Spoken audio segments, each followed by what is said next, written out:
All right, so got some new widgets up that I brought together. So got the time zone showing, so fantastic. Hopefully everybody's enjoying. I've got the time zone widget up, so it will be handy. I've even incorporated it into my OBS so I can keep track of the time.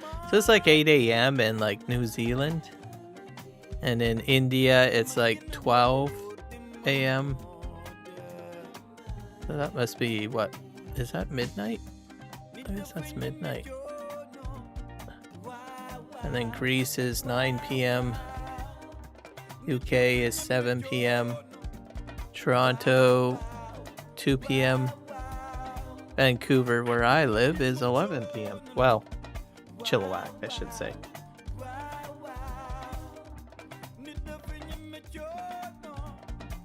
Alright, let's get Farming Simulator up and running, and we will have some fun, I guess. So, great news, iBeam Tracker will be getting some more functionality other than some more keyboard supported, more devices, etc. So I only found that out because I was trying to figure out how to get my Stream Deck to work with it. Elgato Steam Deck, most content creators have a Elgato Steam Deck. I have two. Some people have like a whole wall of it. I've seen a person with a desk full of Steam Deck. So, go figure. Oh. Anyways, I did get one. I did get that somehow programmed for the tracker so that I have a button that I can press that will, you know, hide and display the tracker so that I don't have to hold a keyboard shortcut. Or I can put in an archaic keybind to that particular, what I mean by that is a crazy one, right? One that you would never use in Farming Simulator, because when you're playing a Farming Simulator game, there's a lot of keybinds, right? So you try changing the keybinds around and something breaks. So I've experienced that way too many times as I try to program different vehicles, right? So we've all been there. So having another device active or whatever can be a little frustrating. So go figure. And the beta should be coming out as a full release, so keep that in mind for you guys. It should be fantastic.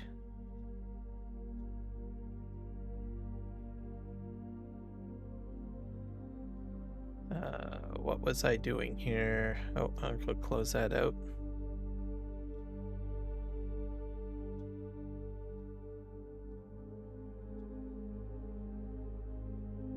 So yeah, that's the big thing with that particular game, or sorry, with that particular tech. Let me just minimize this.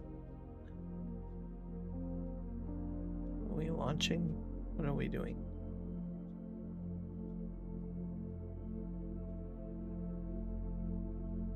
Might have to reload Steam.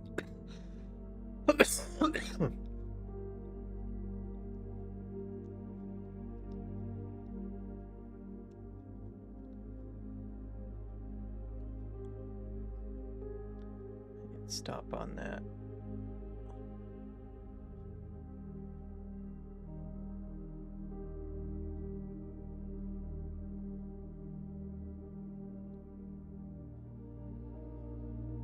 Close that out.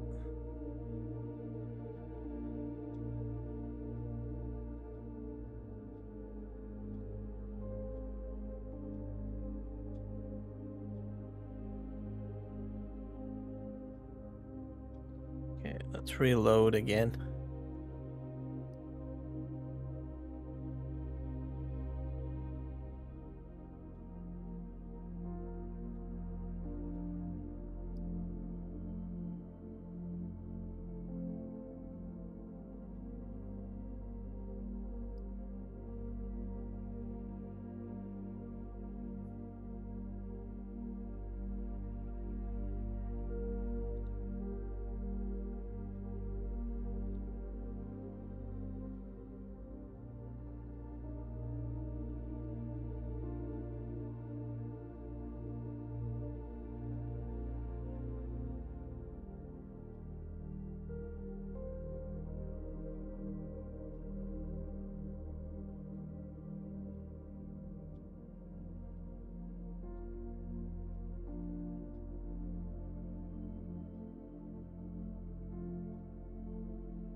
Come on, Steam.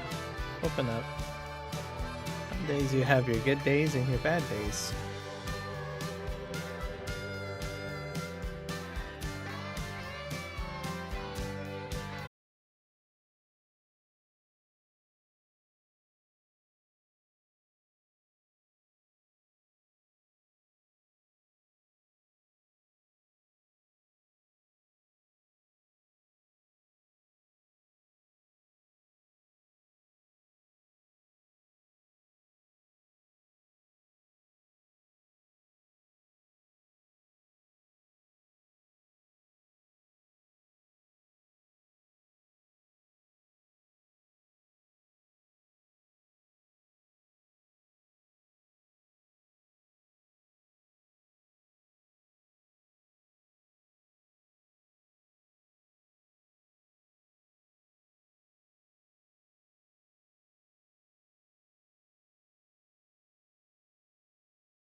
There we go. Music's back. Let's get the game going.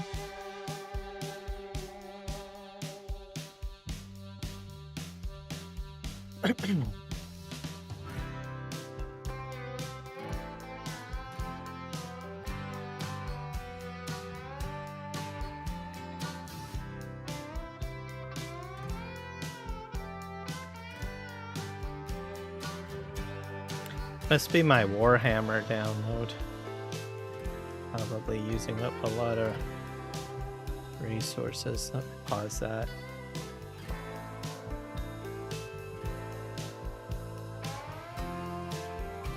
Just trying to install it. There we go. Giants is loading.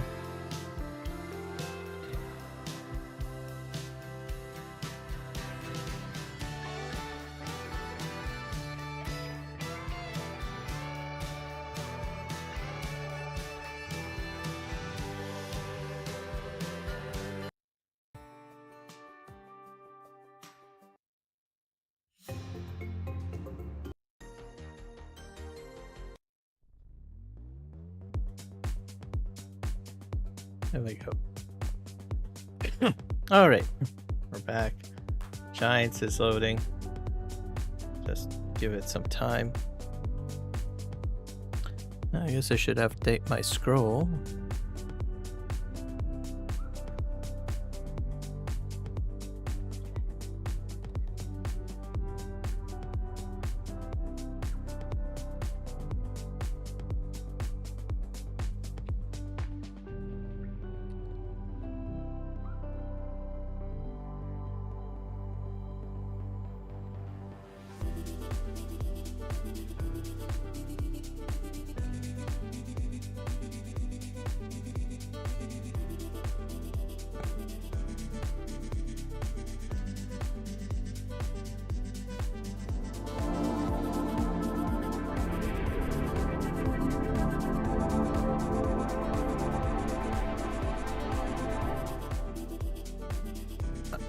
Alright. The game is not showing up. Let's see. Oh yeah, I got it. Not displayed. All around the world, farmers know farming is an art. Like life, we know it can be hard. And it can be surprising, too.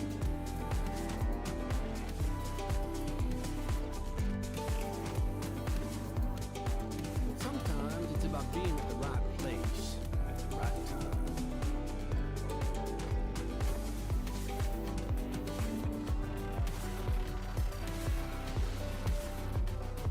There we go. So, time zones are on the right hand side. So I added that widget in. So it should be fantastic. See if there's any new downloads here. We got Universal Auto Load, Course Play.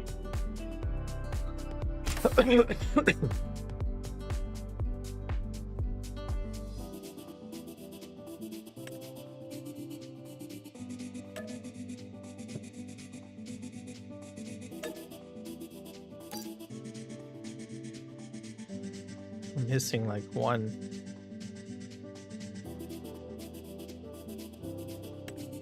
I guess that one.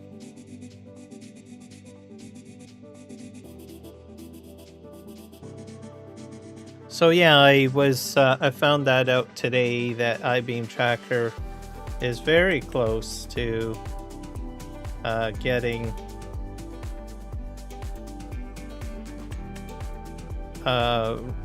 the beta version will be a release version soon, so which will be very cool. Also, I found out that they will be including more devices to connect with it. What I mean is other than just a mouse and keyboard. So I'm hoping that they will have a Steam Deck or Stream Deck, sorry, maybe plug-in or something. I don't know. Anyways, I was able to get it to work or program a button for it on my Stream Deck. So I still have to look at my Stream Deck, and I'll have to move the button to a spot that that works for me. Usually it's better to put something like that in a corner spot. That way you can feel with your thumb, and then you can keep looking straight and then just feel for your thumb of which one to put it. I do have 2 Stream Decks at my disposal, so I'll have to figure that out. Maybe I can do it now. I will do it now. Yeah, let me bring up. I guess I should probably do it while I'm loading the game in, shouldn't I? Yeah, probably a good idea. As for PVRivers, I need to do some troubleshooting on it. Let's see here. Still didn't get around to doing that. Have to fix a placeable. Let's get rid of... I don't really need the weather up there.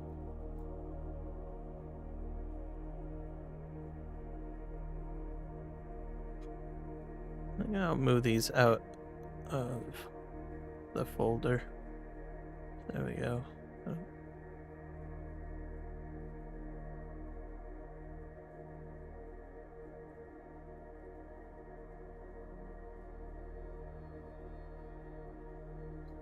Move this over here, I guess.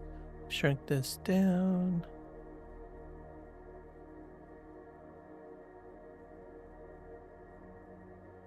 Yeah, I can put it like below this.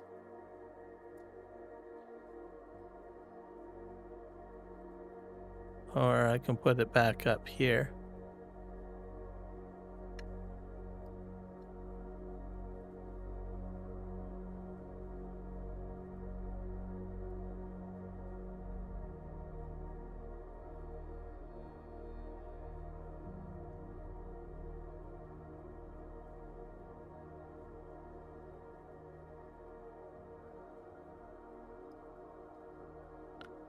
Blow this up on my screen a little bit so I can adjust some of this stuff.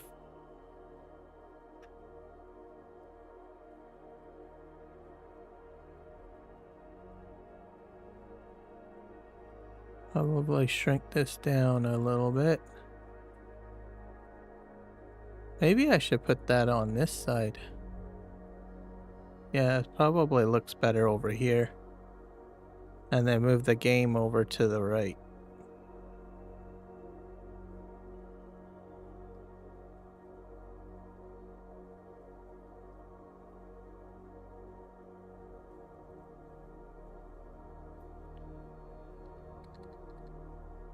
Okay, let's do that. Let's try that. Clock. Time zones.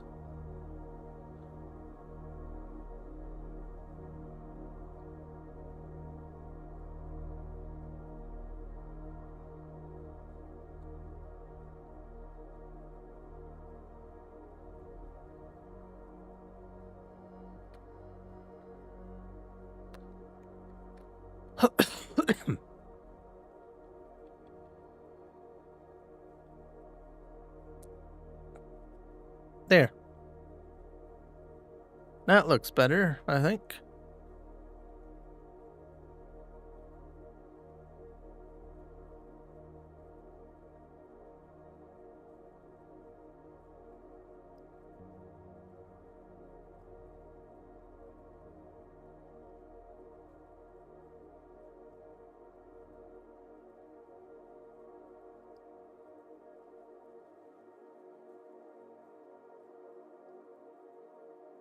Chilliwack weather. Make that a little larger.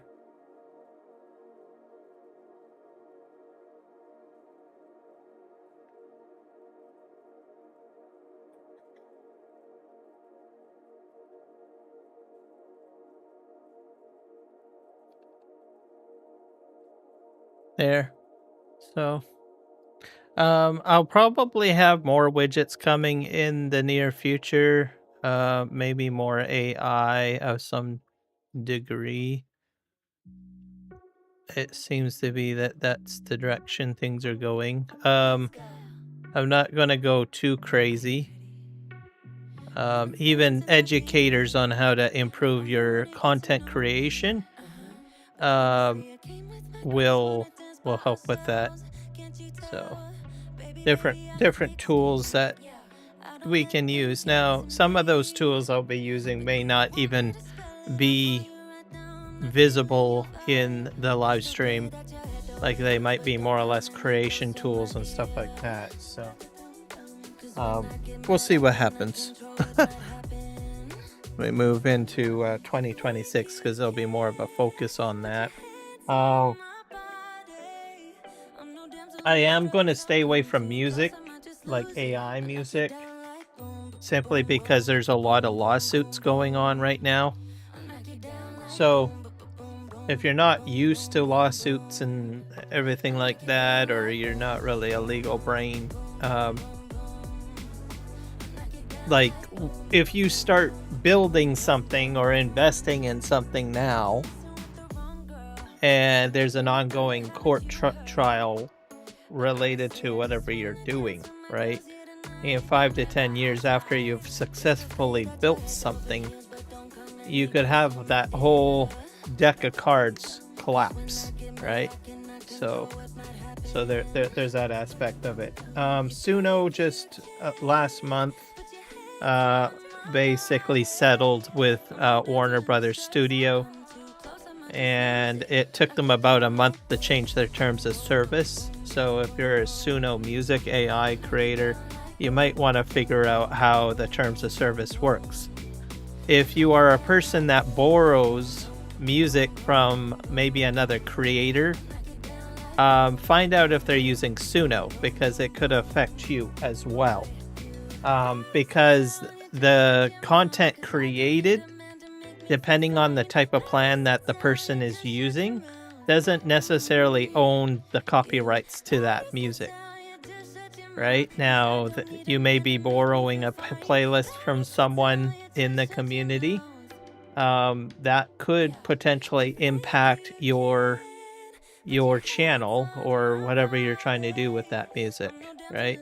So I think if you're using the music for casual personal use, like you're just gaming and you're not live streaming and you're not building anything, and you've got access to the playlist, I think you're going to be fine. But if you are trying to run a business, or you're trying to promote a business or run a YouTube channel or build a video or anything of that nature where you're uploading to YouTube or Twitch or something like that, I think, well, Twitch you might be fine. But anyways, my point is that you may run into some problems with regards to copyright. So as I understand it, the company owns the music that's generated now on Suno. The only thing I don't know is whether or not the existing music is grandfathered in, which means that any music that's created previously before the terms of service has been changed still has the same guidelines as it was originally built, right? Some companies grandfather you into things, right? They call it the grandfather clause. You've already been under this pre-existing agreement. Just to make it easier, they will just honor the original agreement, right? However, anything going forward, because you signed the new terms of service, any new content you create would fall under the new terms of service. So that's just something to sort of be aware of. So I don't know if they're honoring a grandfather clause or anything like that. That is for the person that's making the content to find out, right? Now, if you're on a free plan with Suno, they own it all, basically, as I understand it. Simply put, they own all of the music that you make. So just something to be aware of. And then if the person is paying the paid plan, there is some ownership with the original creator.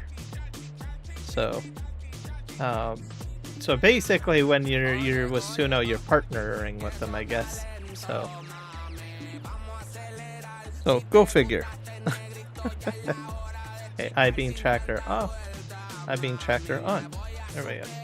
Anyway, so that's it. I don't touch much AI music. Like the music you're listening to right now is how do you say it, with Epidemic Sound, so I have an actual license, right? And it clearly states in the terms of service that I can monetize, and I know exactly where I stand.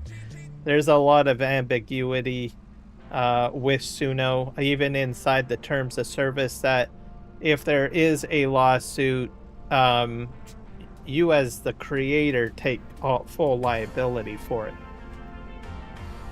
Right? So if someone goes ahead and somehow gets the music and they go ahead and, I don't know, copyright it somehow, and they come after you, from what I understand from the terms of service, you're on your own. So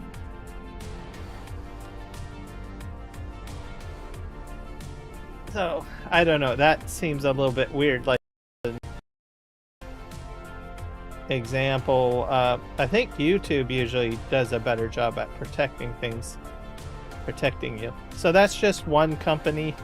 There's another one, Oddity, I think it is. They are under a situation as well. I haven't read up on Oddity, or whatever their issue is, or what their terms of service has changed. They were also in a similar situation. Basically, Warner Brothers conducted a lawsuit against Suno and Oddity. I haven't read up on Oddity. I'll have to read that up. Now, the other thing to think about is, even if you're not like registered with them, you might want to find out whether or not the service you are using is somehow connected with those two services as well, right? So Warner Brothers is going after other companies as well. So generally, I think these ended up as a settlements. So they settled, which is a bit different. What that does is it essentially, how do I put it? It doesn't cause a house of cards. If it had ended up with, I think, a ruling, I'll have to clarify that. But if it was a ruling, like a judge ruled, then it would have been a deck of cards. Every single company would be probably scrambling to change the rules. So by not having a ruling, basically other companies can stave off the dragon for a little bit longer. So they'd have to have their own day in court. But I have a feeling Warner Brothers will continue to go on down the line. Suing other companies. That's not only Warner Brothers. There's other studios doing lawsuits as well. So lawyers are going to make a lot of money. Let's just put it that way. It's just how it is.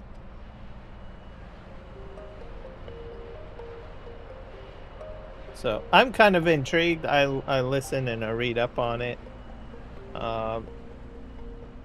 And, you know, these things creep up on you eventually, right? That's just what I have to say. Even, you know, with other things too, like in Canada as an example, right? We have the Cowichan ban, right? Most people thought, well, a judge would not rule in favor of land titlement, right? So now that there is a concern with private landowners, or even the government didn't even think anything of it at the time.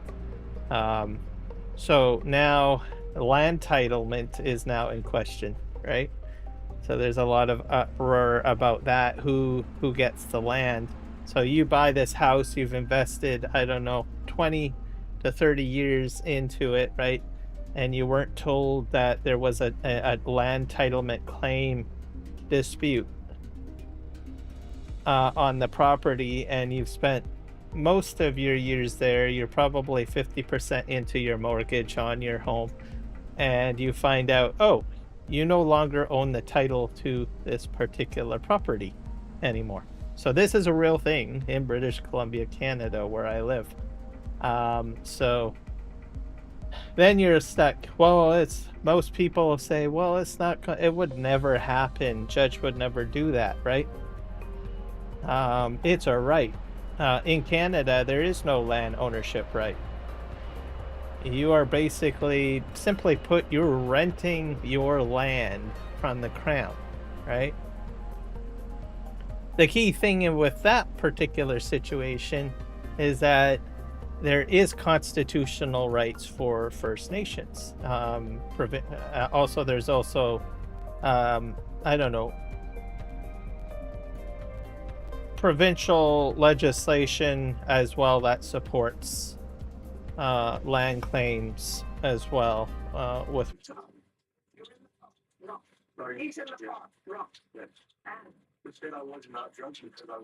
All right, we're back. I guess today I'm having an off day. I did update a driver last night. I'm kind of regretting it now.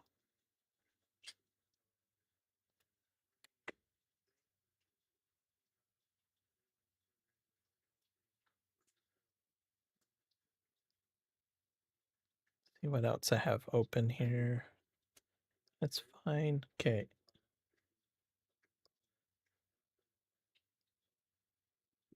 I'm just going to recalibrate the tracker.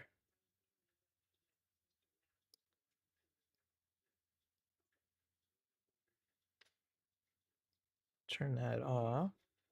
Settings. Calibrate.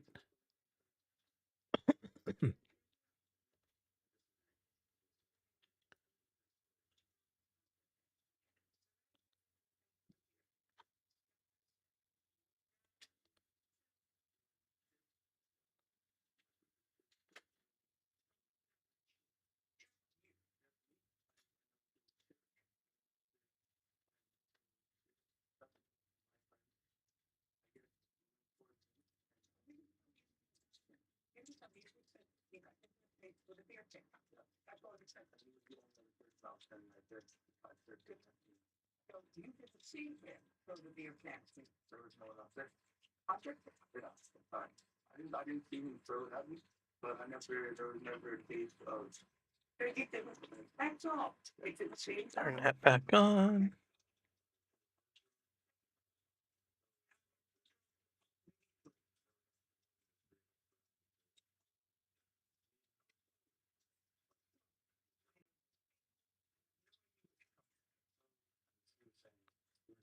All right.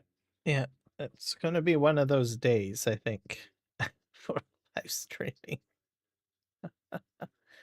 Hi.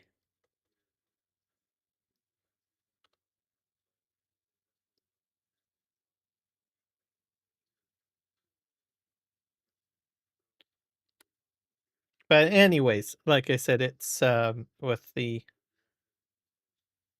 Am I live? Yes, I am. With legalities or whatnot, these things happen. I imagine it'll get sorted out. So one of the key things with that is that that's got constitutional and legislative law behind it. When it comes to the music industry, on the other hand, a lot of countries, like if you take the French president Emmanuel Macron, right? He was asked, what was it? Not this year, but the year before, on AI, whether he was going to legislate it, and he basically said, "Oh well, we're just going to let it develop as it happens." And let it basically he's saying we're not going to legislate it, right? Now, a lot of people say, "Hey, right on. We're not going to have any rules on it," right? Um, the downside of it is if the government doesn't create rules on it, that means it's left up to the judges. So, how does judicial law get created? It's through lawsuits. So, a lot of people think a lot of the laws are all generated by government overreach and stuff like that. A lot of the terms of services for companies, if you see a change in a term of service, you think, oh, it's the companies are overreaching, right? That is not the case. Most of those terms of services are all changes done by the company due to a court action. Someone has gone ahead and sued the company. So it's basically judges making the decision. Other aspect of it too is that the company may proactively make that terms of service change based on a settlement. So they are getting sued and they know they can't win the court case, so then they settle. And generally, after a settlement is done, the legal team reviews the situation and determines whether or not they would be sued on the same premise. If they are sued, if they suspect they are going to be sued under the same premise, it would be only logical for them to go ahead and change the terms of service and have their user base change to the new parameters, right? So a lot of people don't understand how terms of service works and all of that stuff. Some people do. Um, but it's just kind of a little wake up call. It's completely out of the user base's control, pretty much. So unless you go ahead and you do your own lawsuit, there are some people that do that. They say, "Oh, the terms of service have changed, so I'm going to go ahead and I am going to sue you." Right? And that's happening with Suno too. Suno is getting more lawsuits from users saying, "Well, we originally agreed on this, and now you're changing those rules," right? Um, so with regards to AI music, I'm staying out of it to a degree. I think it's to be expected. You have to give it about 10 years or so, right? Uh, and just see how it develops. Um, I may dabble with it if it's like with YouTube or something like that, especially if they create their own content creation thing. Um, Essentially because they're a large company, and they invest in protecting their user base, right? That's why we have a lot of rules on YouTube, right? But at least you know where you stand, right? You don't do this, you can do this, but you can't do that, right? As in comparison to Twitch, right? They allow some people to do copyright music on their Twitch streams and they don't penalize them, but yet they will somewhat penalize people that do multi-streaming, right? There's a lot of wishy-washiness, right? Just comparing apples to oranges here, with regards to content creators. Um, but yeah, that's pretty much the deal. I find that YouTube is pretty straightforward. They're like, these are the rules, you don't break them. Right? So, at least you may not necessarily know and agree with those rules, right? You may like, "Oh, this is crap," right? But at least you know where you stand, right? Instead of having any nasty, gnarly surprises afterwards, right? That's just how it is. Okay, let's fix this up here because I had this working the way I wanted it.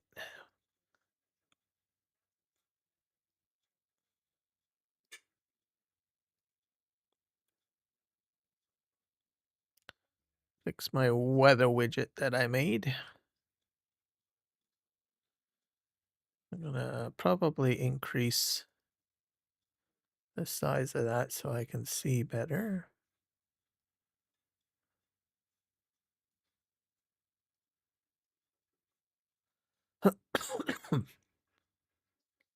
We'll lock that in, I guess, there, and we'll move the counter over.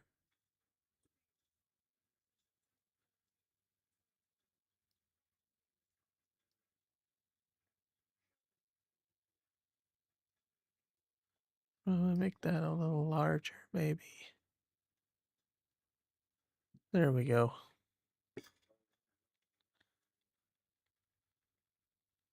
So this is kind of like music industry 2.0 with the audio stuff.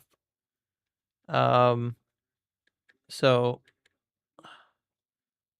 what I mean by that is that there was a time you could put copyright music up on YouTube, right? You get like a family video, and at that time it was like family videos pretty much, right? Um, so you have a bunch of pictures, you do like a family vacation, and I don't know, put all those images together into some sort of montage, right? And then you put, I don't know, different music in the background, maybe some Alanis Morissette, some Bee Gees, some Cher, some Celine Dion, and you're playing that in the background. And just as a family video, you're not monetizing it. And then all of a sudden, one day, you were a lot of individuals were doing that. And then poof, one day, bam, you're given a notice saying you need to take this video down because you're infringing on copyrights, right? So, and how did that develop? Because the individuals that own the music, meaning Cher and Celine Dion and Alanis Morissette, goes ahead and sues YouTube and says, "Hey, how come these people are making money off of my music? Where's my cut?" Right? So then all of a sudden copyright laws come into play, right? So we're going through 2.0 now with AI music. So it's going to take 10 years. It took them probably about maybe 5 years with the copyright industry and the music industry to do that, right? So we're going to probably, the 2.0, we're going to see that as well with AI music, is what I'm trying to say. So, and the rules are going to change, right? So if you have 10 years of making videos on YouTube and you're using AI music and they change the terms of service, you're going to have to go in and clean out all those videos and delete them.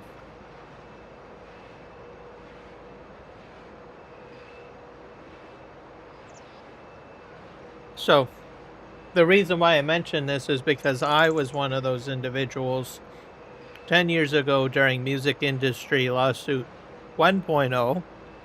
I put up a family video. I had went on summer vacation. I think it was like about 18 years old or something like that, or actually maybe even younger than that, because they didn't really have any rules on that. You had to be 18 and older to have a YouTube account at that time. I created a family video.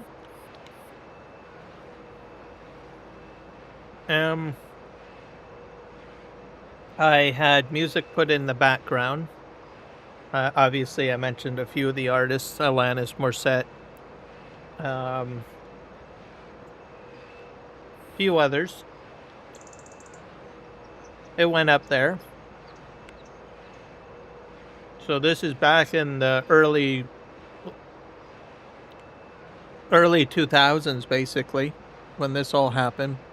Had no problems, no issues. There's no terms of service at this time. And then all of a sudden, 5, 6 years after I had posted that video, YouTube comes after me and says, hey, you need to take this video down because the terms of services have changed.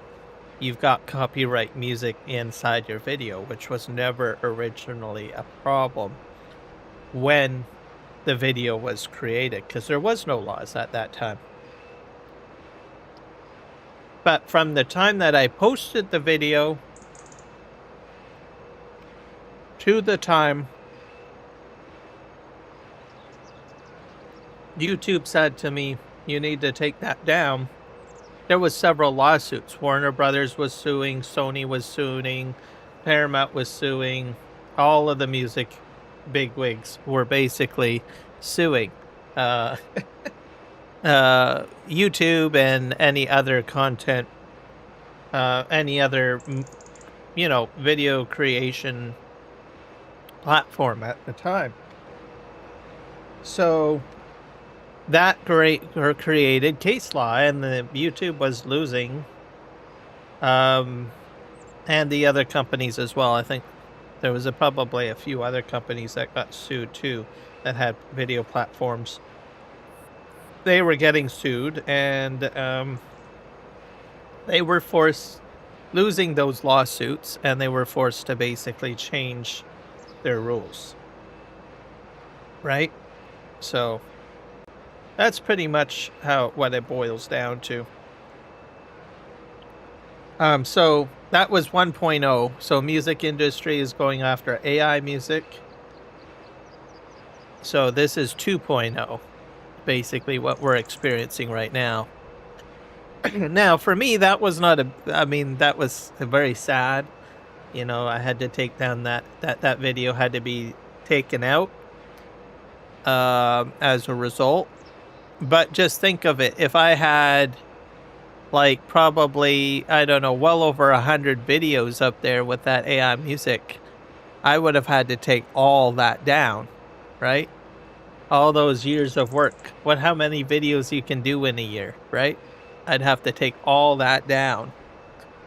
Now, I wasn't making any money off of that, so I don't know. Maybe I might have been sued. Maybe I might have had to give some of the money back. I don't know. Because it was just a family video. I wasn't making money off of it. It was just sitting up there.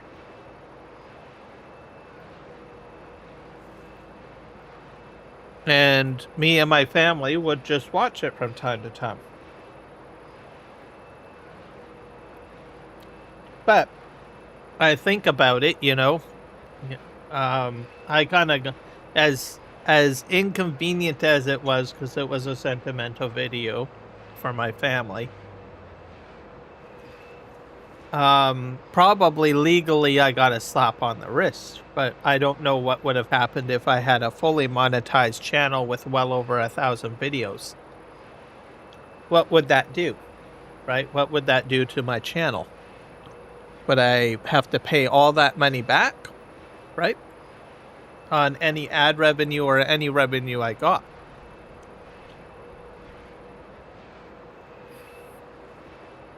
So, just a perspective. That's why I'm telling you guys this. Some people probably think I'm fear-mongering or whatever. It's entirely your choice. What you do. I'm just mentioning it. As something to be aware of. Take the time to educate yourself.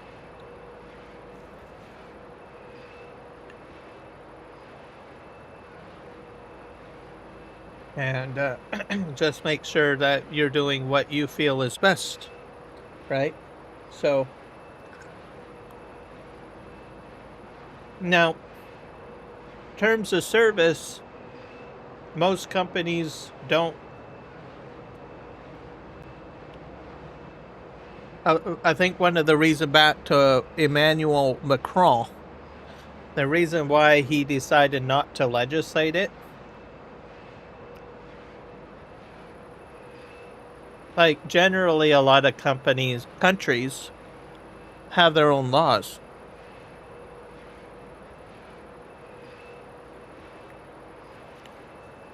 I think the reason why he didn't create laws for France is because he figured that I'd be wasting tax dollars' money.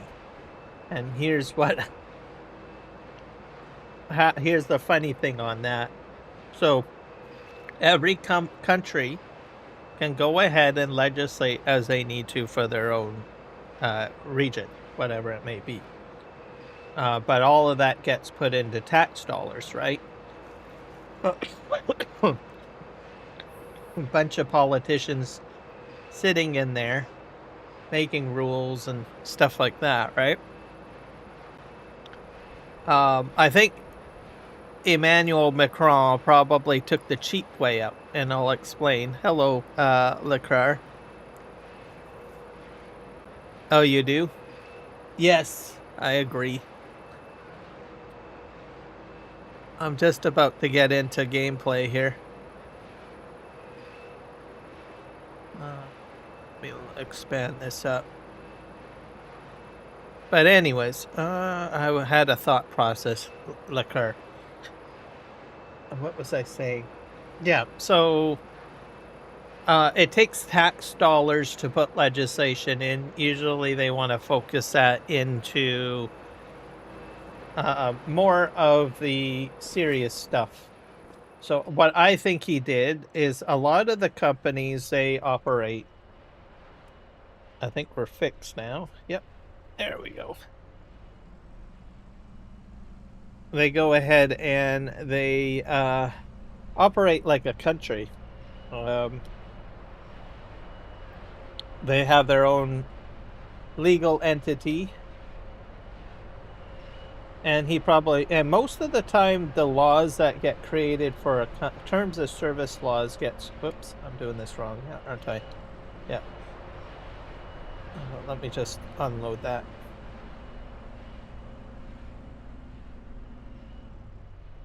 A lot of the laws that get created,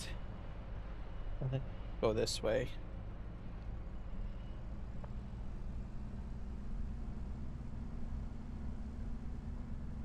Are through terms of service. So as an example, you take Mark Zuckerberg, right? He went in front of the U.S.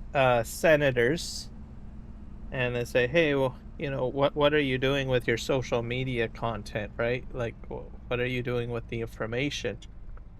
Instead of having it legislated by the U.S. government, he's proactively gone ahead and created his own terms of service legal framework.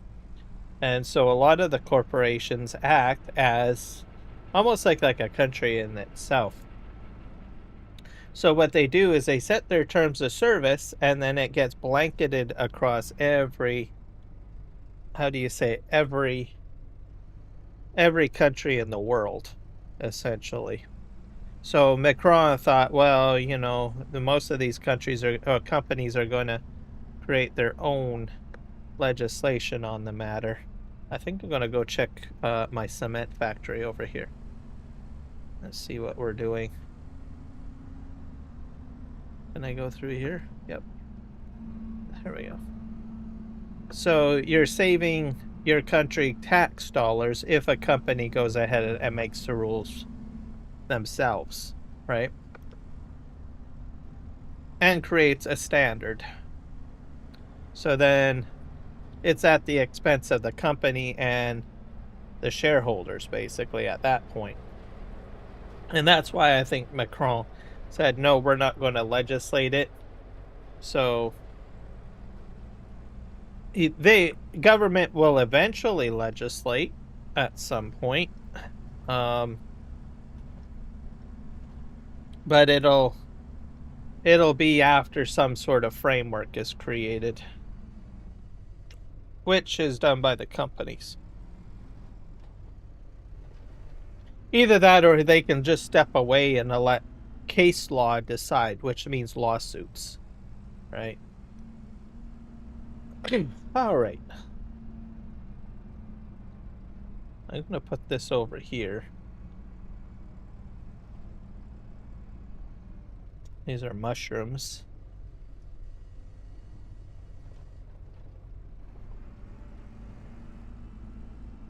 That should do it.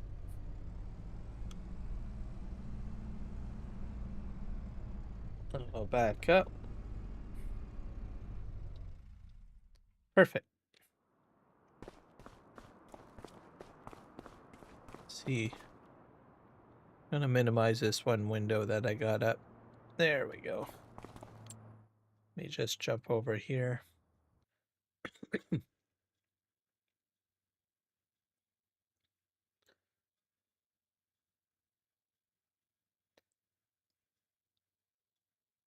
I think I need to go. Let me just take a look at my growth state. That's still all growing. I think we'll head over here probably.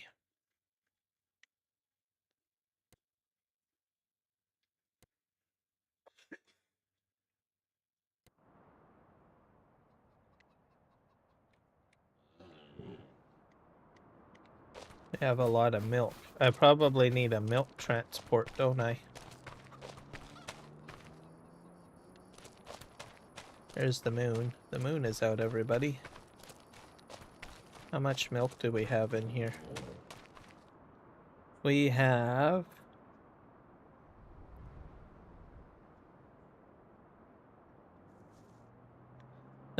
almost 20,000 liters of milk. So I do have...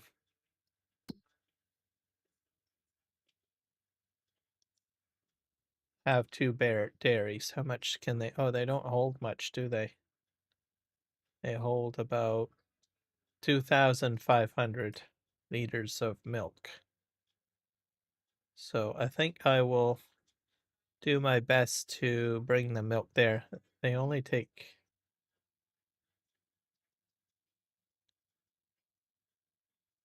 I can make all sorts of stuff though, so that's good. Okay, so we're gonna transport milk, I guess, to my 2 dairies. I probably will grab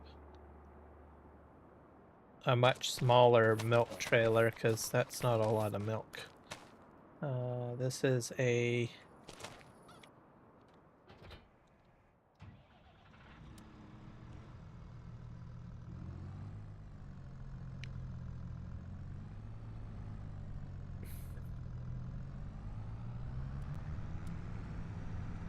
I have a milk trailer up the hill.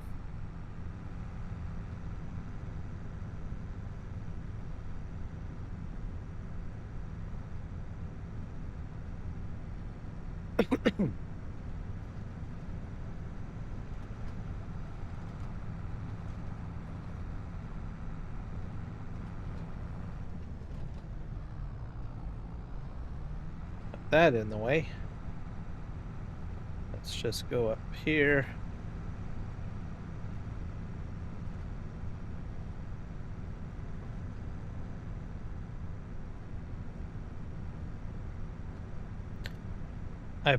Not that trailer. I got another one somewhere down here.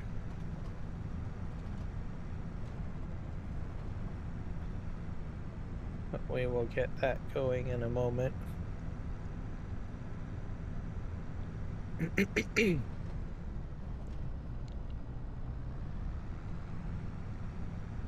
So this will be my first load of milk to transport because my cows, or my water buffalo, finally has matured so they can produce milk. It looks like they're producing a lot of milk, more than I had anticipated in their first year of being milked. So I think that's fantastic. Mind you, I am using a very large barn, so I do have a lot of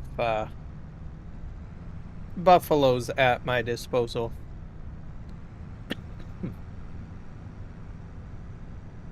So my milk trailer, I think, is back here somewhere. Got a Cooper. Oop. I hit that. I don't really need that. Let's just spin around here. Let's just back here. I knew I needed a small milk trailer. I think it's back here somewhere. There it is.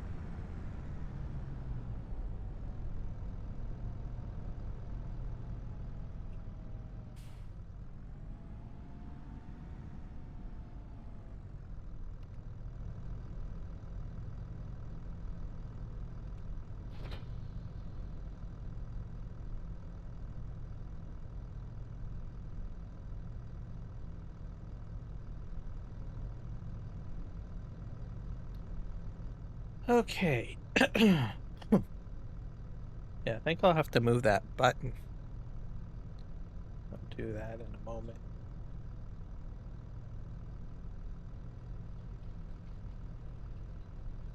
Let me fix the button right now. I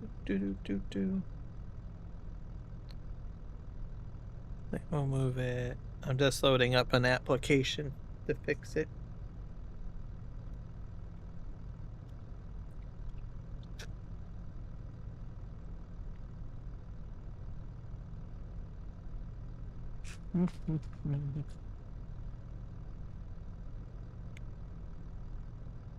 Let me move this here. That should do it.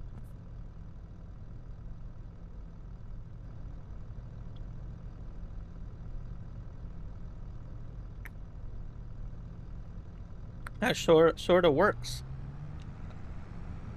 So it'll turn my tracker on and off. So if I want to, because if I get up, the tracker is going to try to track me still, and it doesn't realize that I'm getting up. So I've been trying to find a way to make it so that I can not make it so crazy for you guys whenever I do get up to do something. Or turn my head somewhere to look at my computer or something like that.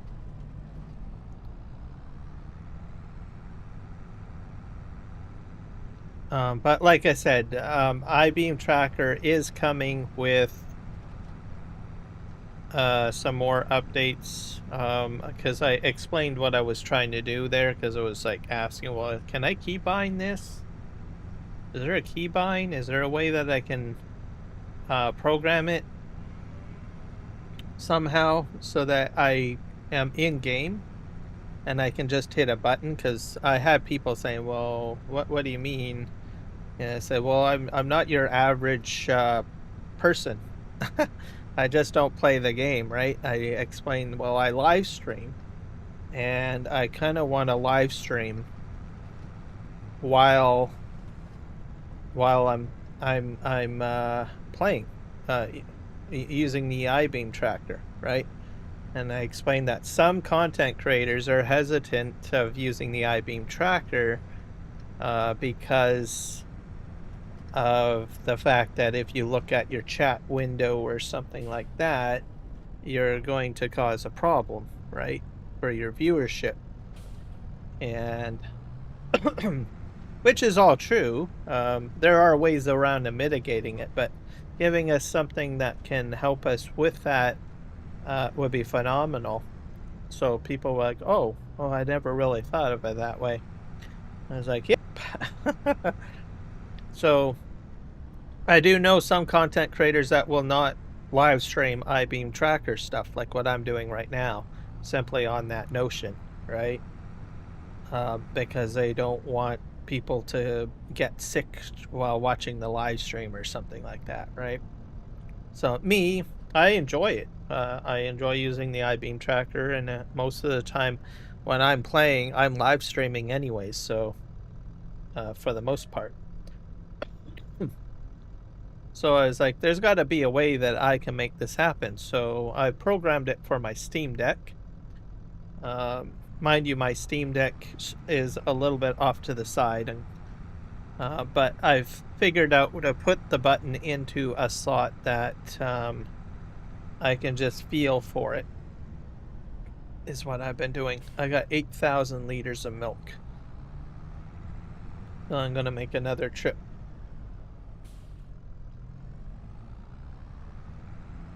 To my dairy. Excuse me. Probably going to need a much larger dairy or something, because I'm going to have a lot more milk than that. Wonder if I can put down a milk tank or something.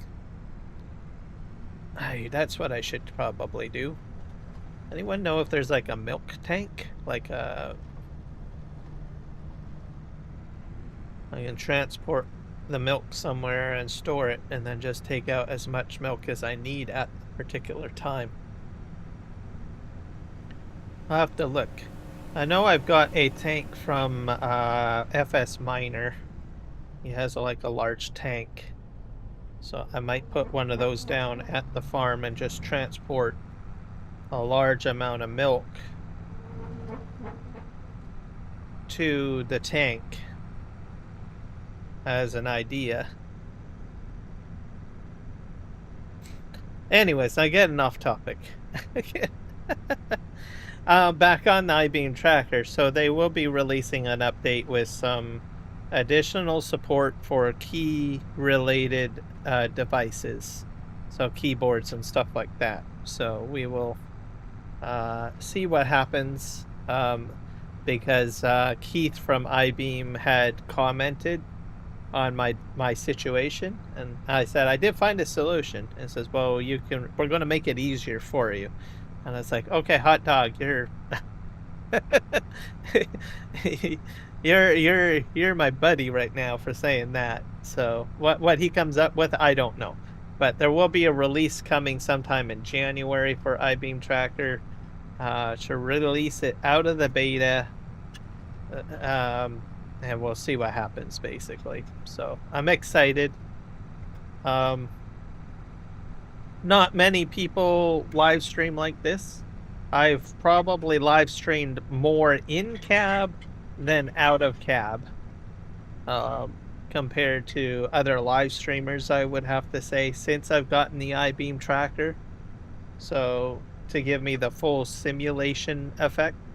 I do have American Truck Simulator and Euro Truck Simulator. I'm almost tempted to try to configure this for that, but I'll be honest, I get a little bored doing like I don't want to knock ATS or ETS, but it does get boring. You start trucking and you're kind of like, ugh, well, now I've seen another highway, right?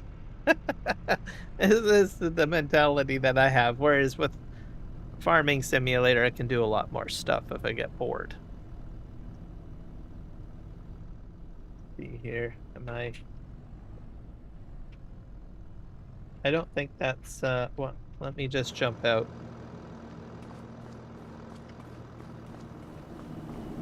This is a sugar mill. This is a dairy. That's an input, and that's an input. Alright, so I've got this at the wrong spot.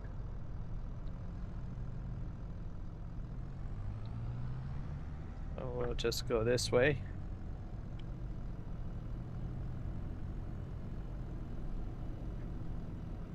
Perfect.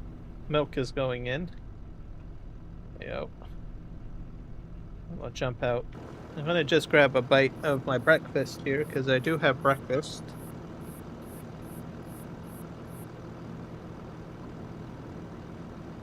I got bacon. I've got eggs over easy. And panina bread, I think it is.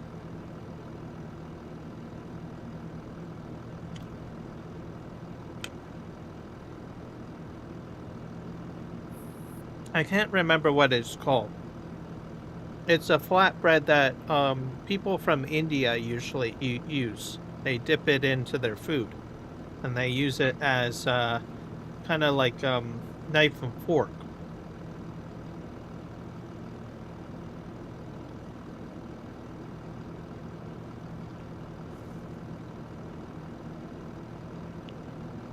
It's Penny. I can't remember what it's called. I'm gonna have to look it up.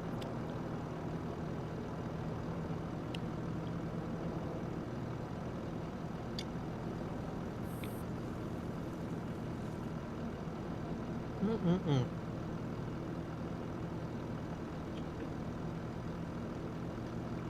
But yeah.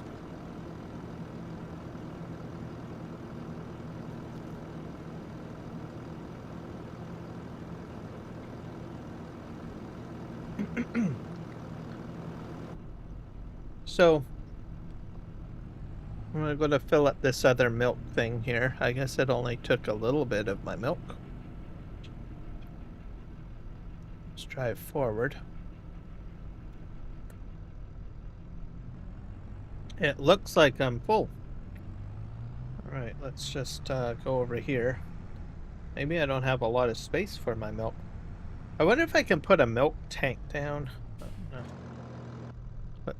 Put one down somewhere, maybe. Let's just get the productions going.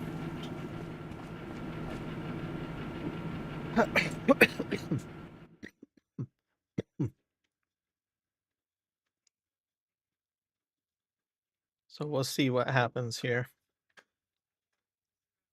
That's gonna bug me. I don't know what that bread is called. I call Indian bread. Bread.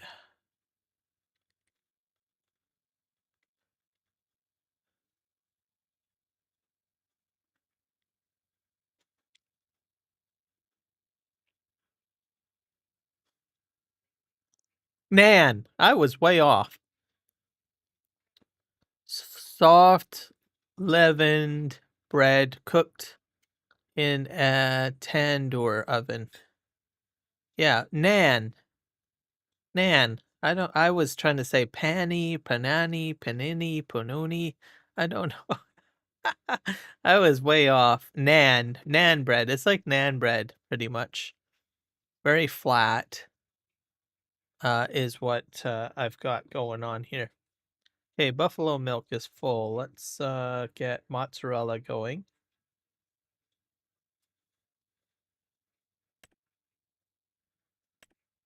Okay, you can bottle the milk. Why would you bottle the milk? I guess you can bottle it for storage, right?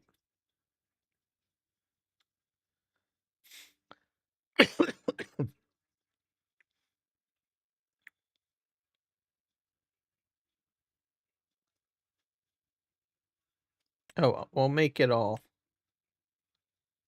So we do activate butter. That takes just buffalo milk, so we'll do that. So buffalo mozzarella ball cheese. That requires regular milk. But I'm making mozzarella already. So you have goat's milk, buttermilk.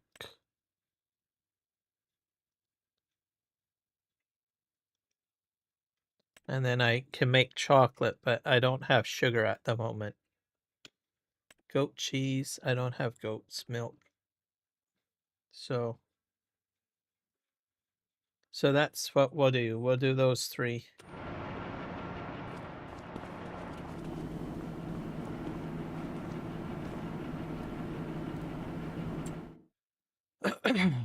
Let's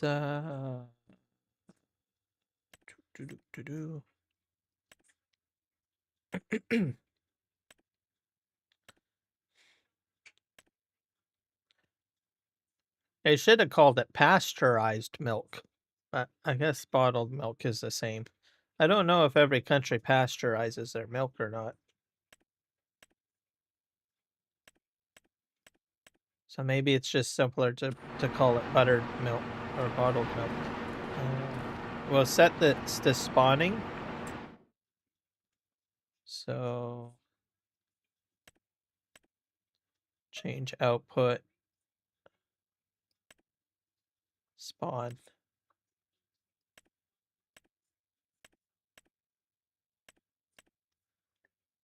For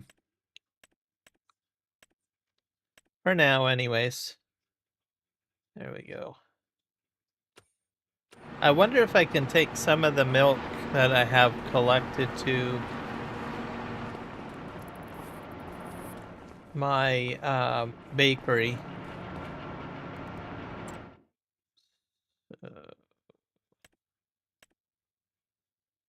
That's already activated. Oh, yeah, it's activated, but it's not spawning, is it? So we'll set this to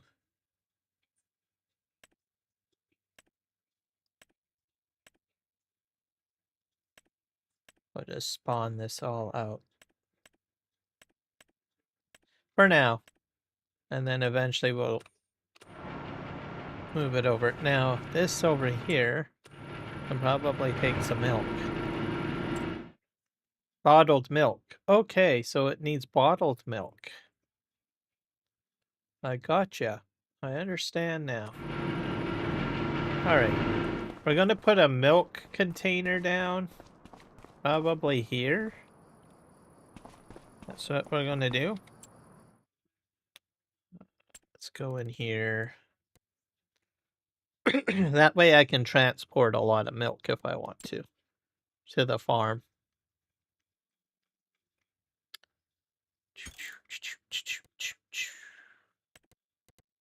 Controls.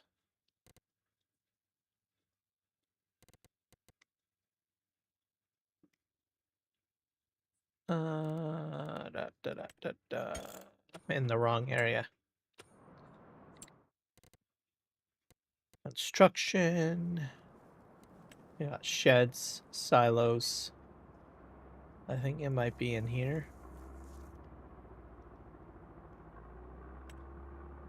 Silo extensions.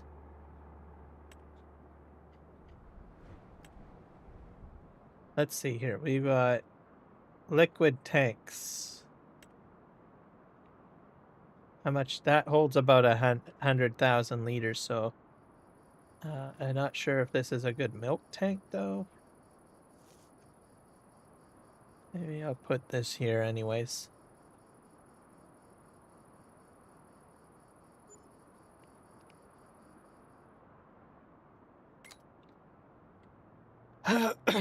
Milk. Tank.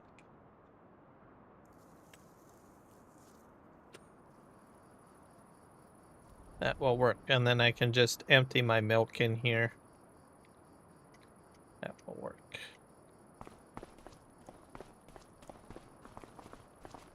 I might do the same thing for slurry at some point if I get like too much. My farm's gonna start running out of space, so I'm gonna have to sell some barns or something. Let's just turn around here.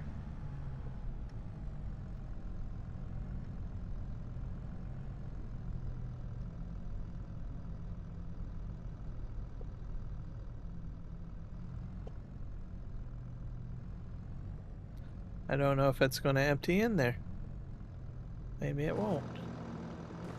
Let's just see what this... Oh, here's a emptying area.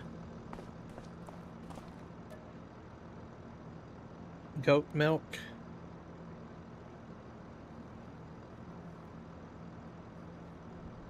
Oh, you can buy milk. I don't want to buy any. So, oh, I have to empty out here probably. That's a fill up. I did this kind of wrong. Alright, let me just turn around. I might have to reposition the tank somehow.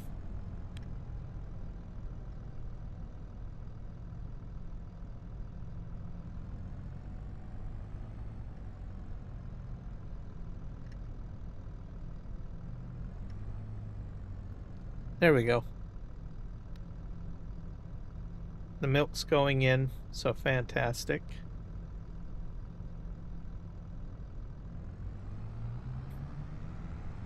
We'll just go get more milk. Fill up.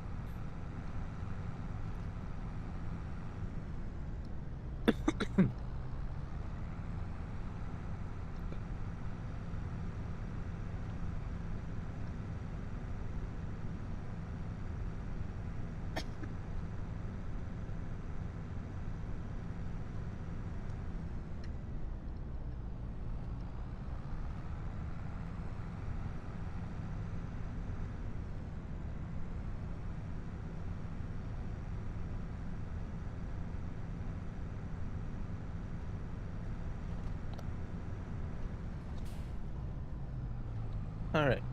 I'm gonna go downhill. Yahoo!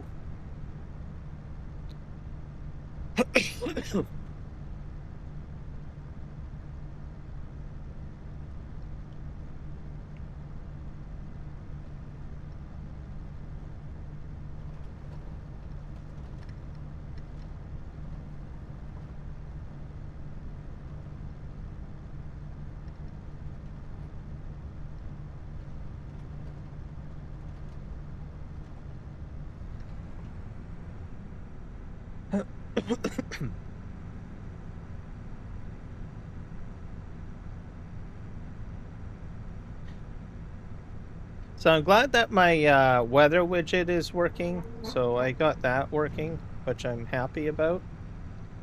I'm really looking forward to some more content options in the near future with widgets.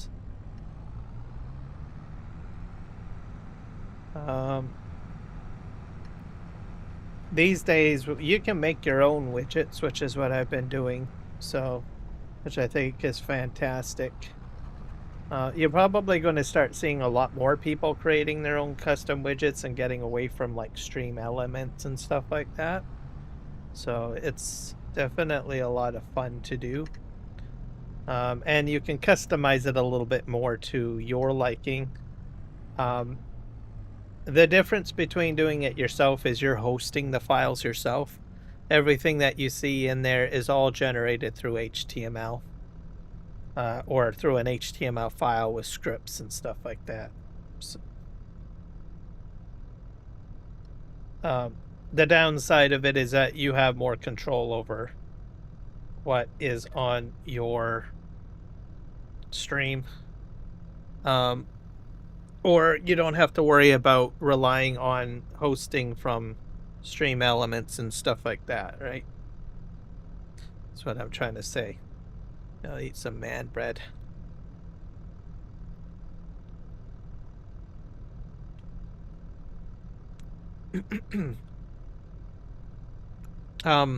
Myself, I like more of a simpler look.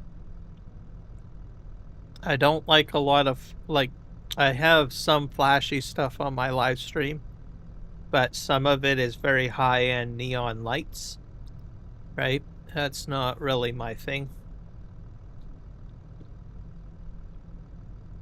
Granted, it does stand out, but I like something, you know,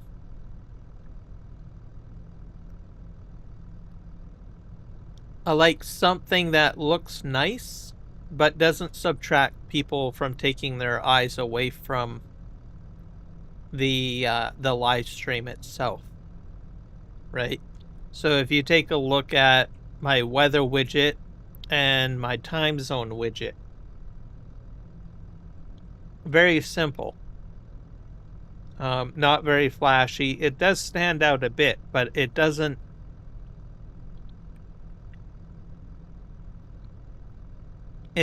really, you know, take people's eyes away from your gameplay session. It's there to be a support of your live stream. It's not to be the main focus of your live stream, is what I'm trying to say. Or at least for me, anyways.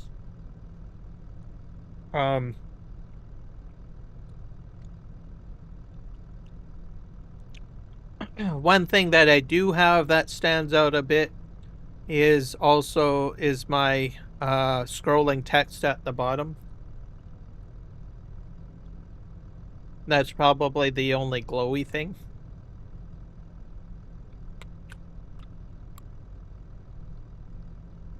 That way people will look at it and read what's being said on the actual banner, right? But it's very neutral as well.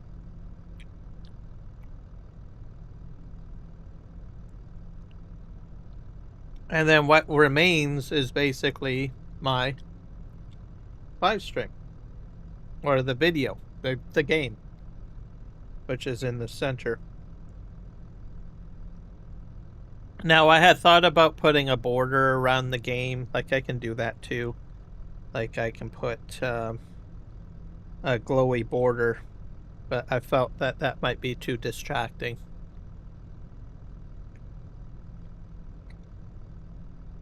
Now, back to the widgets. The reason why I did that is that, well, one, I do have people that wonder what time zone I'm in, and some of the times I'm wondering where other people are, which time zone they are in.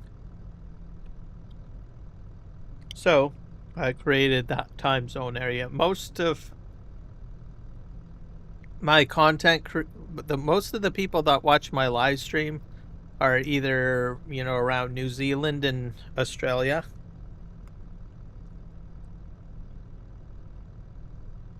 UK, I do get a lot of people from India and a few Greek people. And then the two major time zones, which is like the East Coast and West Coast of North America. So I've got Toronto, which is an East Coast time zone. And then I've got Vancouver, which is where I am, West Coast time zone. So I stuck with Canadian time cities because, well, I'm Canadian. And I don't know. There's a lot of different states in the U.S. They're much smaller than our provinces. So it'll probably be a little bit more difficult to ascertain all of that. So I decided to I'll just stick with Toronto and Vancouver. It'll be easier.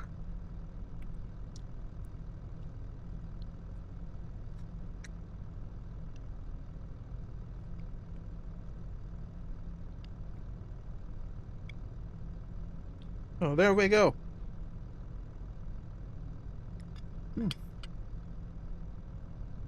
I'm going to take a bit of a break here. I'm going to go get another cup of coffee or something to drink because I just finished my breakfast.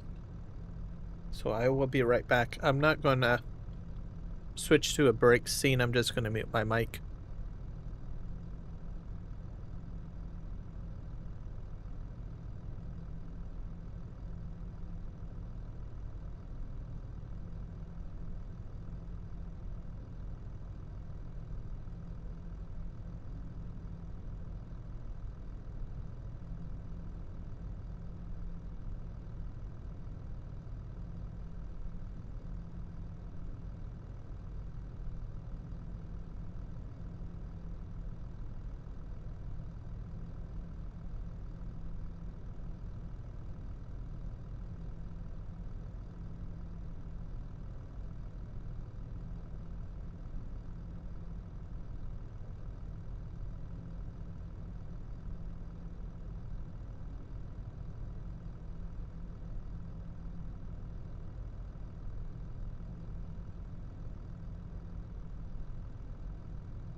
All right, I'm back. I'll put my headset back on. I didn't turn the music on. Oh well. I'm having a large conversation anyway, so I find if I don't have music, I usually talk more.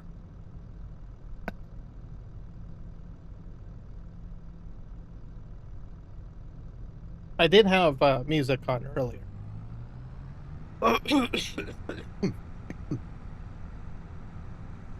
All right. Oh, yeah. So those are the widgets that I have. I'm probably going to put more widgets onto my live stream somewhere at some point. I like widgets to be useful, to be part of my live stream. So, like as an example, like if you take the 3Js, right? He usually does the hat swap up during his live stream, right? He'll bring up a wheel and kind of, raffle through. Pretty much all of the widgets he uses uses, right? It has a practical. It adds to the stream. It has a purpose, right? It's not just there for people to look at. It's a tool, right? So that's what widgets are. So when you select widgets, use widgets or think of as widgets as tools that will help you with your live stream. So if you want to do a mini game on your live stream, you could probably do a widget that can help you do that, right? So myself, I'm not into doing mini games on my live stream, so I don't have any widgets that do mini games, right? You take Billy Alpaca, he does massive amount of mini games. Like there's the game where you your chat can start doing fishing during the live stream, right? He also has emojis that fly across the screen. 3Js does that as well, right? So those are useful to the live stream, essentially, right? They are a tool, right? So same for me. I just look at them as a tool.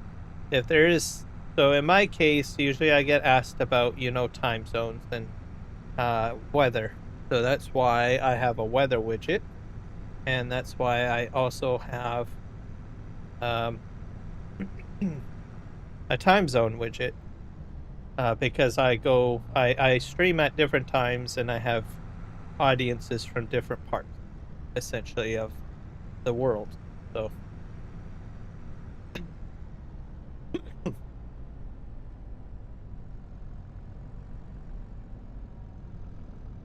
I think I missed my turn.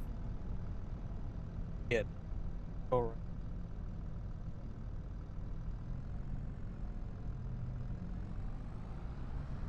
That's a water truck, by the way. Some bed.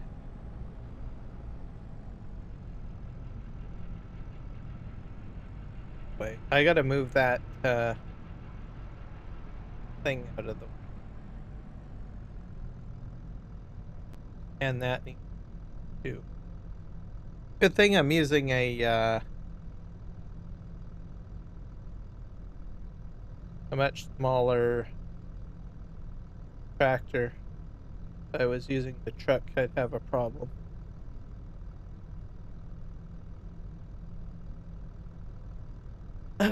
Other news to mention, I did get the season 2 pass. I decided to go ahead and do it.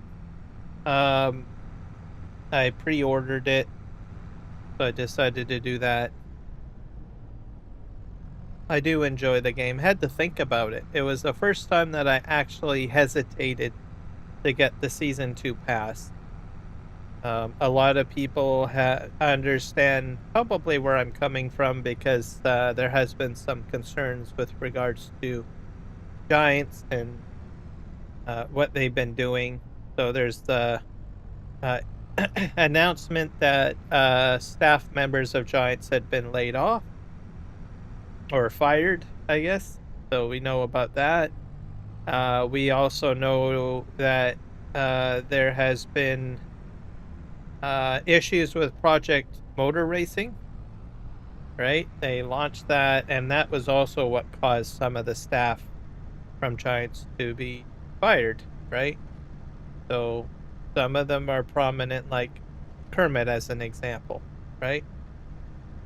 So leaves a lot of people that are, I think Farm Sim is a much tighter niche community game.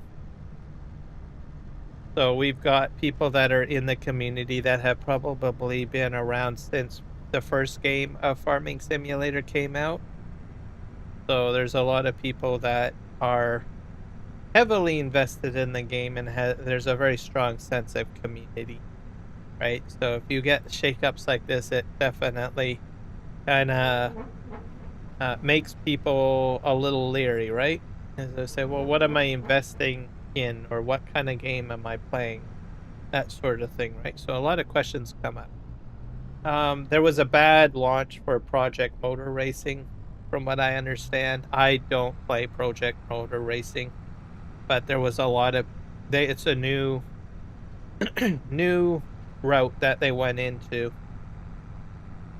One of the issues is that a lot of the farming simulator people were worried that assets or work for employees from farming simulator have been working on Project Motor Racing, right? So there's that. So people are questioning, what direction is Giants going with this, right? Um, I think the largest piece is that people did not realize that Giants had some sort of heavier stake into Project Motor Racing than what most of us actually uh, surmised, essentially. We found out apparently they do have ownership or some sort of partial ownership stake in it, more than just being a studio. And they were probably more invested in Project Motor Racing than what was led on for us as a community. So I think that's part of the problem. They weren't really upfront with farming simulator players with regards to that. What we did know is that Giants is a studio, and we thought that Giants only facilitated the Giants aspect of it or the studio aspect of it, right?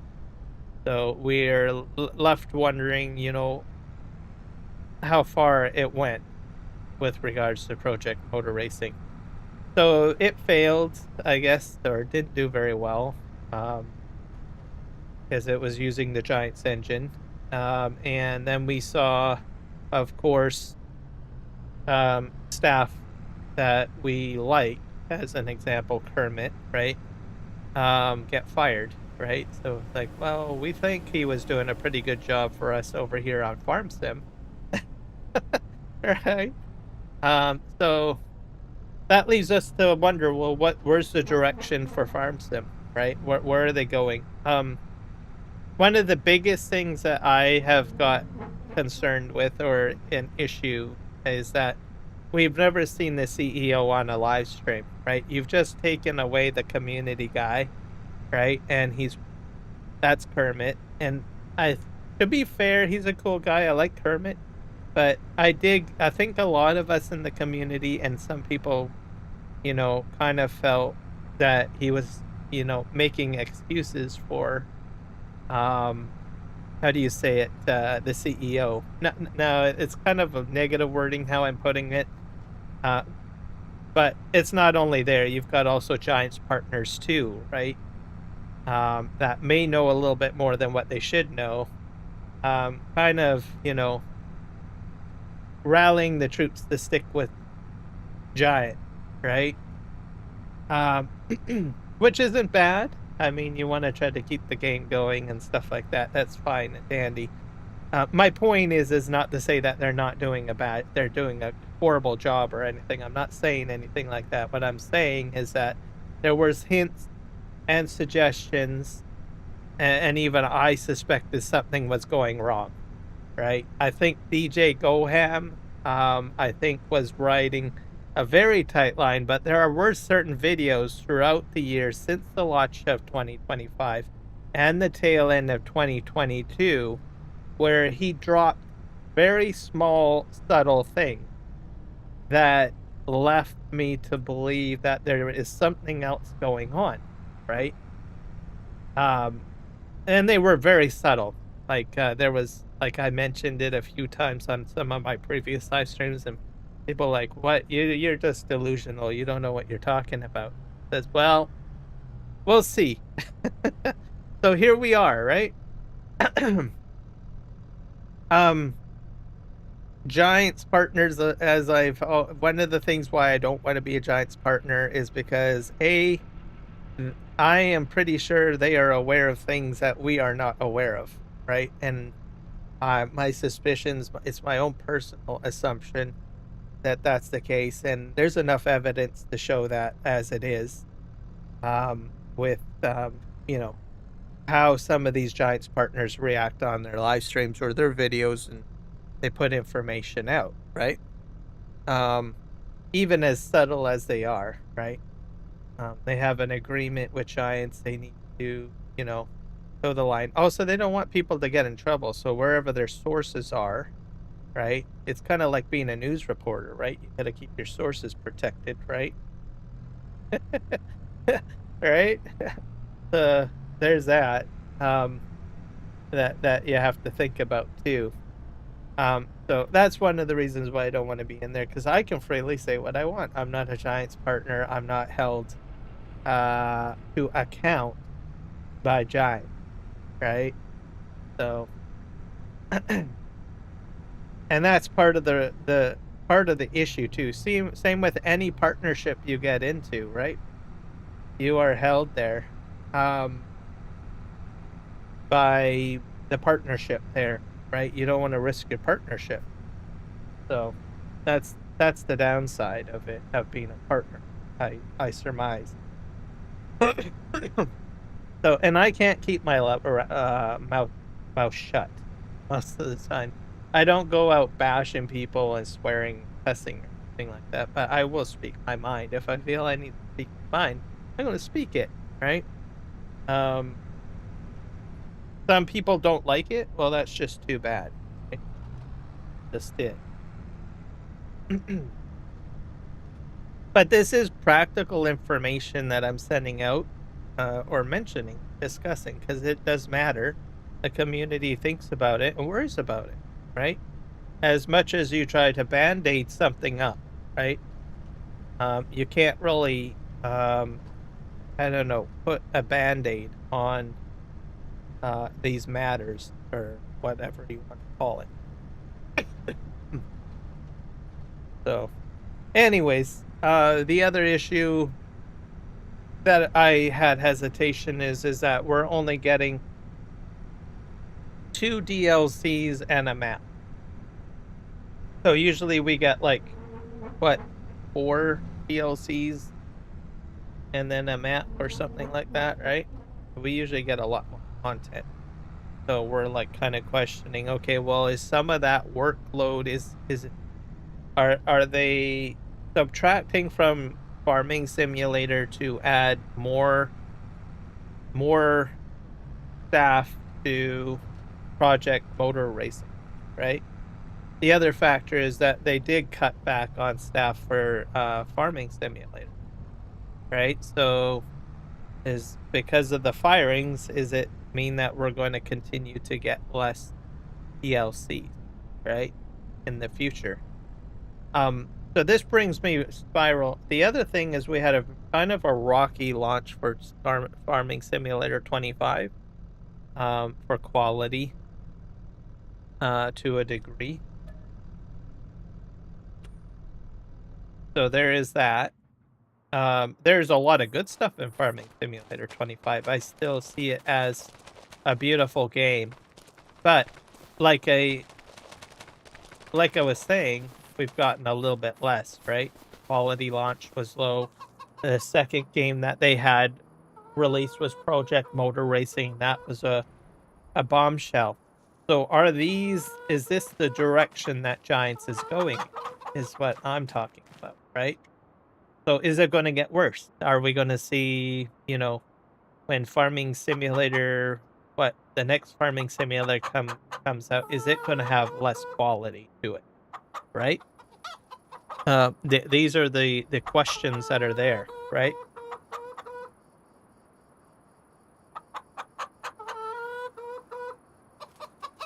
As a player base, we have to talk about these types of things and hold studios to account. So, and as gamers, you do have the power to do that. Like you take World of Warcraft, they had so much issues with game mechanics to internal staffing issues where some staff were doing inappropriate things, and it was a whole drama fest with one of the largest MMO companies in the world with a bankroll of at least 9 million subscribers paying $20 a month on top of all of the other sub transaction stuff, right?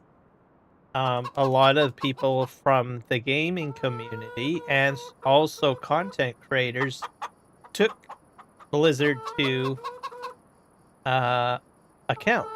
Said, look, you need to get this sorted out. They even fired some of the key staff, right?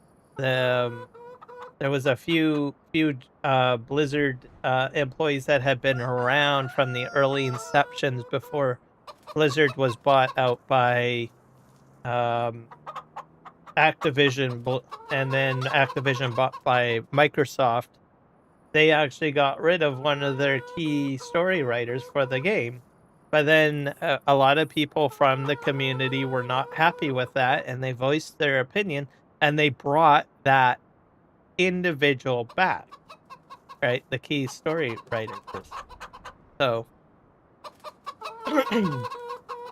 because of public opinion, right? From the player base, right? And the content creators standing up. So, for that particular employee, right? And basically, Player Blaze said, look, you got to get your shit together. You're ruining the game, right? We want you to do this. They had other things too in their mechanics that people didn't like and stuff like that. And they've really turned it around, and they went back to their core roots, and now they are finally in alignment to what the player base wants, right? And you have to realize Blizzard was a small company, just like Giants is right now, right? So I use a lot of similarities between Giants and Blizzard for that reason, because both companies started out as a small idea, right? As a small game. And then it blew up to be a sensational multi-million-dollar conglomerate or billion-dollar conglomerate, right? Giants could become a big multi-billion-dollar conglomerate for all we know. Maybe they might decide to, I don't know, buy construction simulator, ATS, then ETS, then every other simulator, and make, I don't know, a brand new game, including farming simulator in there, and call it SimWorld or something. I don't know. Right? Because they are a studio now. So they could do something like that. Right? Not saying that they are, but I think it would be pretty cool if they did. But I think they need to learn a few lessons first. And figure something out. So, yeah. These are things that I think are gonna. What am I doing here? People have to be conscious of. If they don't succeed at addressing these types of issues, they'll just get replaced. I mean, there are some folks in the farming simulator community. I don't know much about it, but they're trying to create a different farming simulator video game, right? And they'll take a look at this game and they'll be like, well, it's kind of going out. This is our opportunity to create our own game, right? And you'll probably start seeing that happen too, right? So the number of what Giants has to do is they have to think, well, okay, well, are we solely going to get replaced, right?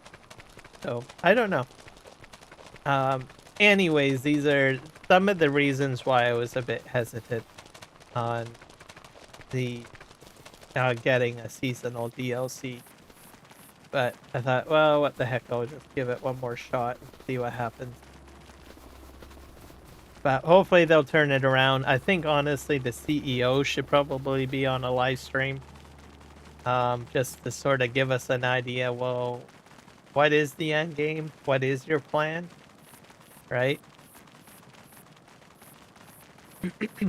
As an example, one of the key things is I knew that there was a CEO and that there was plans in the motion and there was, you know, structural changes because I think it was like 2 years ago. DJ Goham lightly, for the first time, dropped CEO into one of his videos or something like that, right? And that was kind of a hint to me. Okay, well, we're going to start seeing structural changes to how Giants operates, right? Right now, Giants feels very secretive on their structure. Other video games and large tech companies usually put their CEO right out at the front, right? For some reason, the CEO of Giants is not anywhere to be seen, right?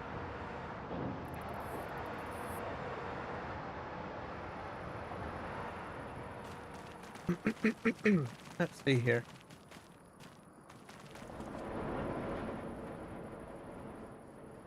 So we'll see what happens. I don't know what will happen. I'm missing a flat deck trailer, I think. Back over here.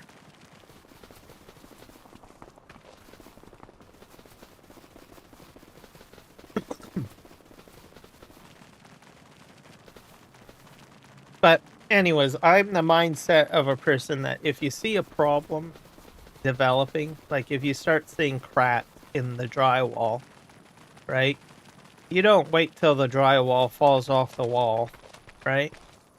So you know that the drywall is doing its job still. It hasn't like fallen off the wall yet. But should you wait till the drywall falls off the wall before you do something? Or should you go in there and actually do something about it? Or try to prevent the drywall from falling down? That's my point. Most people in the world are of the opinion, oh, well, I should just wait until the drywall falls off the wall. That's how it works with everything, right? It's not impacting me right now, so I don't need to worry about it, right? So I do not need to preventively plan to address an issue, right? And there's a lot of people that think about that, right? They figure, well, I shouldn't have to worry about that right now, right? But usually those people that think that way usually say, oh my God, the shit has hitteth the fan. I didn't prepare. What do? I have no options. I'm struggling and I'm stressing out, right? Whereas you could take the time to just plan ahead, take action now, budget what you need to do to, well, I know those cracks are forming. I should probably save some money to replace the drywall, right? Instead of being stuck with like an expensive drywall replacement for your wall. And then you're like, oh, I can't feed my family now, right? So now I'm even more stressed because I can't feed my family. Right? The same thing with a video game, right? You start getting cracks in the video game. People are like, oh no, don't talk about that. Just ignore the problem. But then something major happens, right? And then next you know it, it's gone.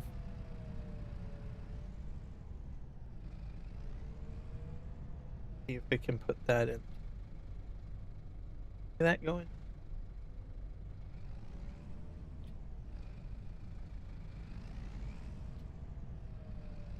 That's all in there. Okay. We're gonna go back up here.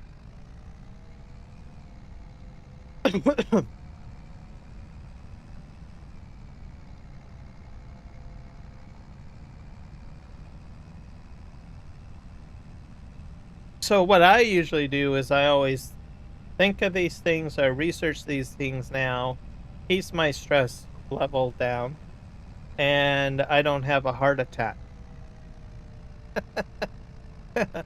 Right? Probably that's health wise, right? But anyways, you could probably see other things that could go wrong too, I guess, with different things.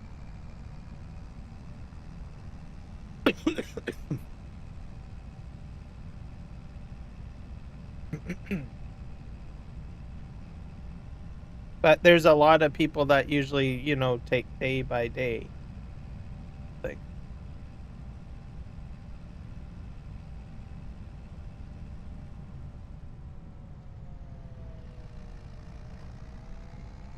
All right, we're going to head down to more logs there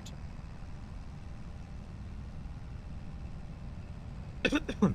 I've got, I think, a couple of building projects down here, and I have to top up.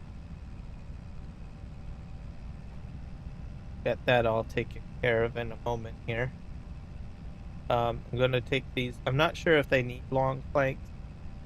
I might spin down to, what is it, the temple, because I got the temple going too. So I have a few different building projects.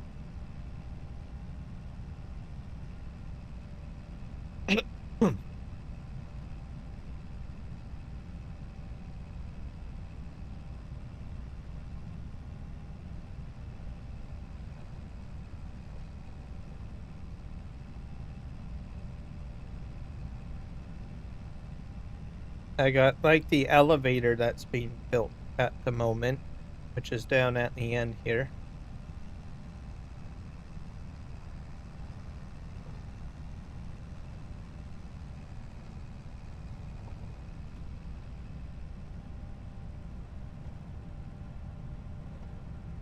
Put that in. I'm not sure if they need the planks long or long planks, but we'll find out. Eventually they do, but it's like kind of like in stages. Just head this way.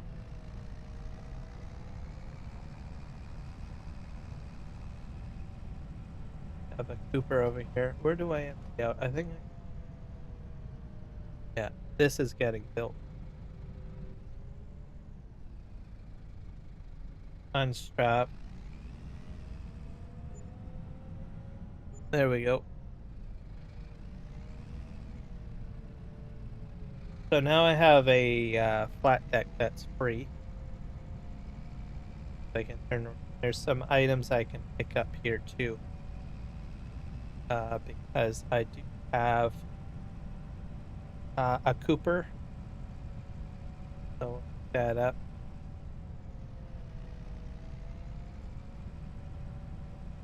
Drive it. This.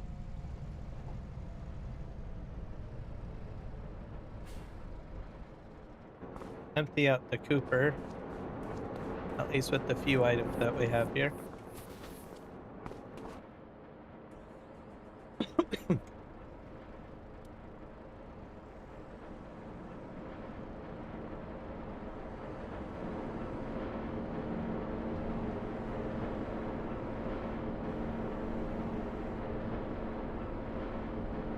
Hopefully I don't hit the rod. Back up. I did.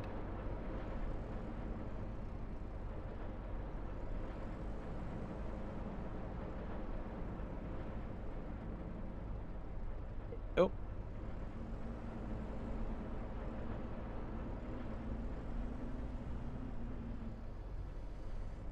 So this Cooper doesn't have a lot of stuff that spawns. The other one does. Because it probably, this one has less priority probably, is my guess.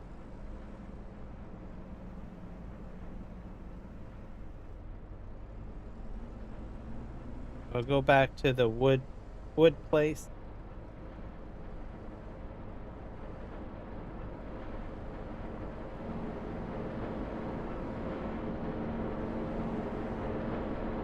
The handy thing about having that time widget on my stream is that I can look at it and I can find out, well, what time is it for me? That's very handy.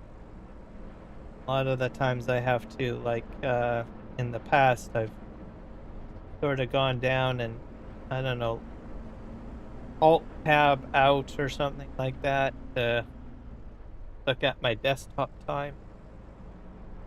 Or I have to look on my second monitor to the far right, which is visually small, but I can now look at my widget,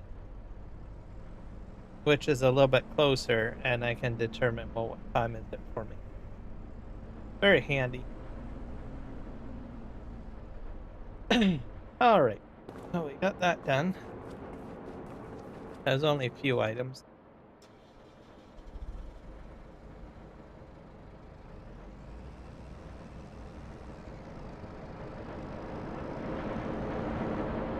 I think this tractor I will sell. It's a Kloss. But we'll sell it. We start heading back to the main farm. I'm gonna get rid of or clean up all of the stuff that's on this side of the map.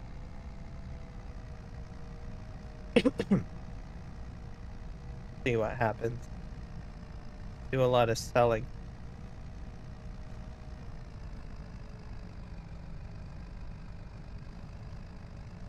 I'm gonna probably put a Ford tractor on the map, I think. From Mark Thor. So swap this out for a Mark Thor tractor. Because I used that a lot in 22 and I enjoyed it. And I haven't actually used it at all since he's I don't know, brought that tractor model over.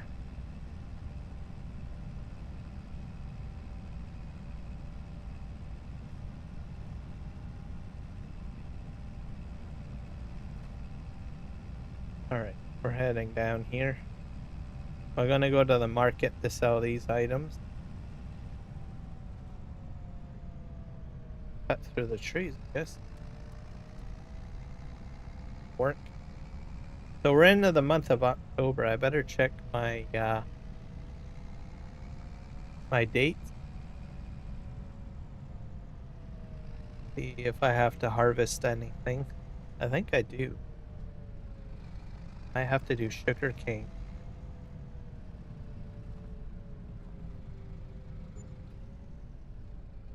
That's 20,000 for those items. That's pretty cool.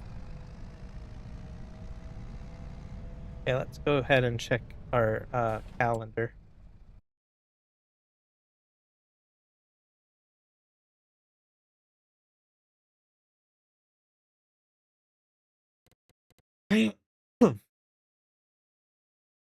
October.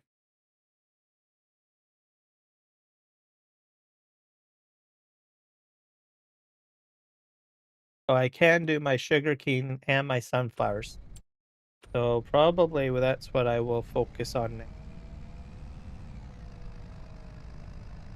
Take this back. So we're going to do sugarcane harvest.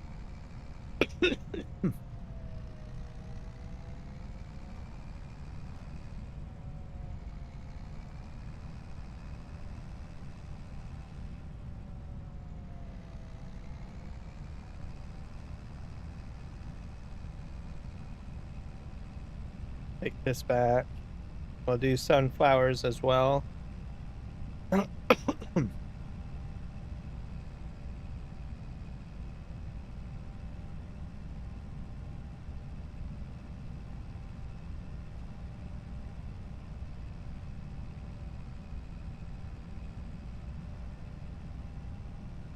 If I can set a helper to do the sugarcane, I probably will try that. Because it's only myself. Maybe horseplay or something.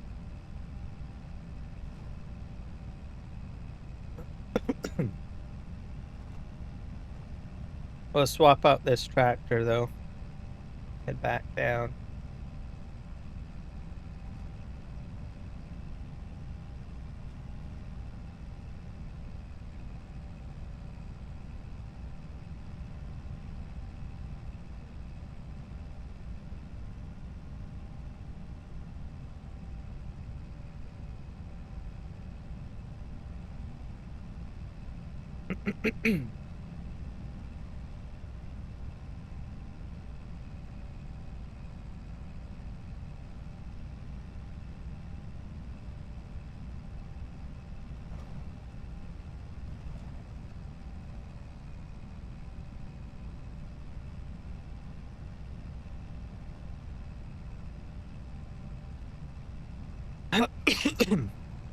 So, working on doing some more gameplay in Where Winds Meet, and Dune Awakening.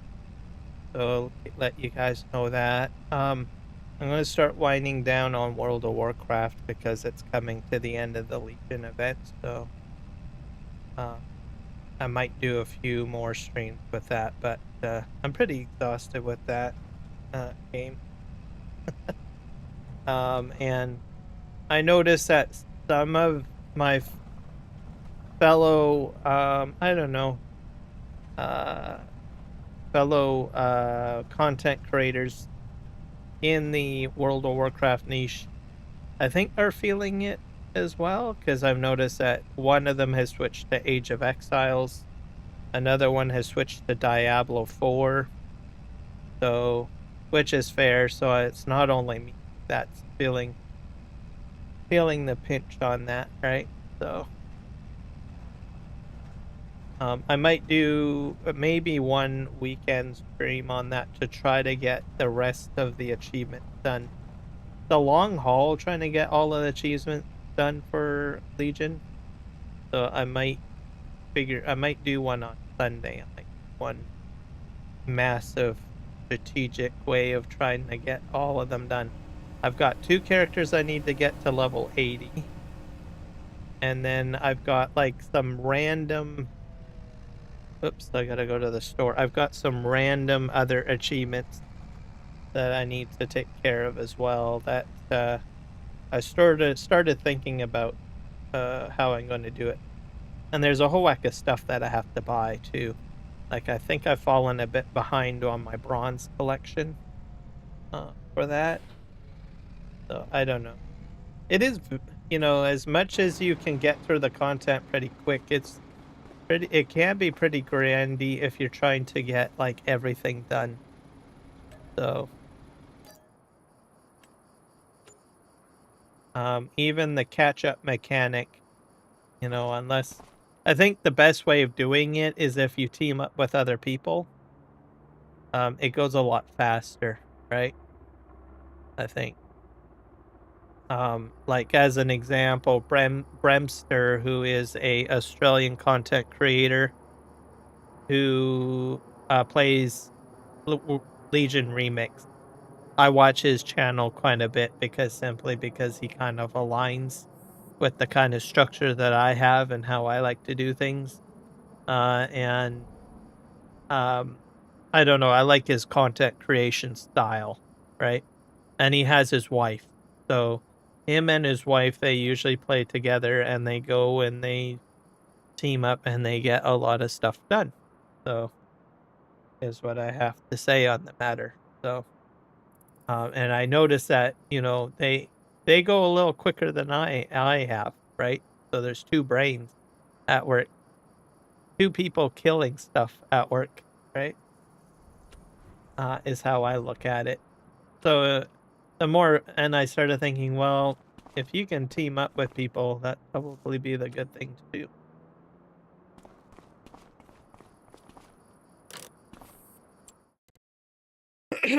So there's that. Where winds meet, you'll see more team up content.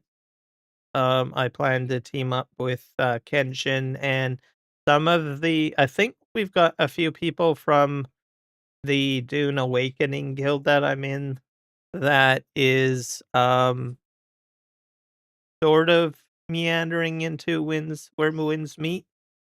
So we might see some more group stuff together there. Um we're still probably all going to go back to Dune. It's just that it just feels like it's uh, a bit stale, I guess the saying is. I can't explain it. Um we're just doing a lot of repetitive stuff, right? So you need more mechanics in there that will be not so repetitive. What I'm trying to say. So we'll have to see what happens. Okay, we're gonna buy a tractor.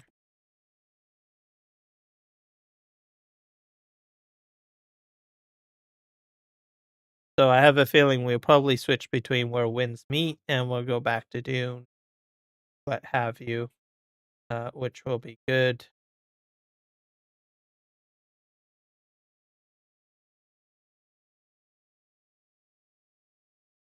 Okay, we have 2 Fords here. We have the 4, got 2 of them listed. I don't know what the difference is between the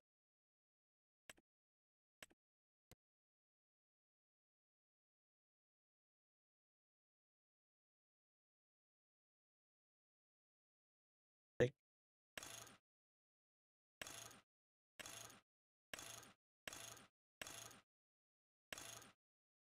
I like the color.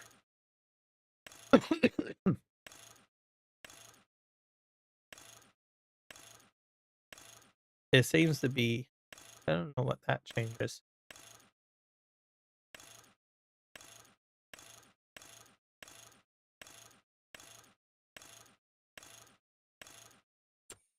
That one. What is it?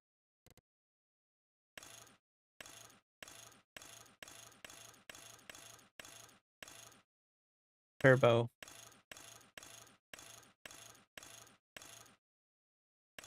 I don't think I want anything too crazy.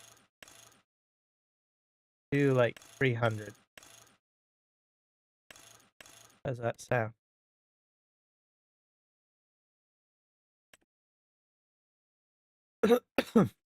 I wonder what the colors look like.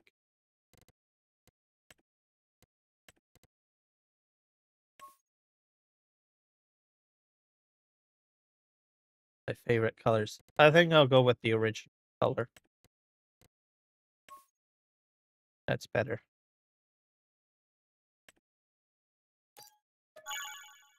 So this is from Mark Thor. I use this tractor in Farming Simulator 22.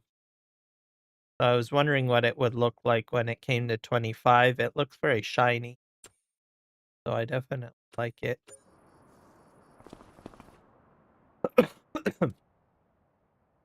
It has a lot of windows too.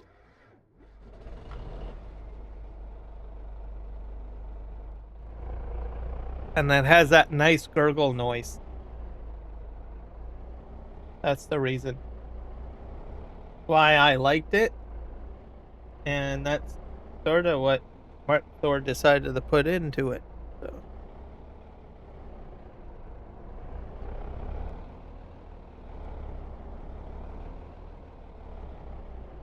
Back this up. There we go. Let's see. And it has a nice smokestack as well.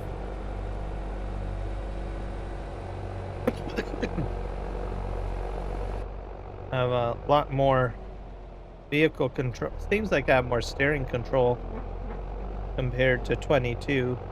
I had some issues in 22 to a degree. There's more light. There. So, thank you, Mark Thor, for bringing this over. I don't know if he's bringing over other mods. We'll see. But yeah, I like this kind of tractor noise.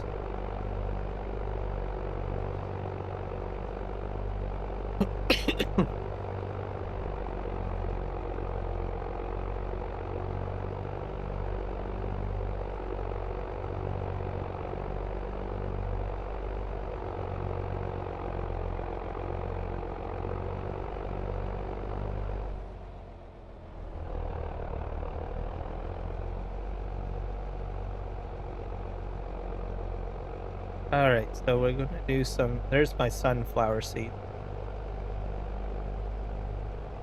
So I think we'll do that. Maybe. I'll have to buy a sugar cane tractor. Do that.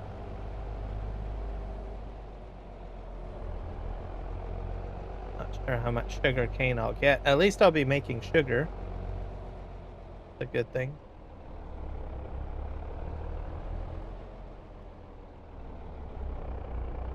Park this right here, I guess, or maybe a little bit up. I'll park right here. Now, I've never really done sugar cane with courseplay before.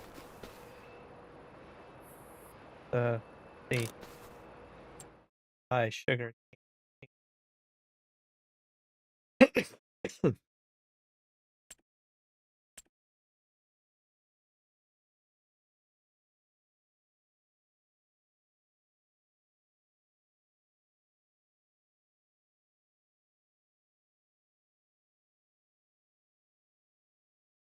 Thing on for sale.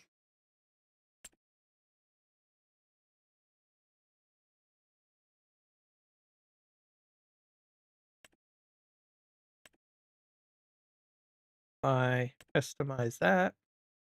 Trailer hitch. Oh, you can we'll put a trailer hitch on.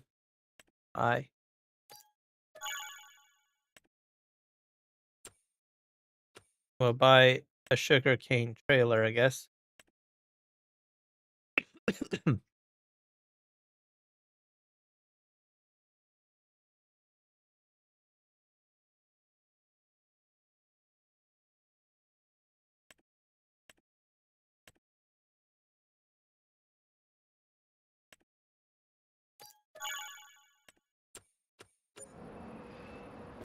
All right.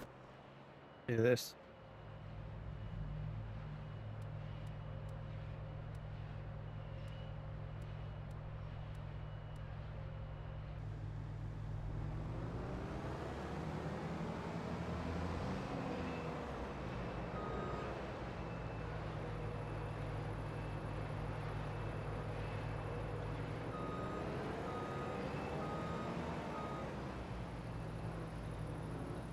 Here's the hitch, though.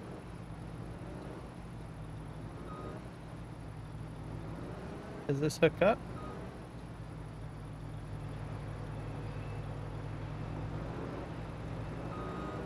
I don't think it hooks up.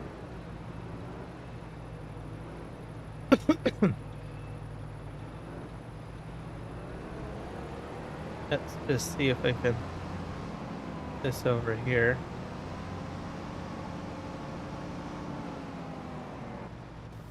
Oh, we'll get a trailer or a tractor.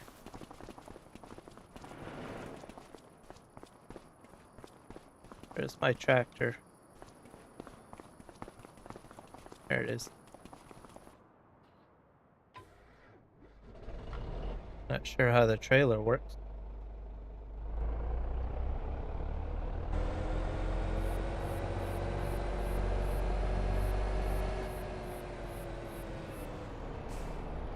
We'll do the sugarcane first.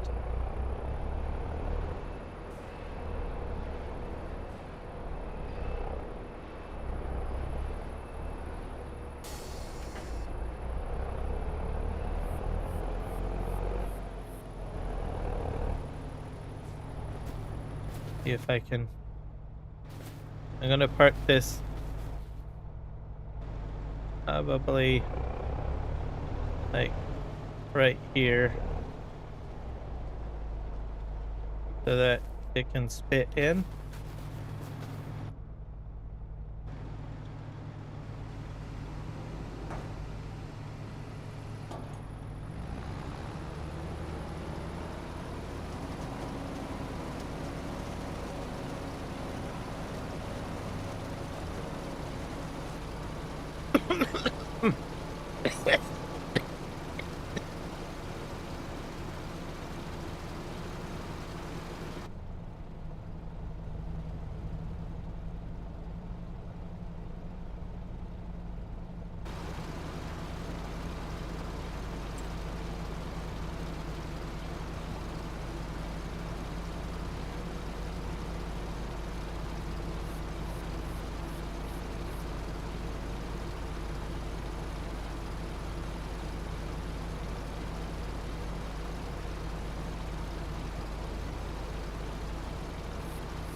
Sure if they can generate a field or not. Whenever the multiple tools,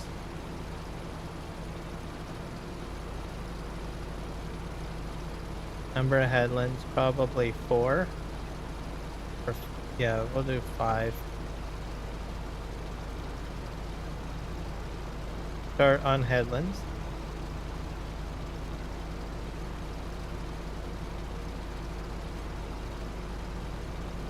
We will start top.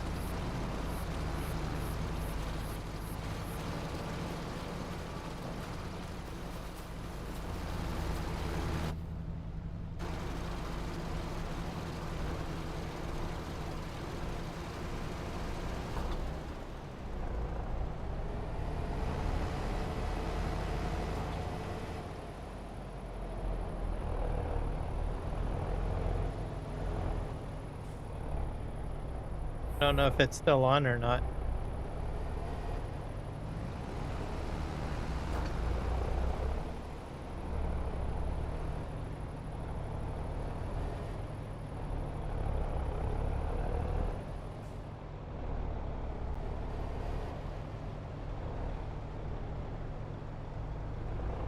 Needs unloading. Oh.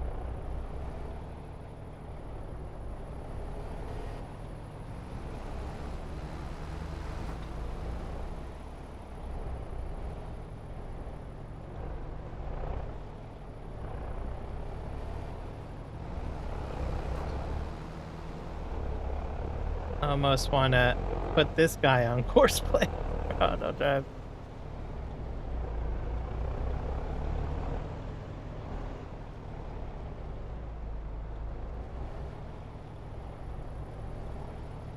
Maybe I should try cleaning this up a bit.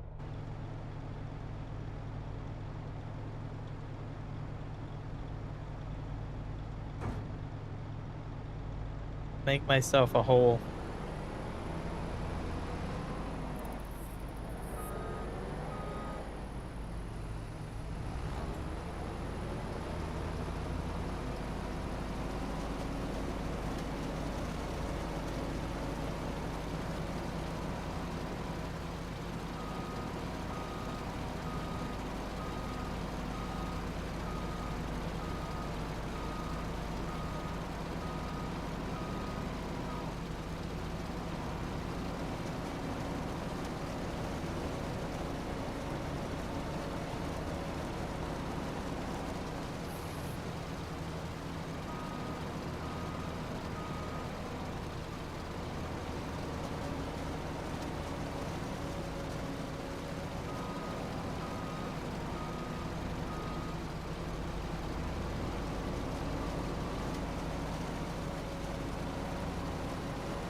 Oh, ran over my stuff. Dang it.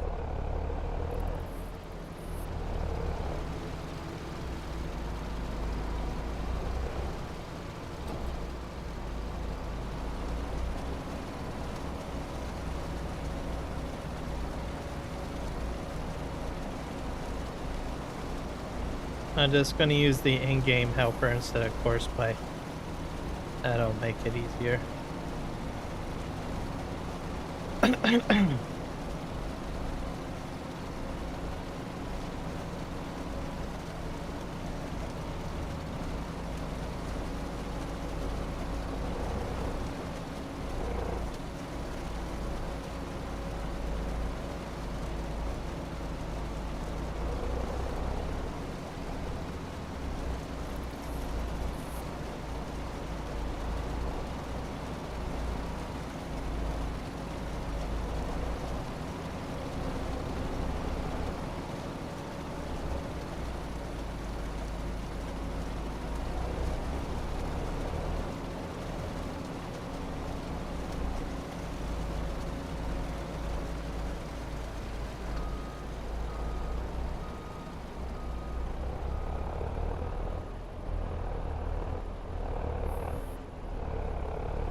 sure if it's dumping to ground or what it's.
Filling up.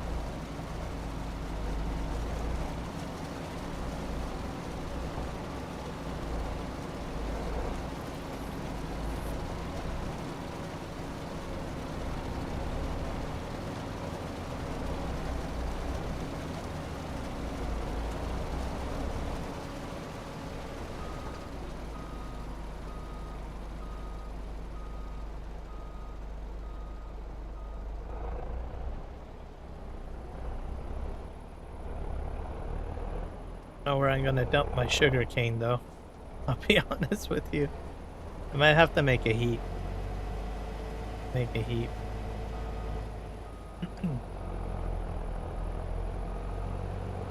Which is fine.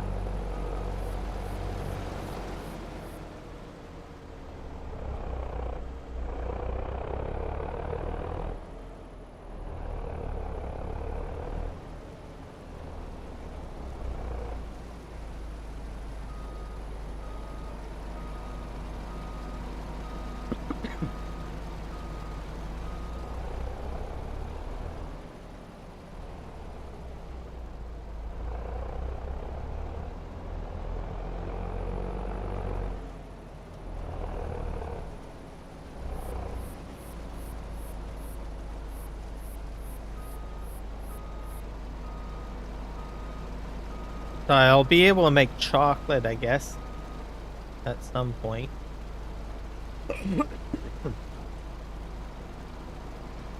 But he's doing. Oh.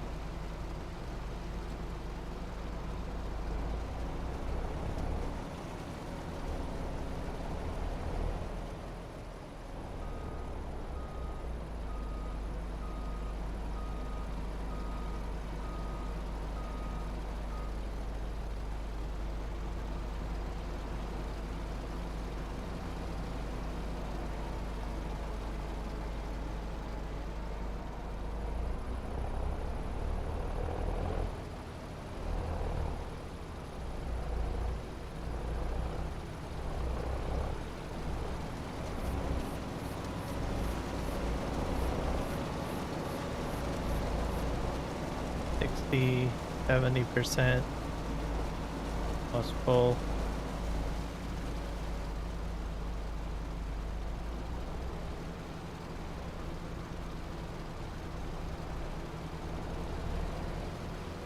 Maybe once I'm at 80%, I have to empty out.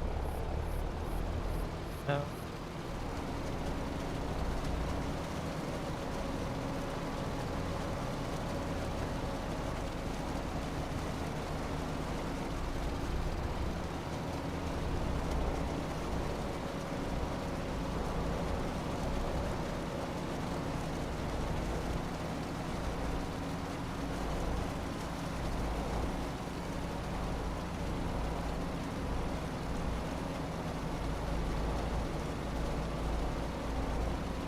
make a big giant heap somewhere.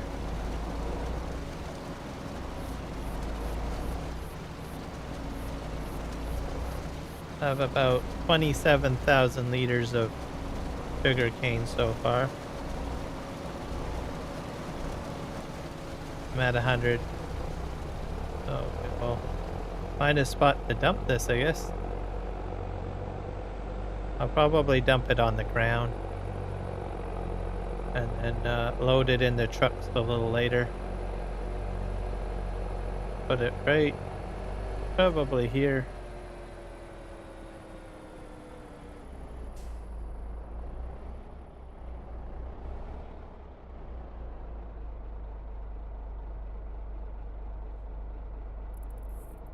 How do I empty?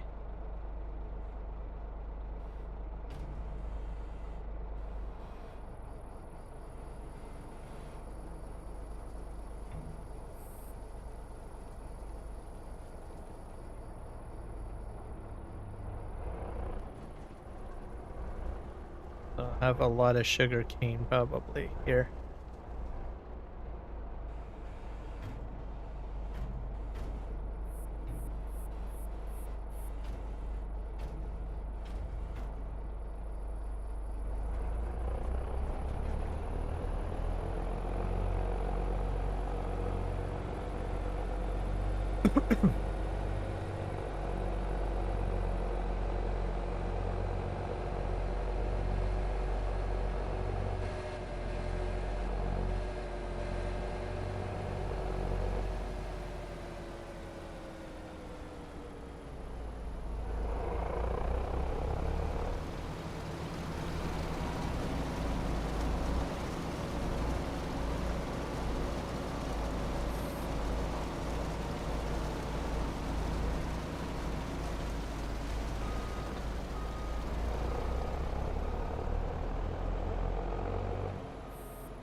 And the sugar cane will grow back too, by the way, which is automatically.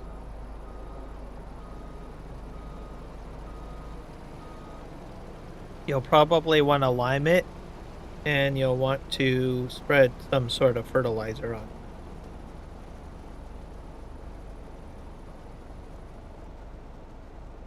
So it'll grow next year, basically. So it's sort of like grass, I guess. I think spinach is that way too. You get like 2 crops out of spinach or something.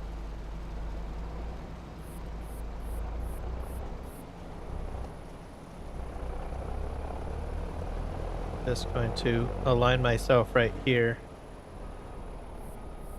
And then I'll have sunflower seeds. I can't remember why I'm growing sunflower seeds. Oh yeah, for sunflower seed oil. Or chips. So, you're doing that.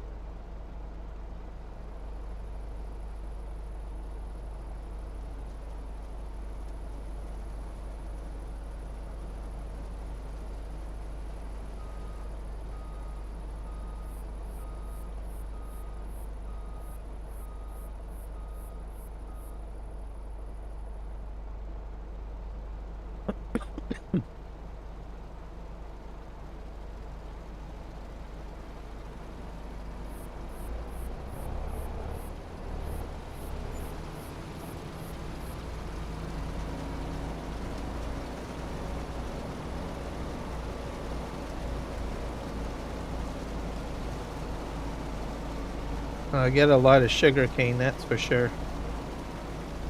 You don't need a large field, really. This depends on what you're trying to do. I've already got like 30,000 liters of sugar cane. For just like the outside row, really. So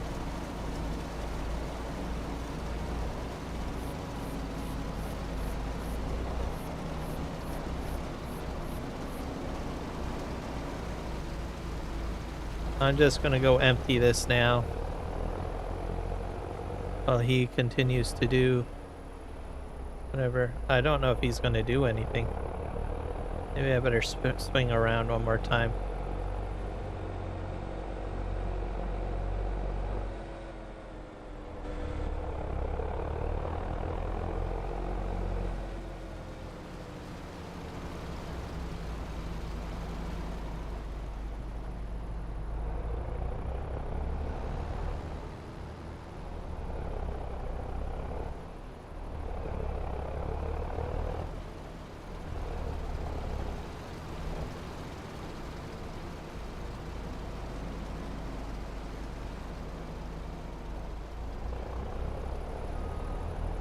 Gonna do his thing. Okay, we're gonna go ahead and empty this out because we're at 42%.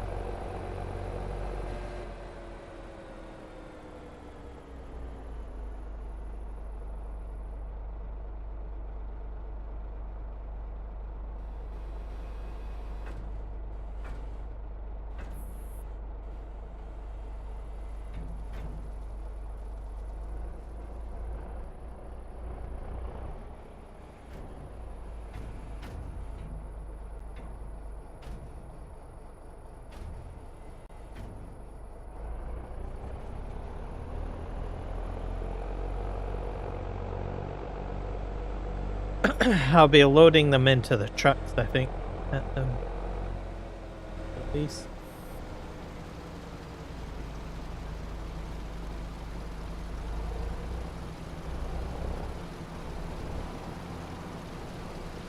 Are you going on the other side? Oh, I see.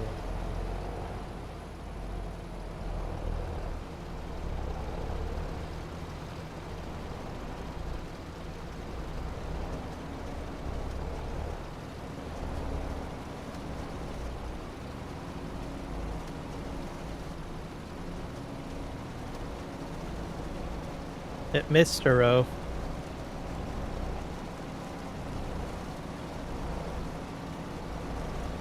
I think it's skipping rows. Why are you skipping rows, bud?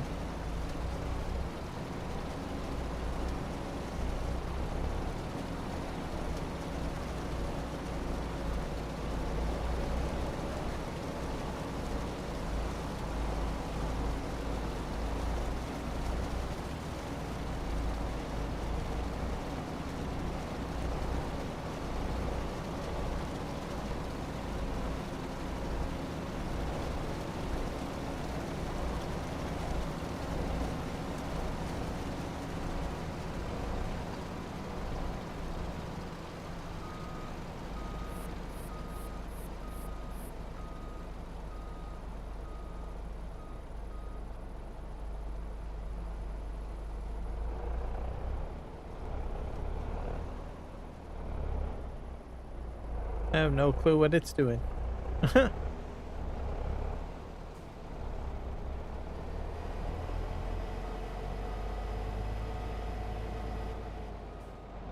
Is it trying to clean up this end again? No.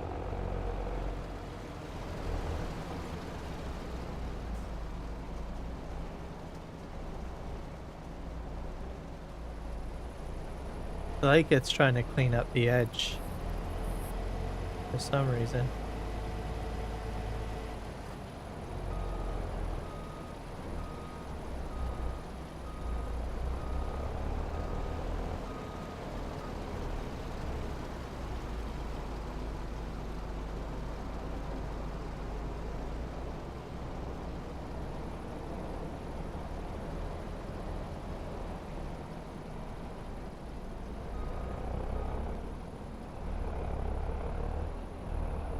Doing something. Sure. What it's doing. Very odd. The helper for you. Let's swing around here.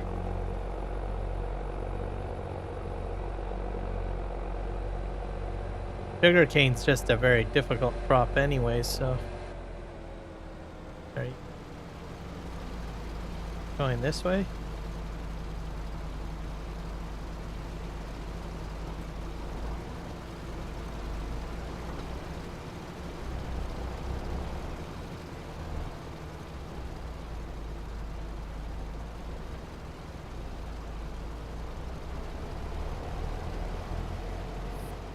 trying to figure out what he wants to do. I'm getting like too close.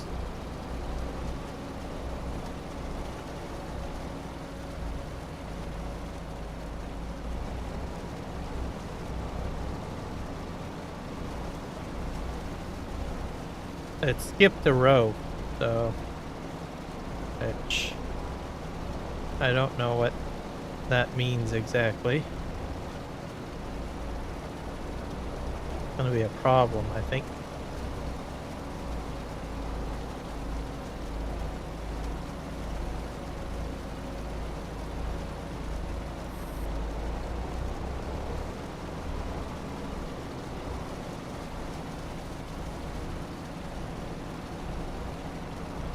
As long as it's like this, I can probably manage, but if it does need to go down this row again, or at least this.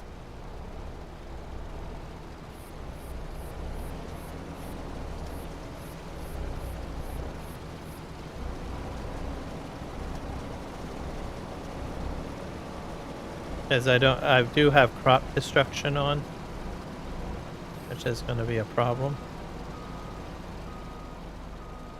What are you going to do now?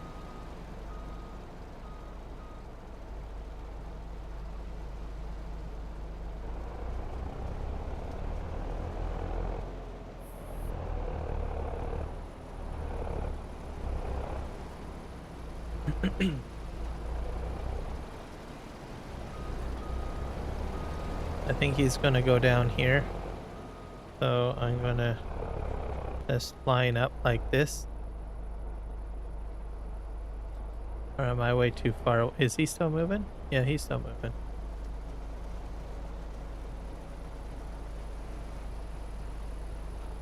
Good thing I've only got like one field to do. Of sugar cane. Hey, I'll have too much sugar cane.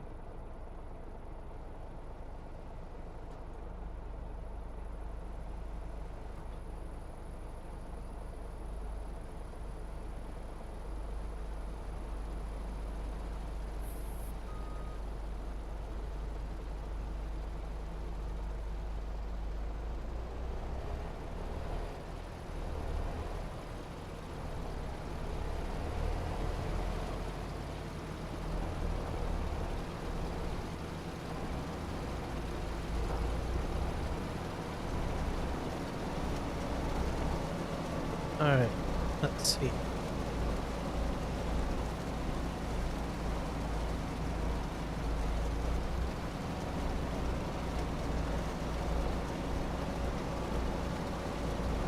I think I got it like set up for skip rows, which is the problem. The helper, I mean.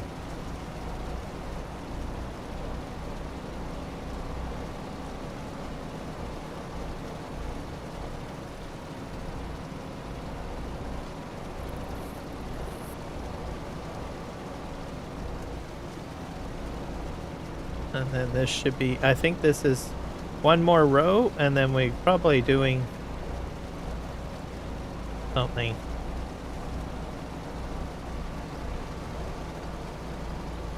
The 90. I'm gonna try to go ahead and empty this out because it's gonna be a problem.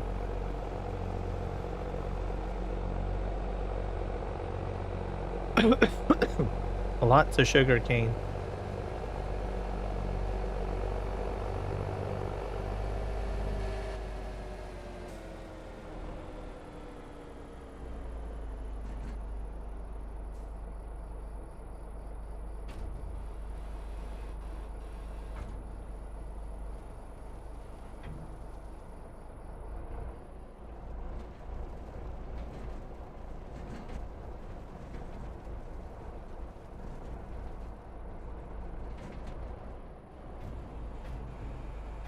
Normally I would probably put this on the field, but unfortunately I don't have a lot of space, so.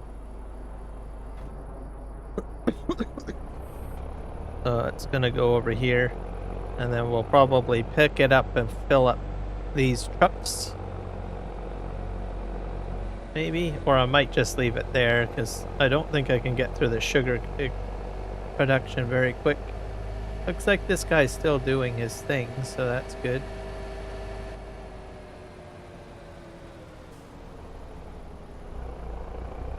And around.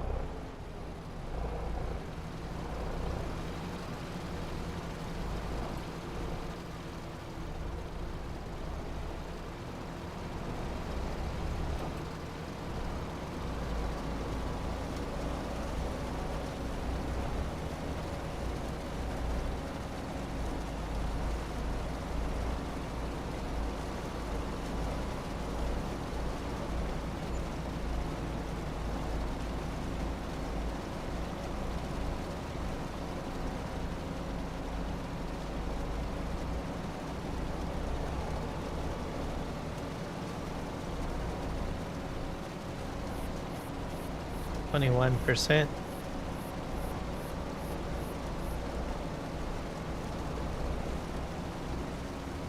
So it's just perfect because I transported the milk. So I'll be able to get chocolate going. Well, sugar. I have to make sugar first. So it goes in the sugar, then it goes into the bakery and the dairy, I guess, after that. So I'll have to set my sugar to distribution, basically.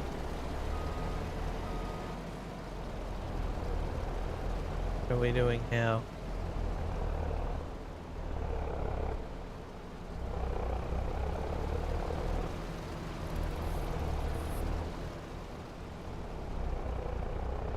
What he's doing?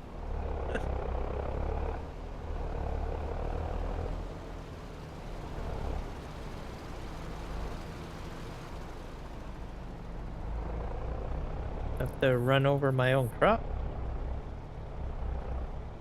Like that.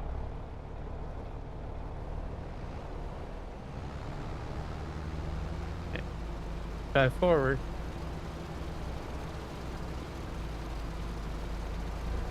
Have to do. Maybe I do have to back up.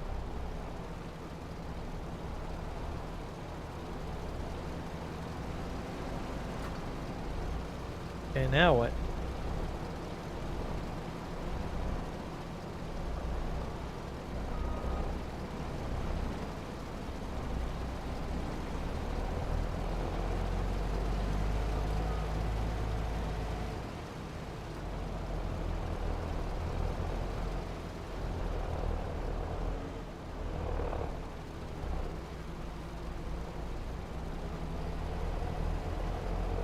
And around. You have to be in like certain range of the pipe in order for it to move.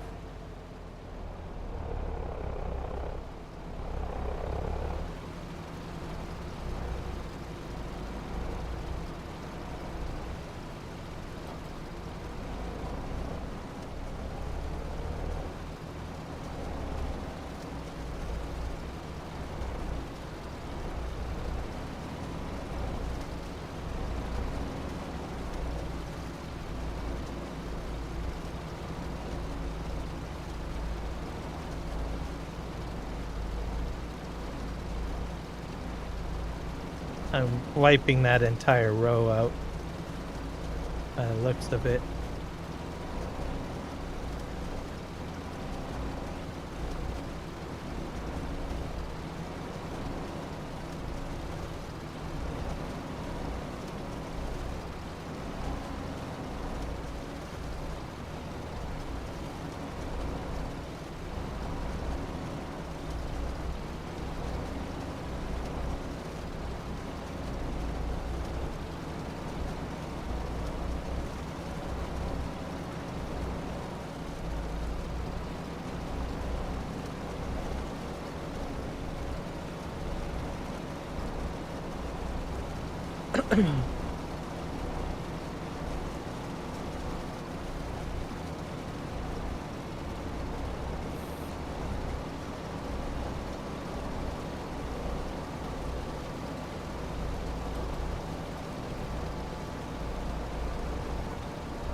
More crop going down.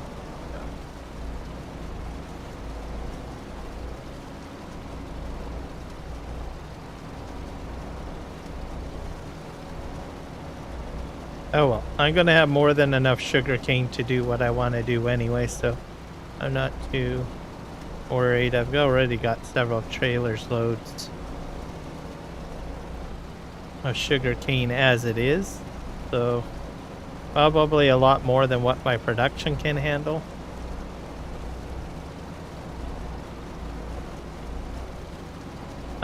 Also, some of this sugarcane's going to get shipped to the fuel factory, by the way. I should mention that because sugarcane can go into fuel. The bio sugar fuel, I guess. I totally forgot about that. I knew there was another reason why I did sugarcane. So I guess I'm actually chewing into my biodiesel, I guess, creation.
This is knocking it down, is it? Oh, it's still surviving. If I drive in the middle of it, it seems to save the crop. I think it just depends on where you drive, I guess. Oh, am I full? Okay. So that's another 28,000 liters. So if I drive in the middle, I seem to be okay. I'll have to remember that. Because I got another row to go down here. It's the wheels. Wherever the wheels make contact is where your problem is. I did not know that till now. It's too bad, because I just ruined a bunch of crop.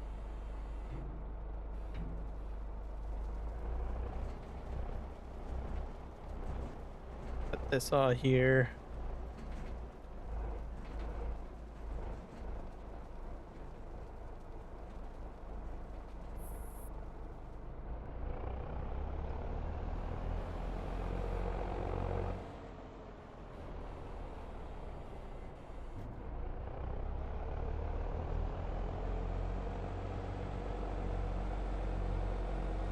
Do, do, do, do, do.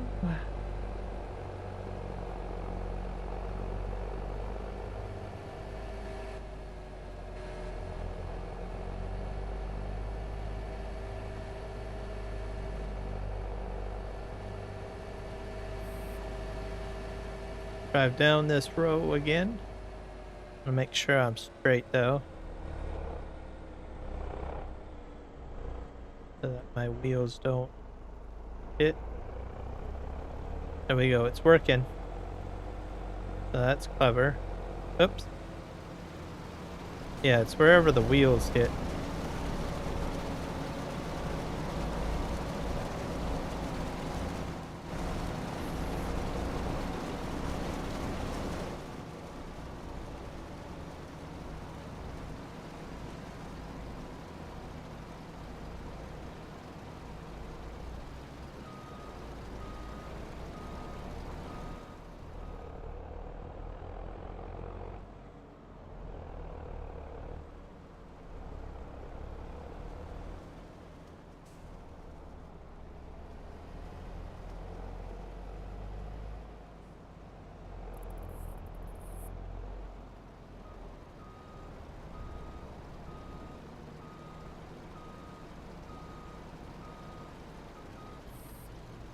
What are you doing?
That's my rear tires that are, or my trailer trial tires that are killing my crop now.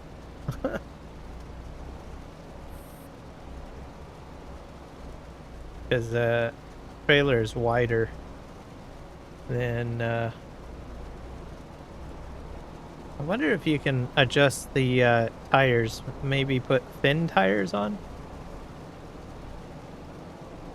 I'll have to think about that.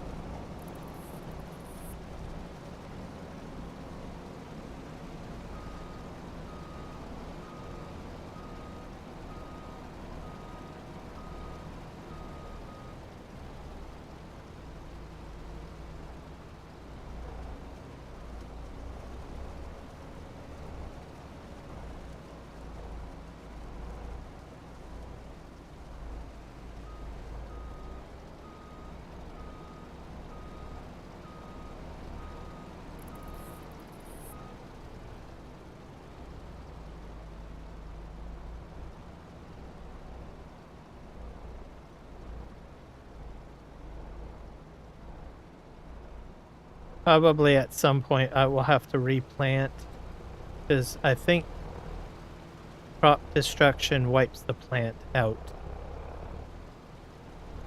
I believe. So I'm gonna have, like, the next growing season I will have stuff missing, basically, I think.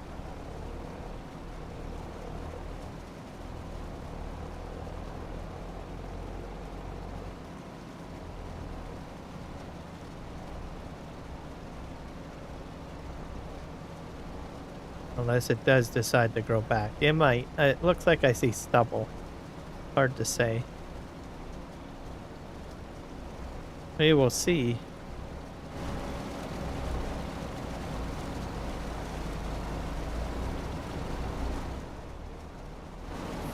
Hopefully this means we're doing the ups and downs now.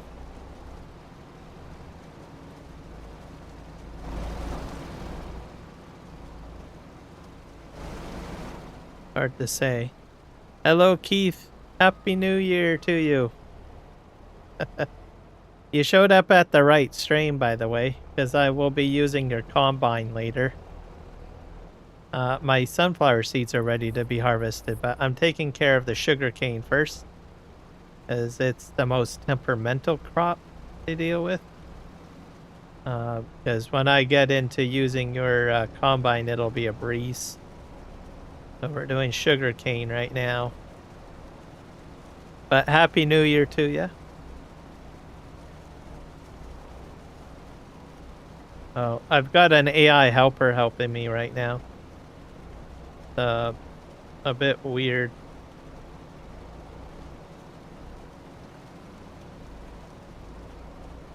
And I'm dumping it on the ground for storage.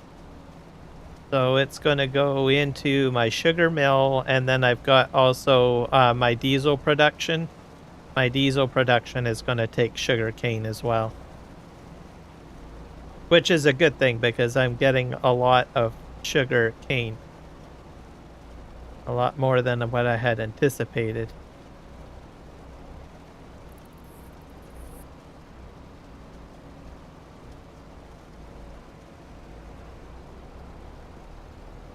wanted to spin around.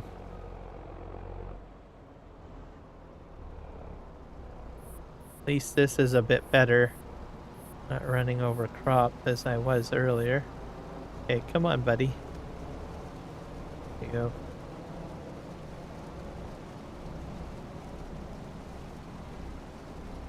Well, I definitely appreciate it, sir. Yeah, it's been a while. I don't think I've had you in my stream for a while. You might have been lurking, though, but... And I know that you haven't said Happy New Year to me on New Year's, so it's all good.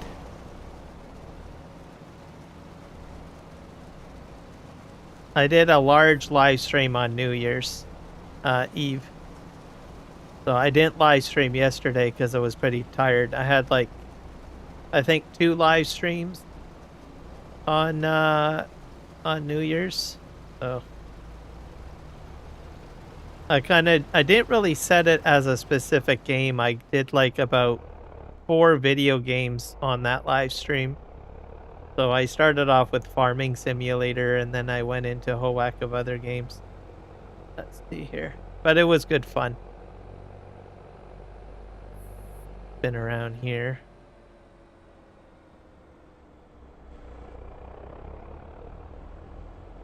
Is there any updates on your combine?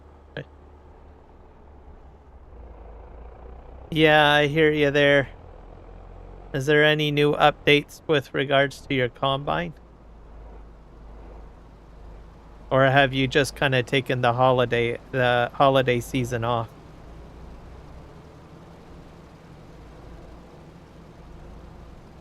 Because I don't know if you've are uploading it to the mod hub yet, or where you're at. Why is this guy stopped? Buddy, why are you stopped?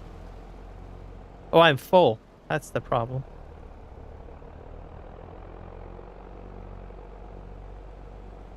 Just the camera one. I think I sent it. Yeah, I've got the camera one.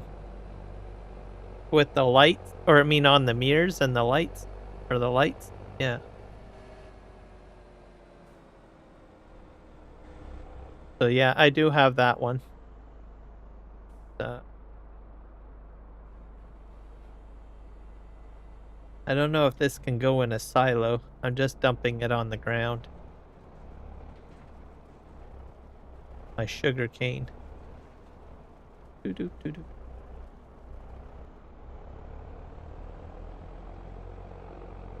I'll try dumping it into a silo. We'll see what happens.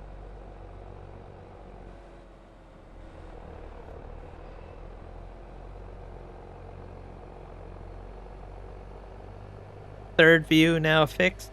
Okay. Well, that's good then.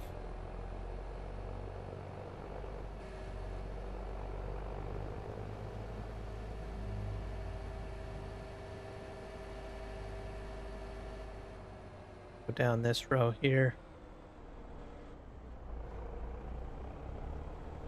I did show off my logo. I put my logo onto the on the combine. I'm using that one at the moment, the one with the logos. I thought, what the heck, might as well use that one. I think I have to spin around here.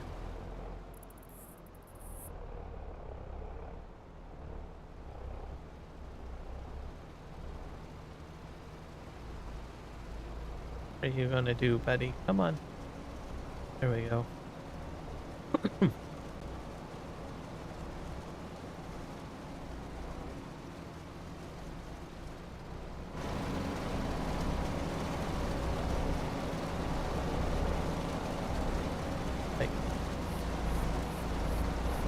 I do not like doing sugarcane. I'll have to do it once a year, though. That's the key thing. They're all the same. I update all the same time. Okay.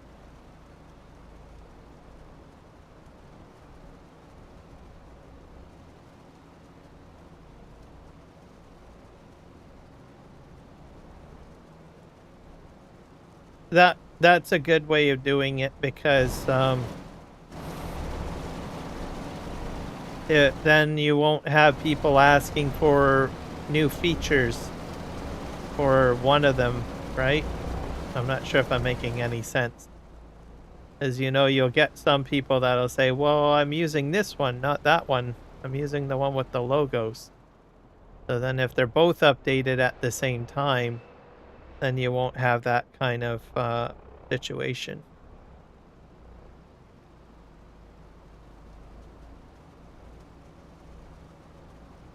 This guy is going down this road.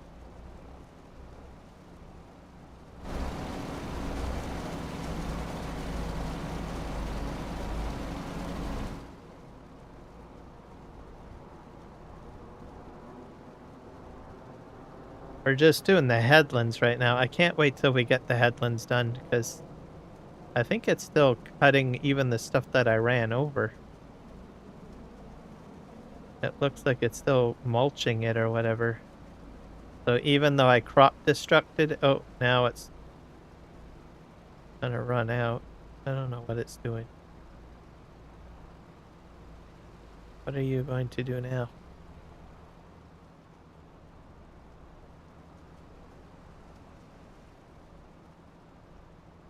That's the hard part about sugarcane.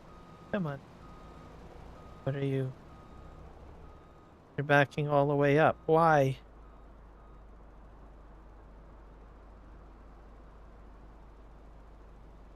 Yeah, exactly. I'm in the way of this guy here. For some reason. Turn around. Do your what? I don't know what he's doing. I really hope he's done the frickin' headlands because I am. Don't skip rows, please. Don't skip rows. He's driving me up the wall. Okay, what? Come on.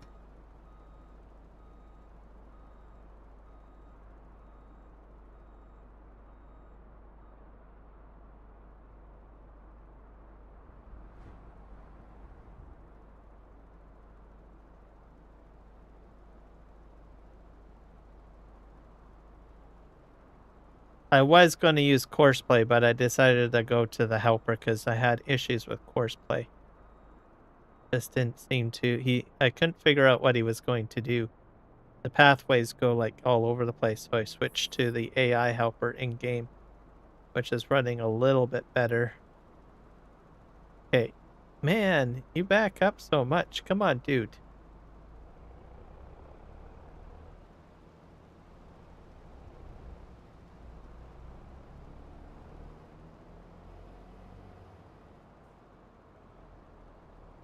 I'm gonna try to get the Jacko mod, I think, for sugarcane, because I'm gonna be doing this seasonally, and this is a bit painful. Because I think I can do much wider rows with that one. So I should have installed it, but I didn't. I was gonna use base game, and that's what I'm using. Knock the corners out, so turn without leaving field. Yeah, that's what I should have did. And then he skipped the row. This row is like should have been done like early on, so I must have did something wrong with setting up the AI, which has got me concerned.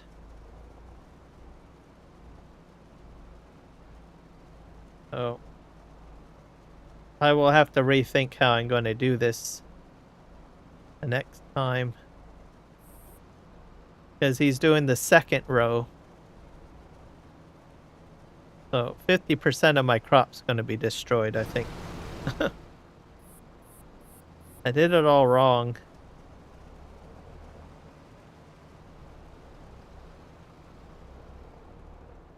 Okay. I wonder if I can jump in him and see if he's like on a skip row setting. Get in here.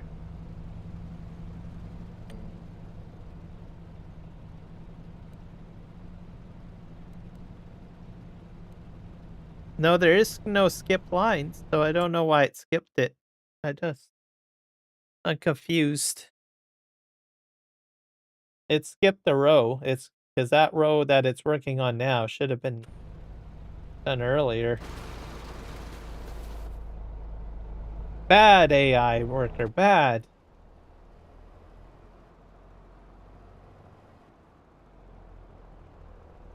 I should have checked how many headlands he got to do.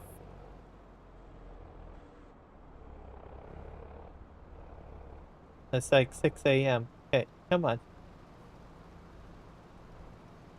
Oh, exactly where you're going. You're going to back up 5 or 6 times, aren't you?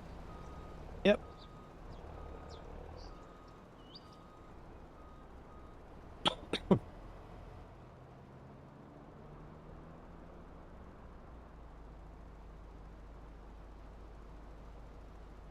And this is the Giants AI worker I'm using right now.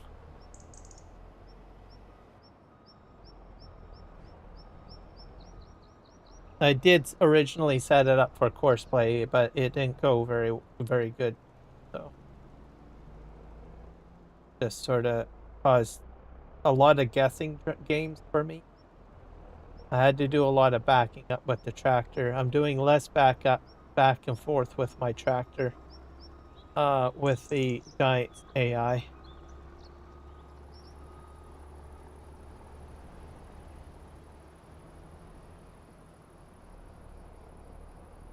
Okay, come on. So most of what it's doing now, it's trying to clean out the corners, but it already cleaned the corners out. So I don't understand why it's doing it again, which is confusing.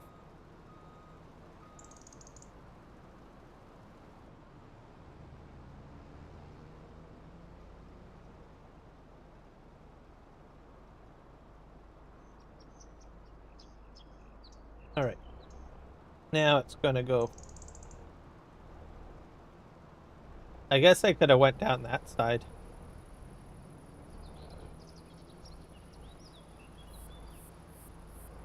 Are you gonna...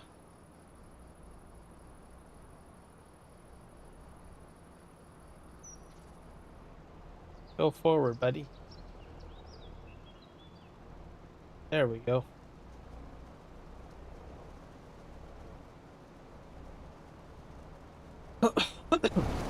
Good thing I didn't do a huge field of sugarcane. This is the smallest field that I have, so that's why I went with this one. And I've gotten plenty of sugarcane just from this one field, so the yield has been very good.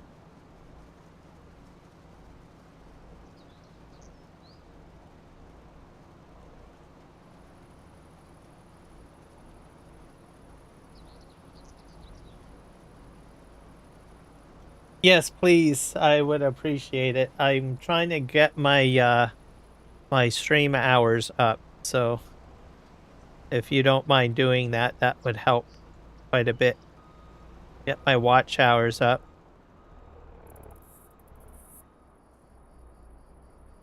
Because I've fallen quite a bit. It's been a little bit more difficult to get watch hours lately.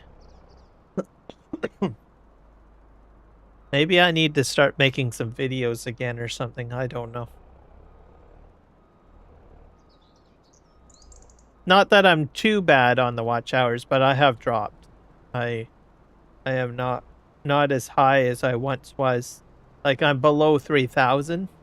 I was above 3,000, but then of course I took the summer off. So I don't know.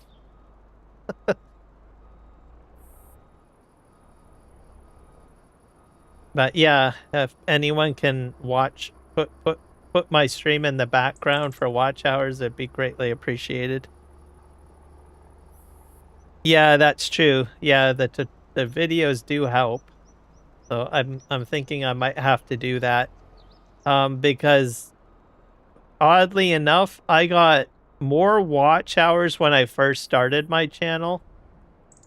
Compared to subscriptions. Because I was doing video content. I was not live streaming.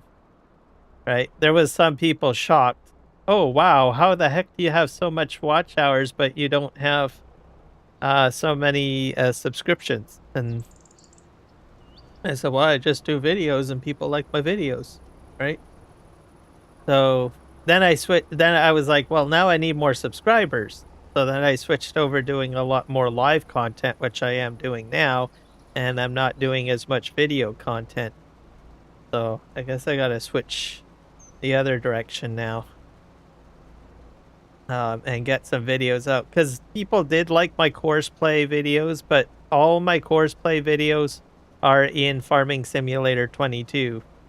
So some people still slightly watch those videos, but they're starting to drop off as more people transition over to 25.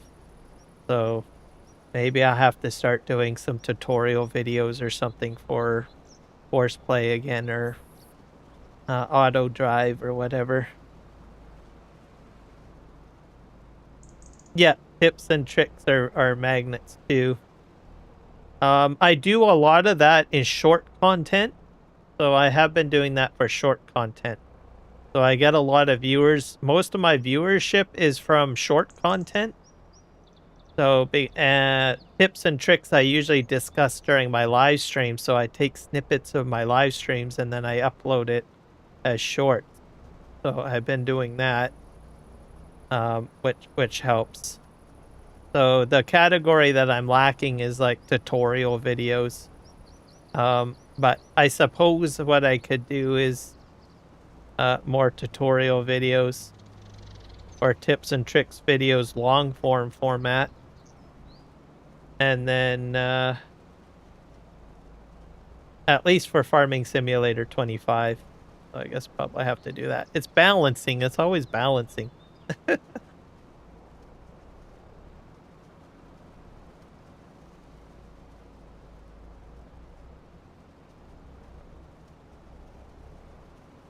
So maybe I'll get into doing that. Also, I did do a lot of time-lapse videos too.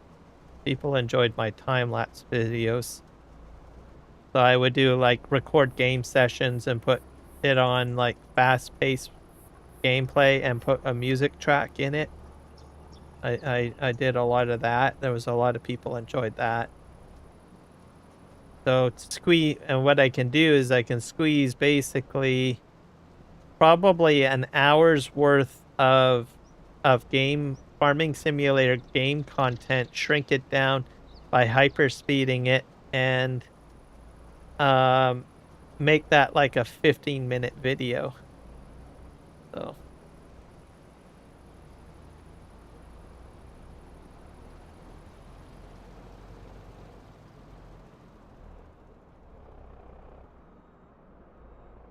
okay. Oh, right. Oh, sweet. We're doing the ups and downs. Fantastic. This will go a little easier.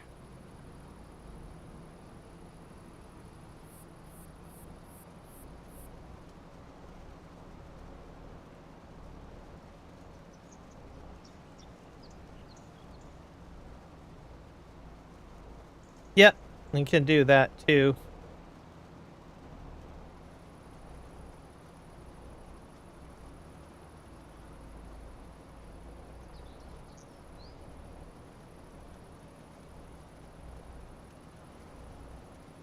My live streams I probably could cut as well, I suppose. There is a studio cut function. Just cut the clips out, download the clips, and then do a transition between the two.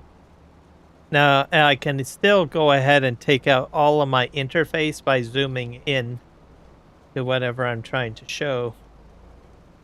I guess I could probably do that. I haven't really used the clipping functionality of YouTube full.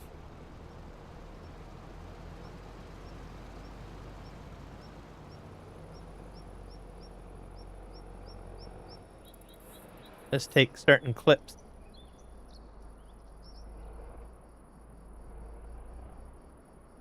I'll have to get into testing that out, because I've never really done that before. Usually I do a full-on recording, but there's ways of taking an existing live stream and giving it more more bang for its buck, right? Because it is still video footage.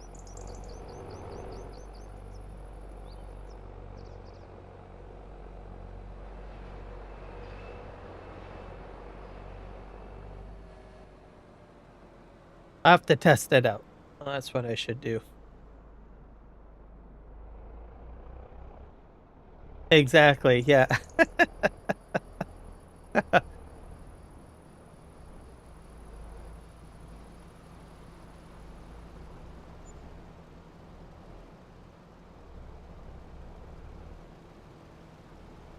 Why is this? Oh, am I not? Oh, that's the problem. I didn't lower my bucket down.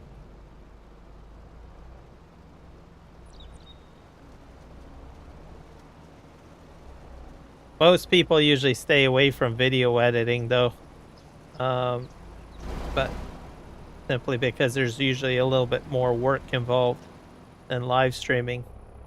I think it's more difficult for people that start their channel live streaming to jump into wanting to do video editing. Compared to starting with video editing and then going to live streams. Alert mode.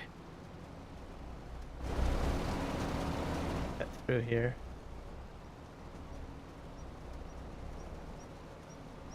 At least we're doing the ups and downs, so I shouldn't take me too long to finish this off.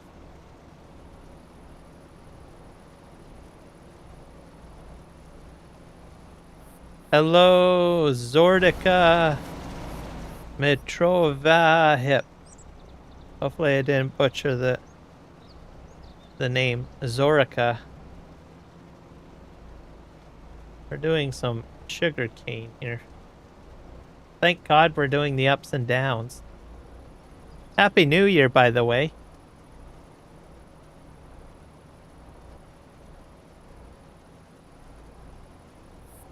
This is going to get taken out.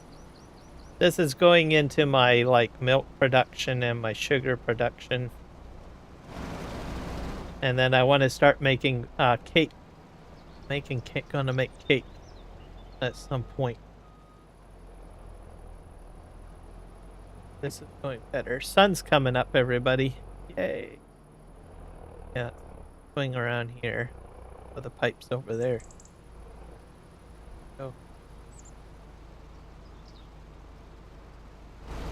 Yep, they do. Giants keeps on improving the game to make it look more real. I don't even know what to expect when the next game comes out, to tell you the truth.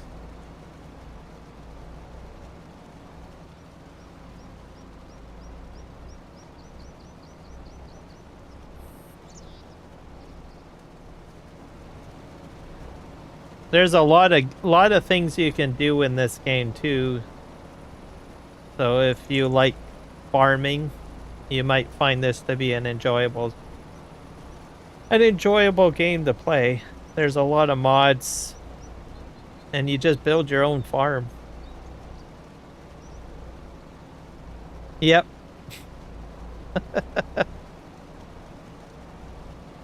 It's available on Xbox, PlayStation, so if you don't have a computer, you can play it on those devices too. I think there's one coming out for the Nintendo Switch, if I'm not mistaken. Special edition. Let's see here.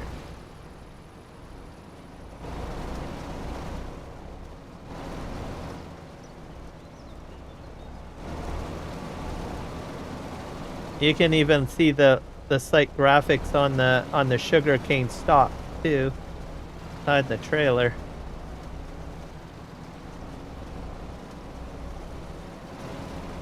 Yep.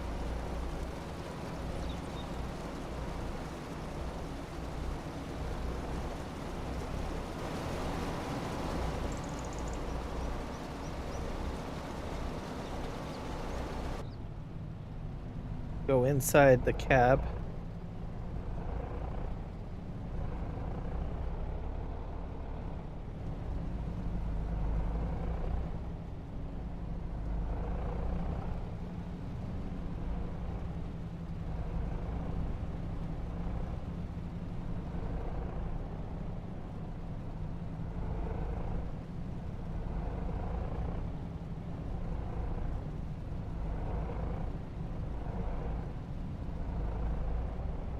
which makes it much easier. Come on, to the end. I'm gonna swing around, I think.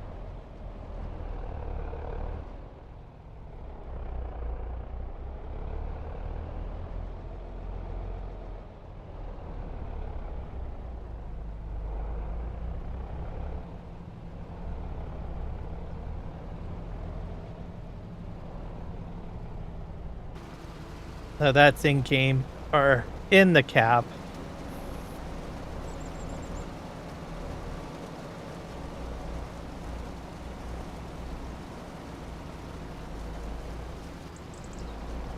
Yeah, that's the version of Farming Simulator I started off with.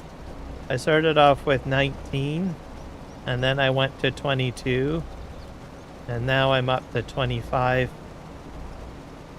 The visuals get better and better with each edition, slightly. But comparing to... Oh, I'm full. Compared to 19, this is a huge upgrade. Yeah.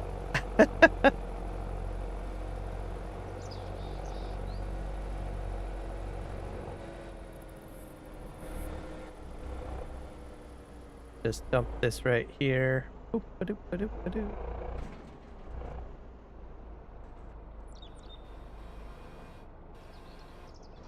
Raise this up.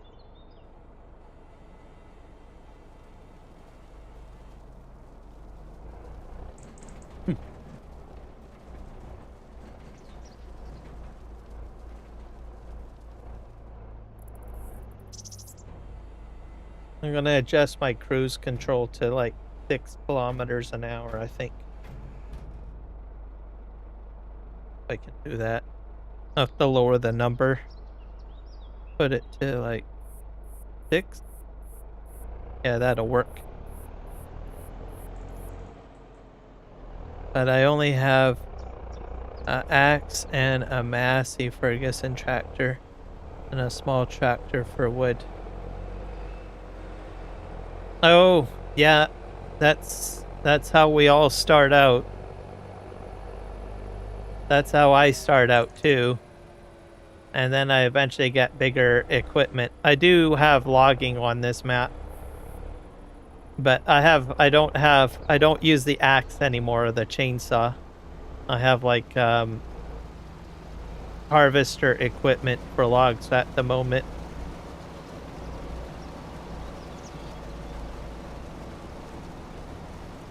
Just up this to 8.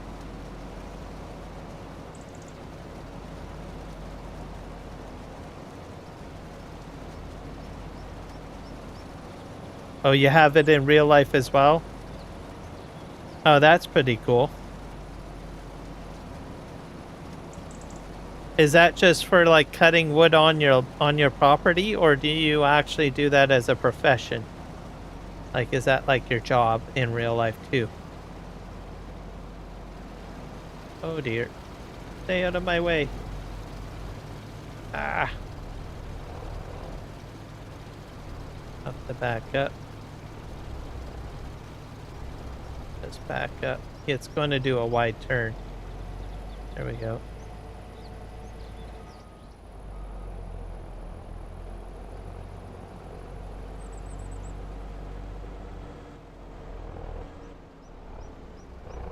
Do this.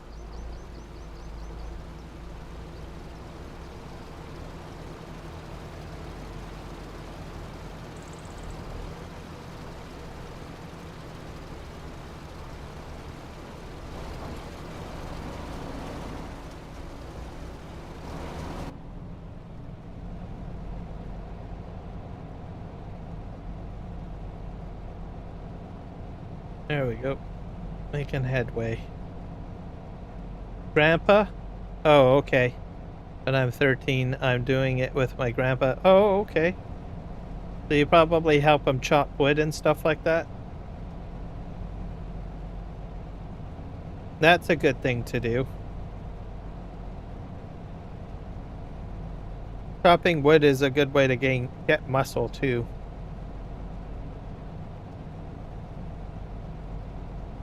And it's fun. You can stack it up and then use it for a fire. I used to do that too when I was younger. I used to chop wood when we had like a fireplace, like kindling and stuff like that.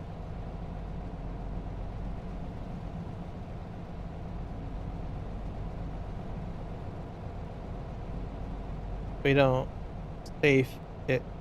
We use it to heat up the house. Oh, okay. Yep, that's sort of what we did too. Gonna head this way.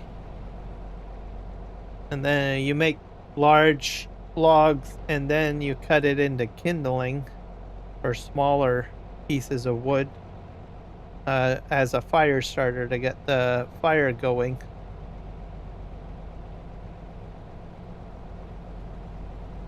Used to do that on the weekends. Okay. Let's see here. They're aligned.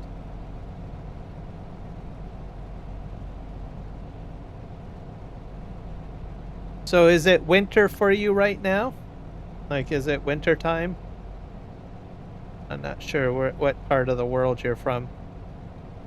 Some people have it like summer right now, like in Australia and New Zealand, it's summertime for them. So I'm in North America, so that's why cold here. Usually a lot of people have fires during the winter months. And they start chopping their wood to prepare for that. Okay. Oh, Macedonia. Gotcha.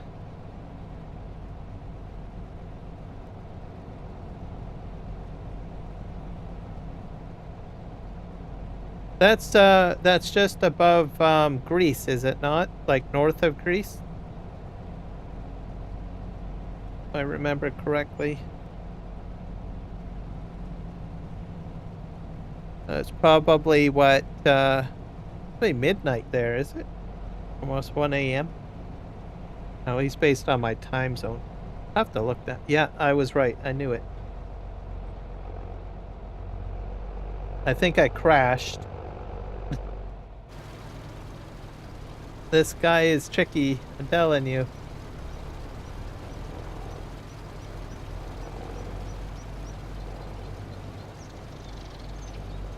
He keeps on turning the wrong way. I don't want him to turn this way. Alright, let's see here. Turn this way. I think I got about half the field done, so that's good.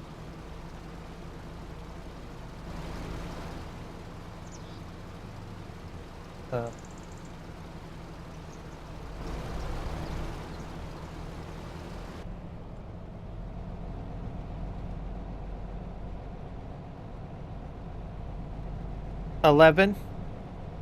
I still use the Massey in the game, and I play only that game. Yeah, it's a fun game. It's got a lot of stuff you can do. So it keeps you busy.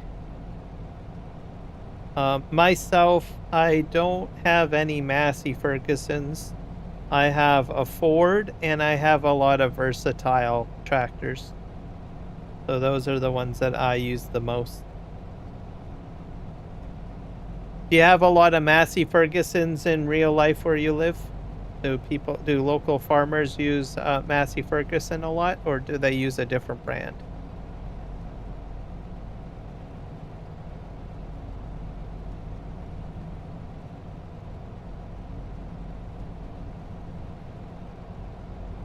I also like Case. I've used Case before too. Okay, and they're sick. Yeah, definitely.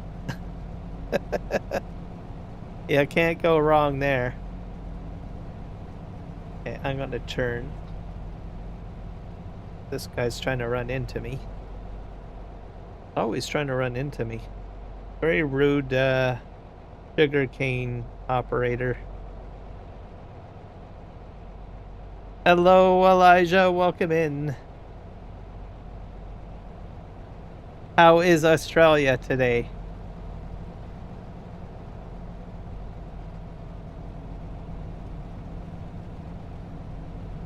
It's like 12 a.m. there.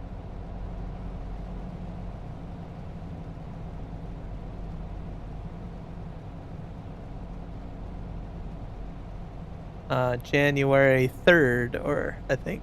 Yeah, I don't know.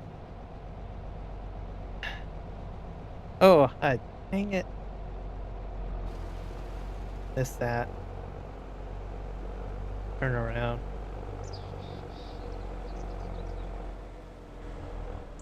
I overshot the spout on my harvester.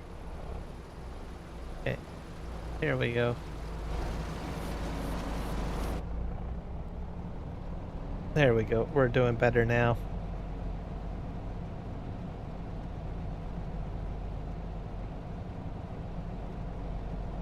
Oh, I need to change that too. I got that big shout out. I'm gonna have to change that. I'll do that after the stream. Because New Year's is over. America is doing good. Well, Canada is doing good, I should say. I'm Canadian, not American. But it's a good day. We do have some clouds with some sun, and it's 2 degrees Celsius. So it's not too shabby.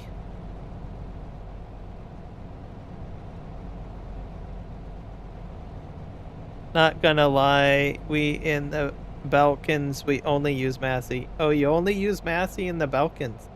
That's interesting.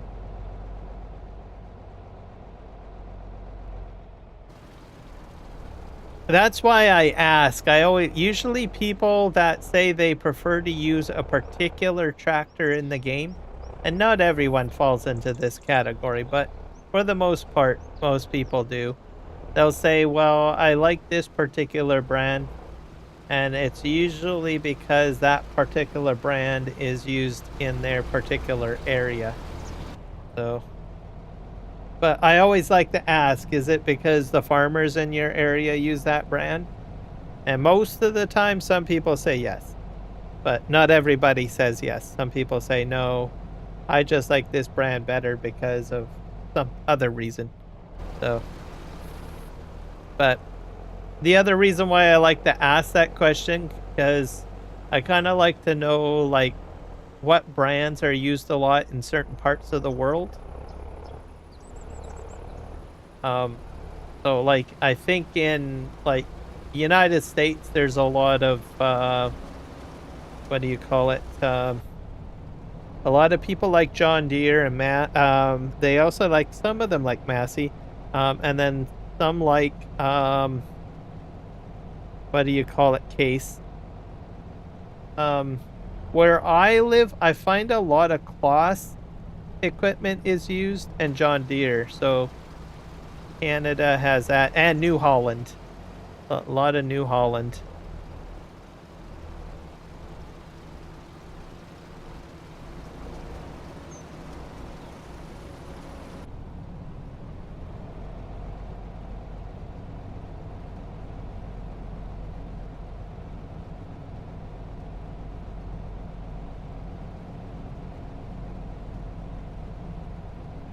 But I will say I have seen some Massey Fergusons on some farms were in Chilliwack. So that's in Canada. It's my city that I live in. So there is there. We got an assortment. But most of the time I usually see a lot of John Deere and Kloss.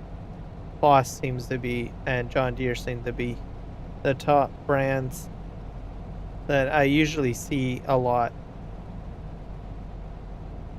But there's always like an old Massey Ferguson somewhere on the field somewhere, like either on the property parked or it's being used as like a workhorse tractor for doing like you know, generic farm chores and stuff.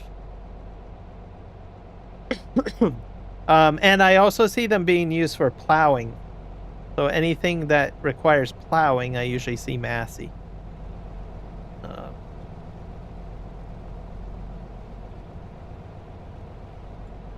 Okay, why is that?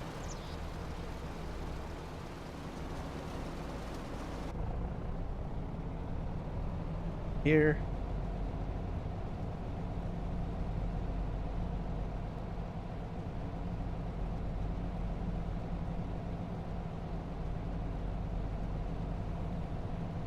Yeah, they do the job. So it's kind of like the grunt work is sort of what I see Massey being used in Canada. And then the John Deeres are usually like doing like maybe carting or something like that. Like if I don't know, someone is chopping corn, you'll see like John Deere cart. But I don't usually see a lot of John Deere like doing like plowing where I live. That's usually left up to like Massey Ferguson or Case. So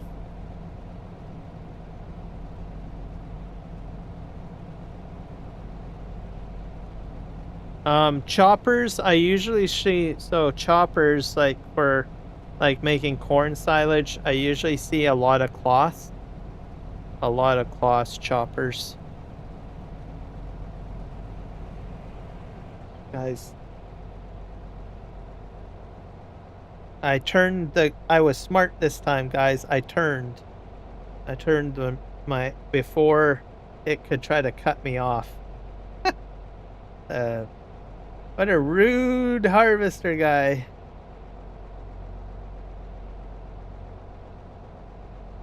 I think I have to spin around again. I'm doing a figure 8.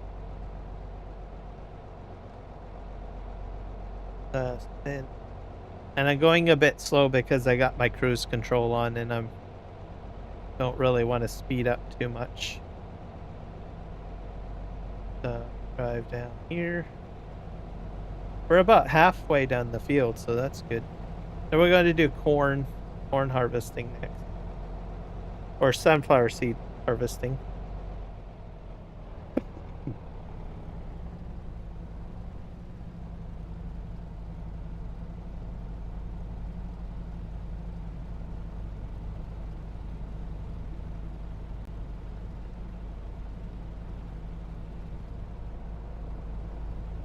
Back up a bit.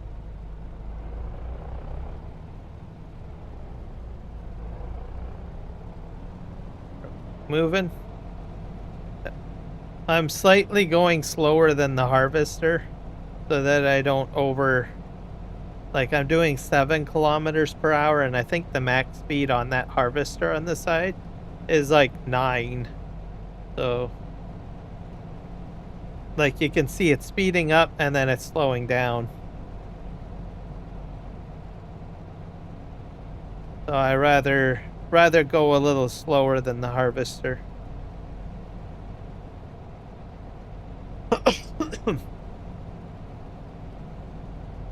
There we go. Up all of this down.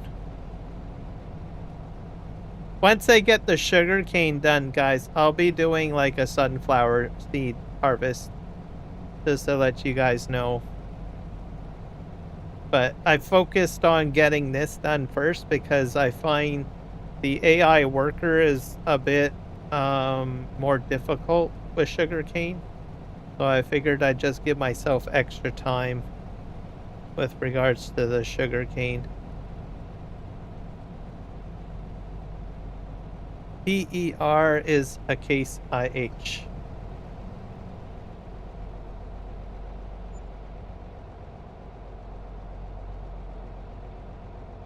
You mean the one that I'm in?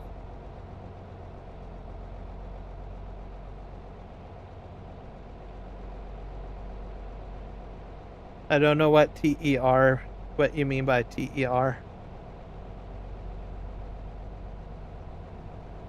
Or are you talking about the harvester? Yeah, the harvester's a case. So, yeah, that's a case.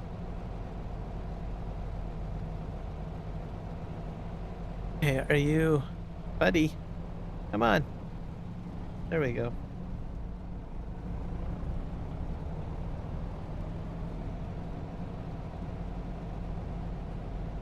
I should have gotten the Jatco. There's I think it's Hispano modding. He's got like a Jatco harvester up on the mod hub, which I probably should have gotten installed or used. Because I get about, this is about 2 inches, I think, or sorry, 2 meters. And you can get, the Jatco one has like 4 meters. So I don't know. I might try downloading that later. But I didn't quite think of that I would be doing sugarcane harvest today. Ran out of space to type. So I just sent it without the TER and added the TER in the next part. Oh, okay, let me see. Harvester. Like the harvester. Oh, I see. It's carrying on from the other line. We see a lot of sugarcane harvesters for what we call cane harvesting, and mainly the pickup tractors they pick up the cane is mostly articulated cane tractor, and the actual harvester is a case. So I'm using the wrong type is what you're saying. So this is probably a different setup. Actually, I probably would have liked that. Articulated tractor probably would have been a little easier to operate than this one. Let's go back into...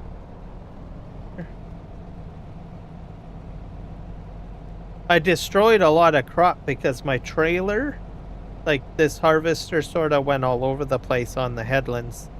Didn't do a very good job, and I ended up destroying some of my sugarcane, which is a sad moment, but things are going better now that I'm doing the ups and downs.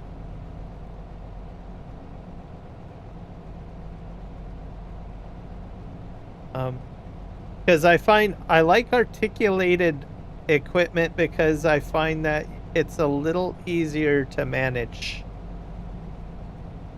Because you're controlling the turning inside the middle of your equipment, whereas with this, all of my turning control is in the front, and it makes it a little antiquated.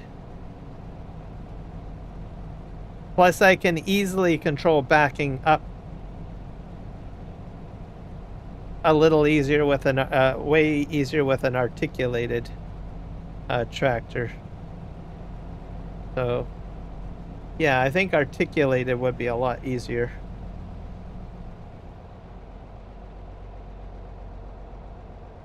We're going to spin around here.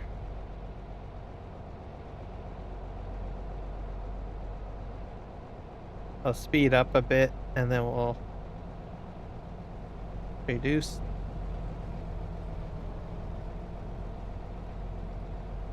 I'll probably have to back up, right?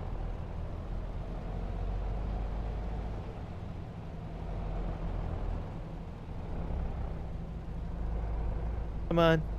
He's got to lower his head. There we go.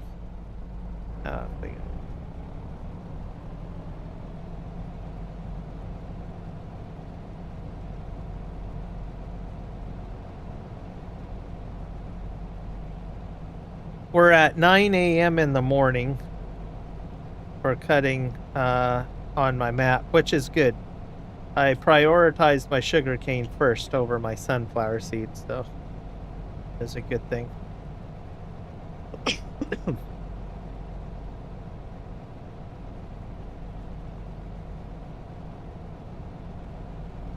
And once the articulated pickup is full, they go to a cane bin and dump it in, and a cane bin is attached to a train and comes from the mill, or what you would call a factory, I guess.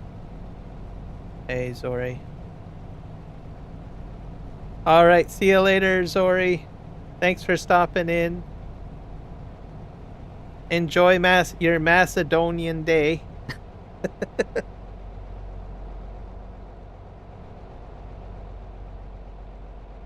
So the train, I gotta clarify, is that a road train that you're talking about, or is it an actual locomotive train?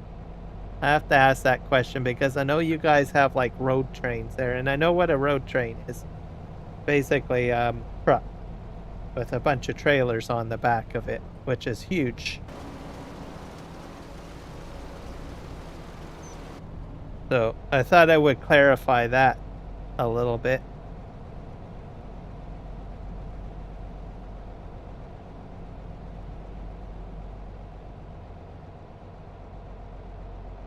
Actual locomotive. Okay. Yeah, I thought I would just ask just in case.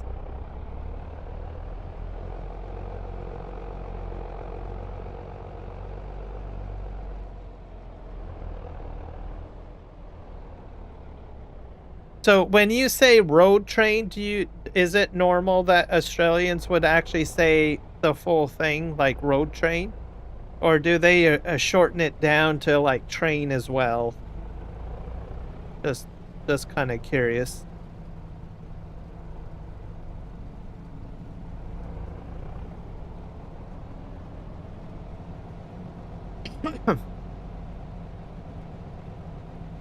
That way then I'll know whether or not if I have to clarify if they're talking about a road train or if they're talking about a locomotive train or not. The small one, but enough horsepower to pull the loaded cane bins. Oh, okay. Oh, it sounds like almost like a mining cart kind of situation. In parts of Canada, we have like mines, and sometimes they'll have like little small railroad tracks that are for like mining cars, and they have like a little locomotive on the front. It's probably maybe something similar to that, maybe.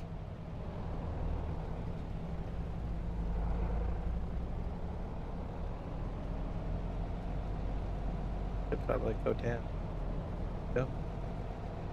No, we just said road train. Yeah. You'll see those in then like mines and stuff. Sometimes they would haul it out. All right. Well, at least now I know the difference with the road train situation.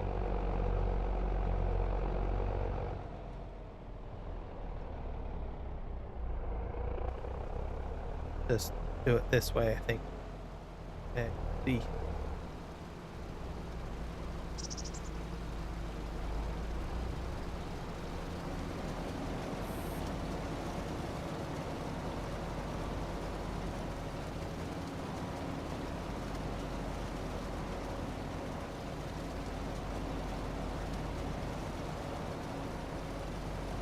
I'm almost full. But the cane bins are taller than the average human. And the train is just a little bit higher. Oh, okay. Oh, it's trying to smoke me again. Tricky driver. How rude.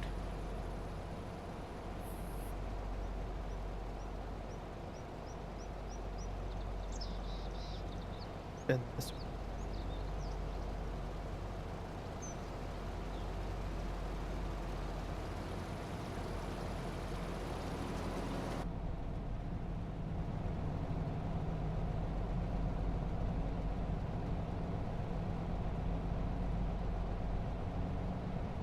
Yeah. I'm just fascinated by some of the stuff that happens in Australia. You guys have like some of the like largest like harvesting stuff that you guys do there.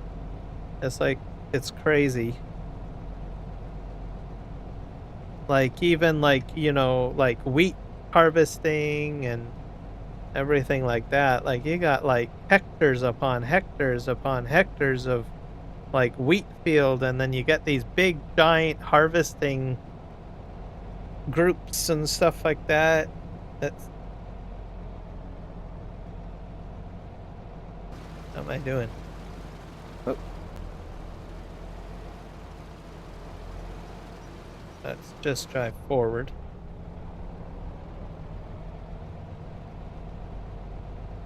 I don't think... There we go.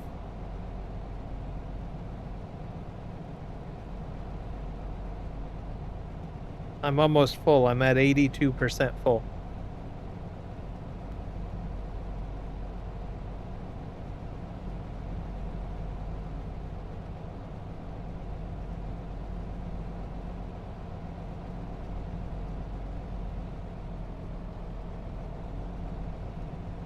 This guy's going to try to smoke me again once he gets to the end.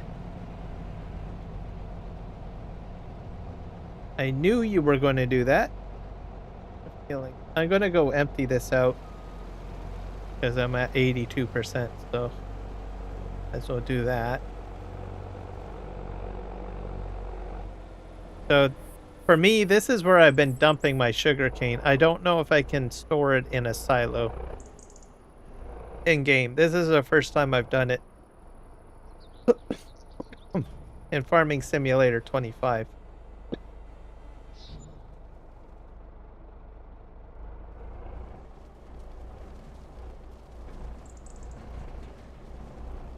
But I'll have it cleaned up. Either it's going to end up, some of it's going to end up in my sugar mill, and then some of it's going to, most of it's probably going to go to my, whatever you call it,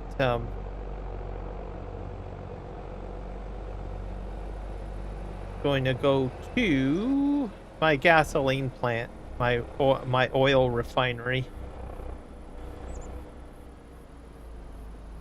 Go here. Turn this way.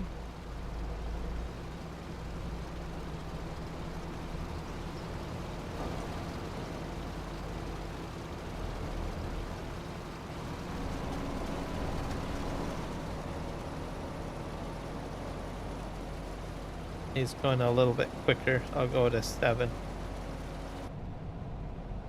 There we go. Wait till you see how big the cattle paddocks are. I don't know how to spell paddock. So if you know, tell me how. That almost sounds about right. I'll look it up.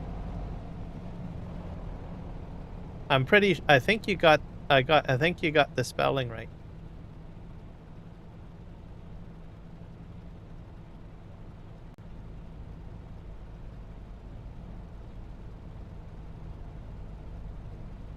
Yeah, that's how you spell it. P-A-D-D-O-C-K. Yep. How it's done.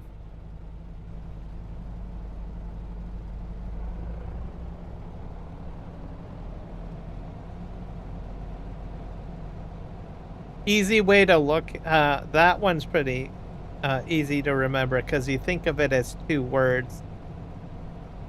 First word pad, and then the second word dot. Pad, dot.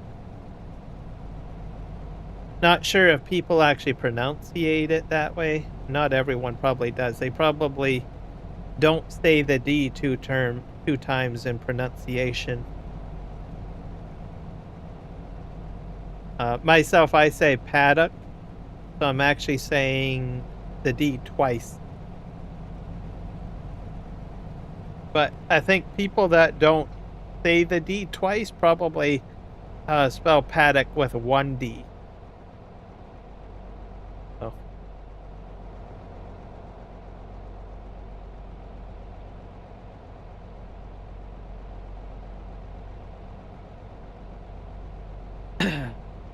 Because that's the trick of the mind too, I think. Like how we pronunciate things also tricks the way we spell, I think.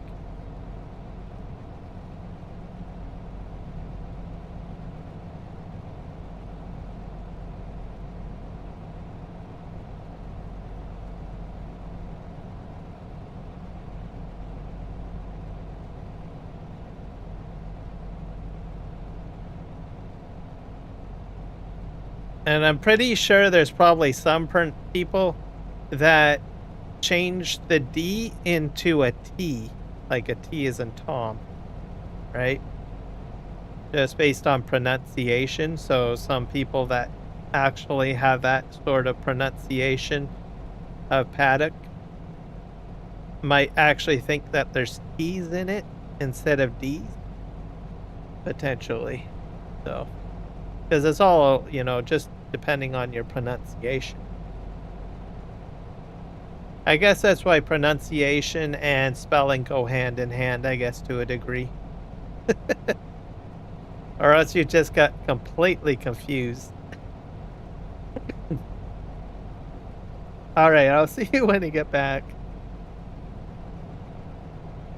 And we're gonna spin to the left sharp because that guy likes to run me over this side.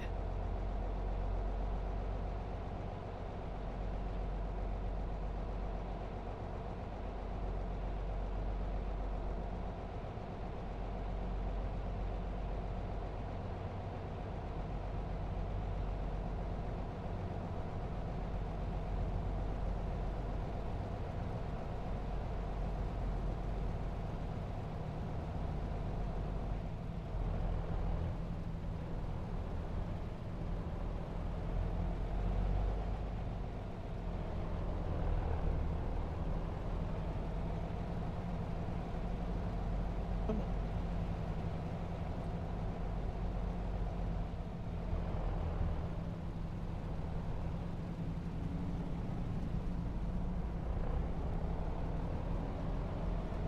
Almost done the sugar cane, and then we can move on to sunflower seeds. And we're at 10 a.m., so we're making good time. I wonder if I have to do lawn mowing today. Sure. Oh, I might have to check.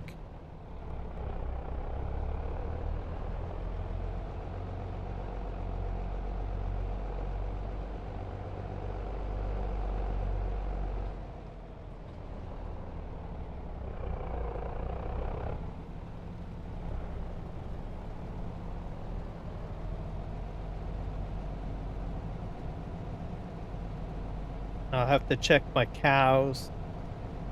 And I'll have to transport eggs, I think. Got eggs going. A few things that I need.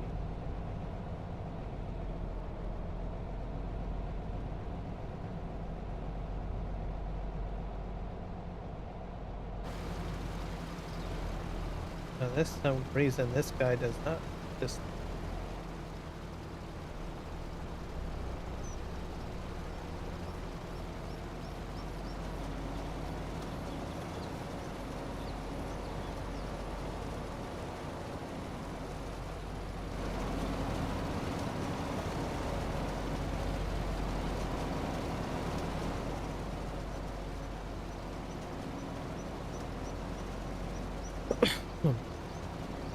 Be a lot.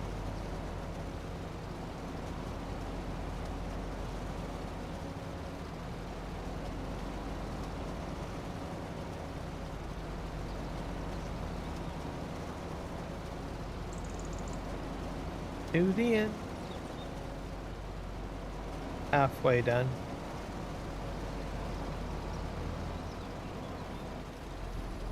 He likes to turn sharp, and I don't like that. I don't think he should turn that way. He should turn the other way. Opposite of,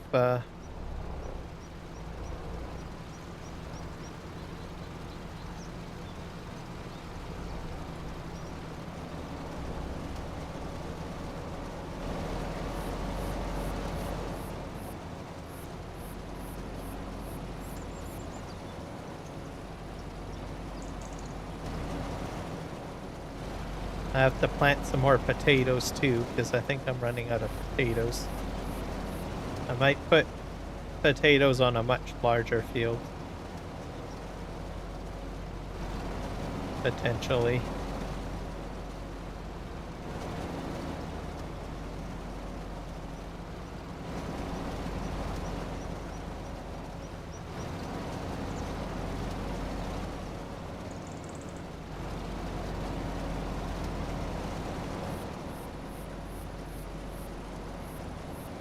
To the end we go.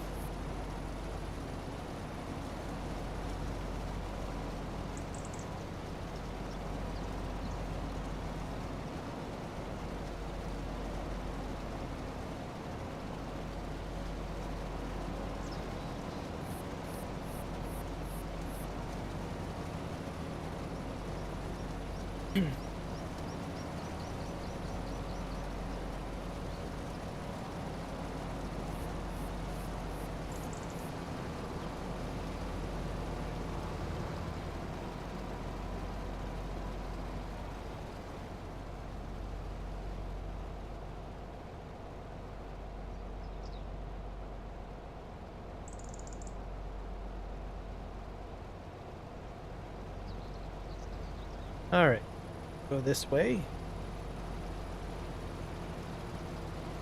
Also, if you're new to the channel, be sure to hit the subscribe button. Definitely helps me out. And if you're one of my regulars, hit the like button. Or hype the video. Oh, well, I guess you can't hype. I think you have to hype after the fact, I guess. But anyways, hit like.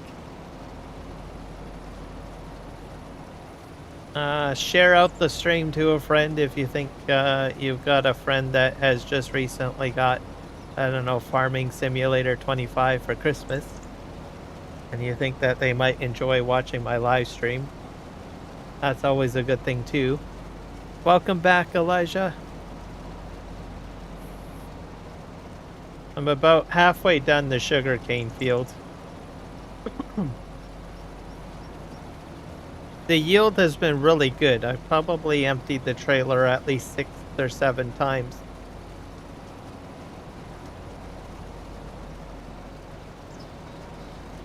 So I will have more than enough sugarcane to know what to do with. I'm gonna try to dump it into my silo, because I don't know if you can put sugarcane in the silo. If it does go in there, that would be fantastic.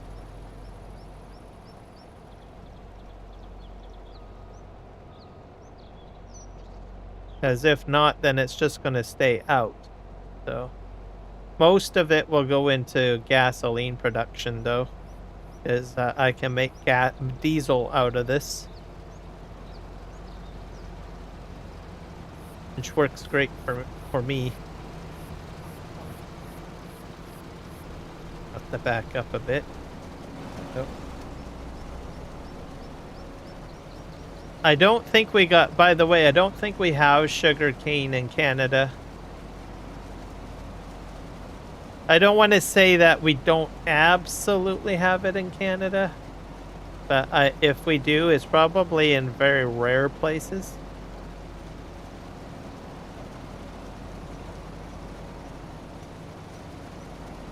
I should probably look it up, to tell you the truth. All that I know is it's probably not very common.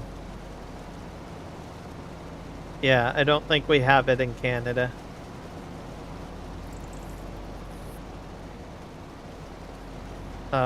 Sugar cane, I think, is more known in like South America and Central America and the southern United States. So on our part of the world, that's probably where you might see it the most.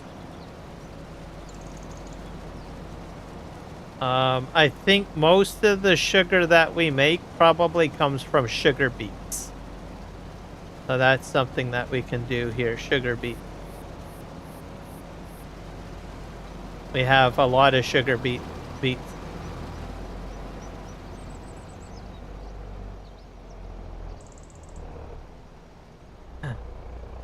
And something interesting with sugar beets, we actually spread it on the roads during the winter time sometimes. Usually in cities, you'll see it spread on the roads. It seems to be a good way to stop the ice or freezing on the roads. It's like kind of like a natural de-icer. Just kind of a fun fact. Yeah, it is. So how it works, I don't know, but they do use it. Usually you'll see it more in like maybe as a preliminary preventative measure, So if you know like a storm is going to come in or you're going to get like really cold weather, they'll spread it before the cold weather comes in. And the reason behind that is because commonly for ice and snow removal they use salt, but salt is very corrosive, or well, not corrosive, destructive to the paint on vehicles. So to prevent that, they'll use like kind of like beet, or sorry, not beet, sugar beet solution.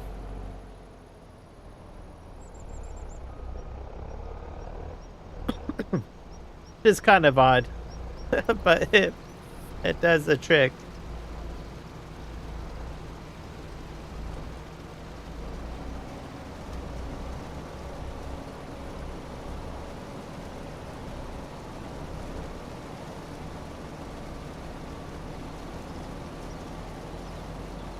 All right, we're going to go. I'm going to speed up a little bit. There we go. Better.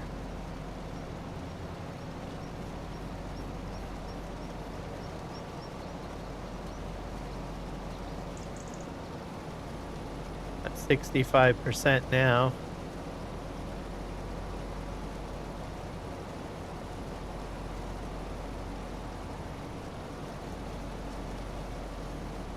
Gonna stop. Oh,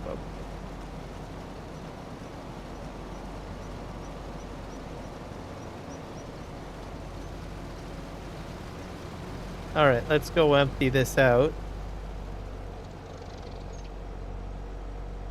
That's a lot of sugar cane.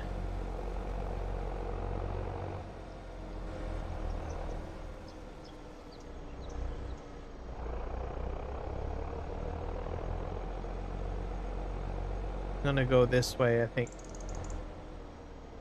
Try to spread this.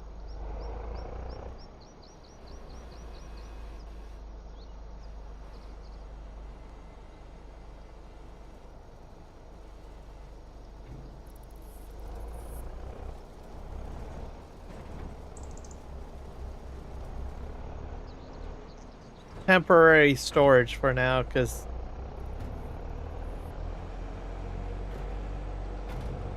I'll eventually load it into a truck, but I do have a device to pick it up off the ground, in case you're wondering. I have a plan. Hopefully it'll pick it up off the ground. If I don't, then I'll have to get a front-end loader.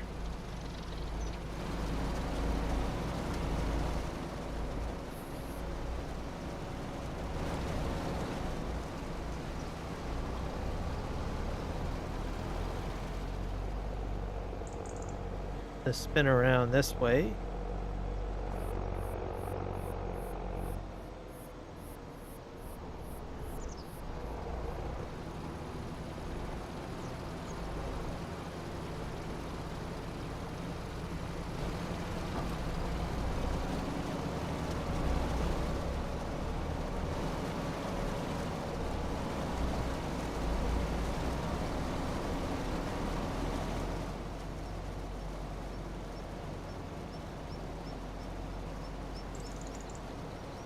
Filling up big time now.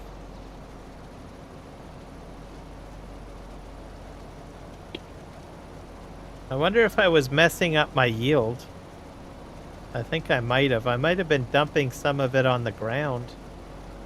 They seem to be really... Mind you, I am going at a quicker speed before. I'm up to 10 kilometers an hour. I don't know. Yeah, I'm up... Yeah, I'm getting a larger yield now. I think I must have messed something up. Some of my crop has been dumped to the ground. Welcome back, sorry. We're almost done the sugar cane. Then we can get into something maybe a little bit more exciting. I'm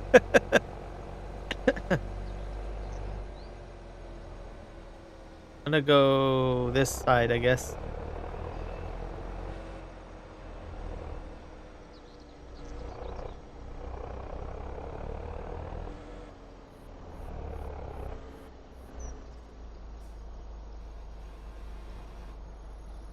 just upload these up.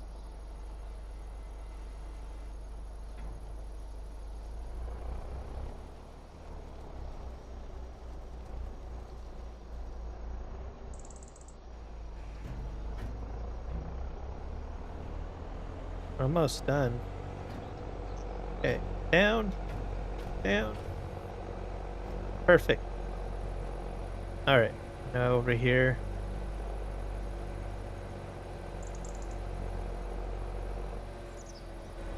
I play a lot. I play a lot. Let's just put it that way. Elijah knows. He's been around for a while in my community. He knows that I play a lot. You just have to be patient.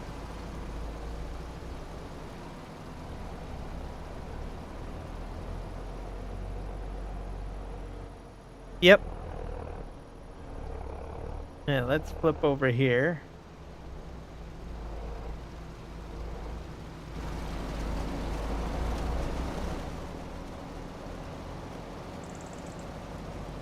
If you like playing video games, you just play and have fun. That's all I can say.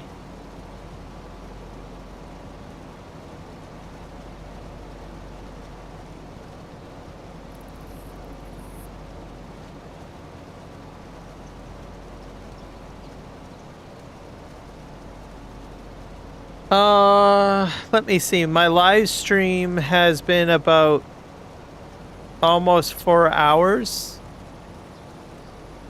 I'm going to say maybe at least 2.5 hours. I think I've been at least on this field. I did do at the beginning of the stream some stuff with my cows because I had to move the milk. And I sold some stuff. I had some stuff to sell.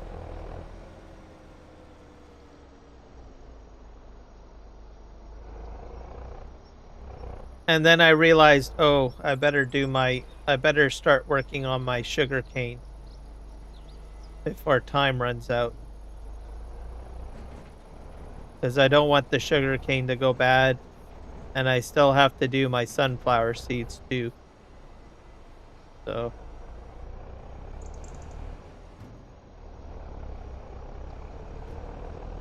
harvest time, I always try to get onto the harvest early in the morning in the game, so that I don't miss anything. Because I've got like withering on, so then my crop will wither, and I don't want my crop to wither and die.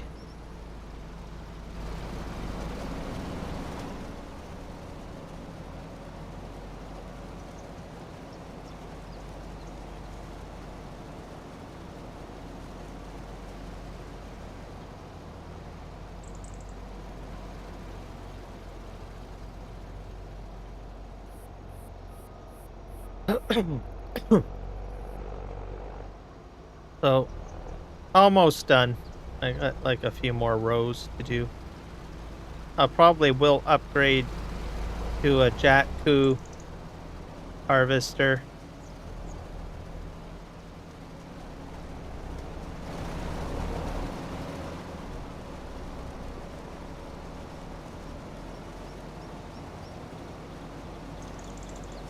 And then we'll have to figure out, we'll be doing sunflower seeds next. That'll go a lot quicker because I have a much larger piece of equipment to do that with, which should make things go a lot quicker.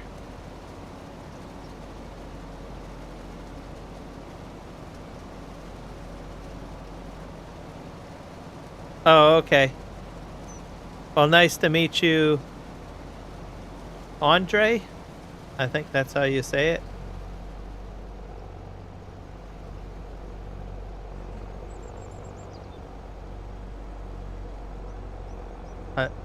Most people don't have their real name online. Like, my real name is not Kiram. So, I've always had that as my game handle. So I figure, oh, what the heck, I'll just stick with my game handle.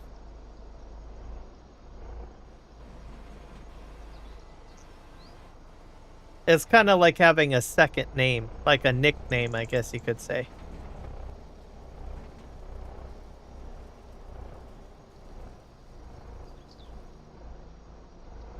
Okay. Man, I'm going to have a lot of sugar.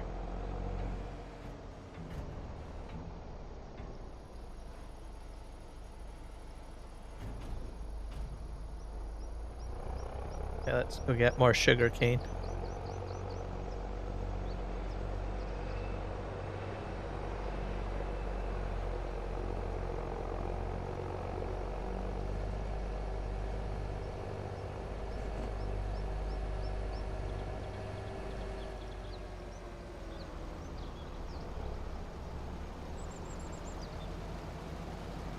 Grab that.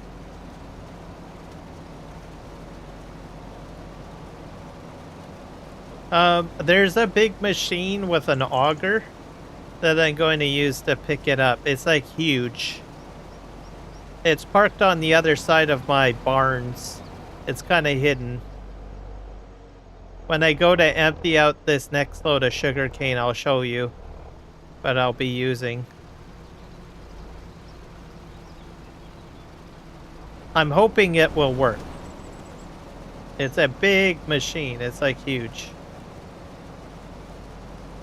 I used it for my potatoes, and I would probably use it for sugar beets too. Yeah, it's like huge. You're gonna be like, wow, that thing. I'm gonna use it to pick it up off the ground, and then I'm gonna put it in the trailers, and then I will transport it somewhere. We're almost full again. Man, I've got a full. Yeah, I'm gonna show you guys now. I'm gonna go around my farm. This is my farm.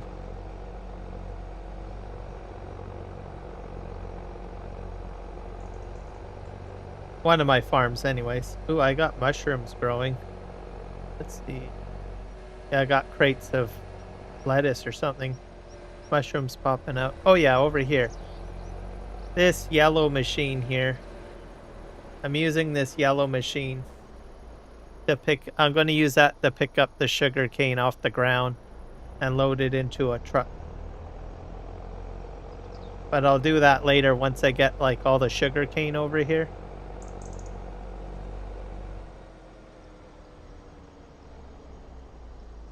Just park this right here.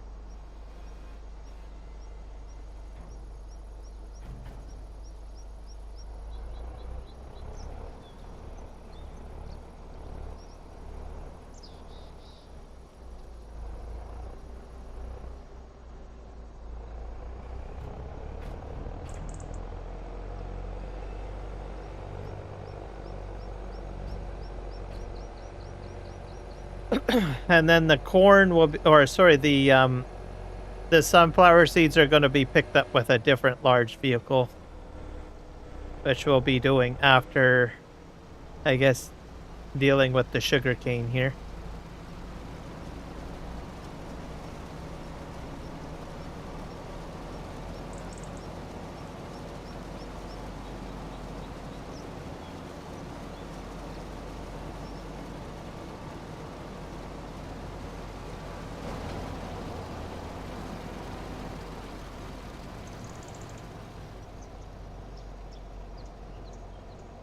Yep.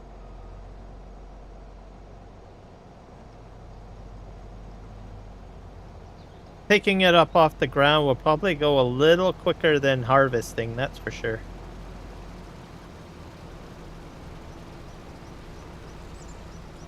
I think we're ready to go. Oh.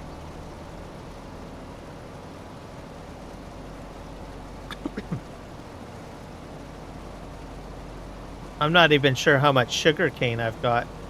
I've dumped quite a few trailers, so I'm gonna have a lot. And then some of it's gonna go into my bread production, sugar, well, sugar production first. Some of it will go into fuel production.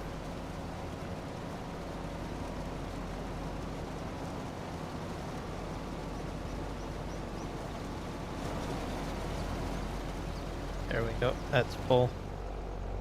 Go and empty this out.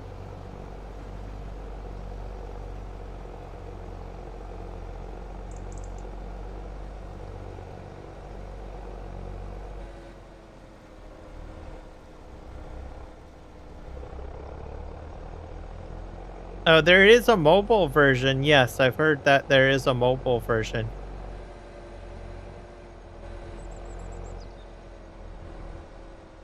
I know some people enjoy playing that on their phone quite a bit.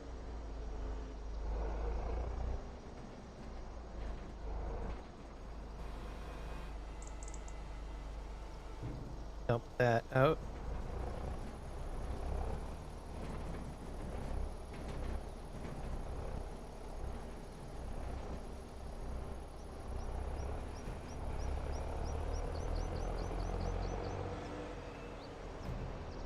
Or lower. Okay. Do you play that game a lot more than FS25? Sorry, FS19?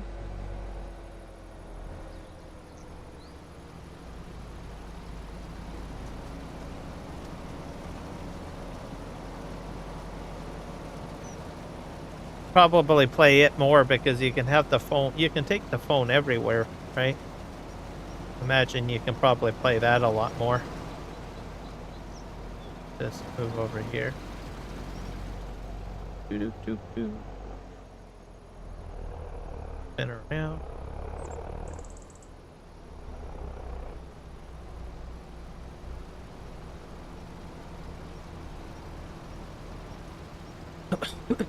But it cost it money.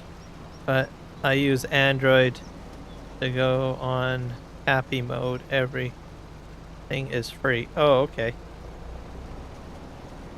An hour. The other one is like 10 hours. Oh, okay. So you play 19 a lot more then.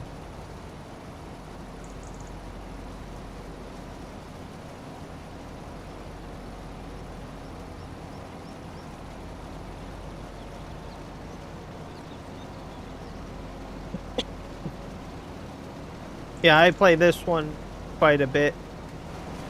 It's fun. It's relaxing.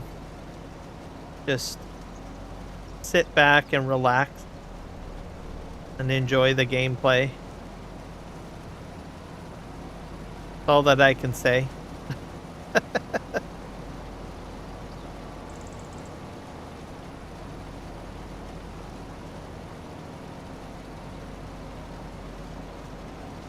Yeah, this one had, yeah, the 19 and, oops, 22 and 25 all have mods. And the mobile one, I don't think you can get mods on mobile, can you? You're limited to whatever the game provides.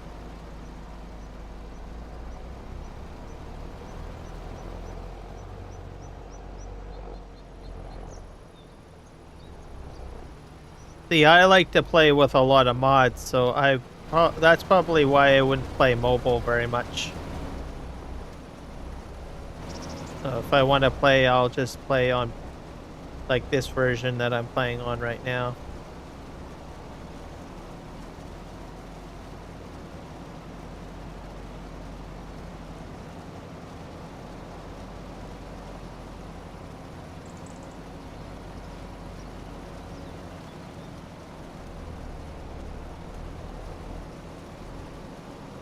Get this out over here. Over here, over there. Come on. Spit it out.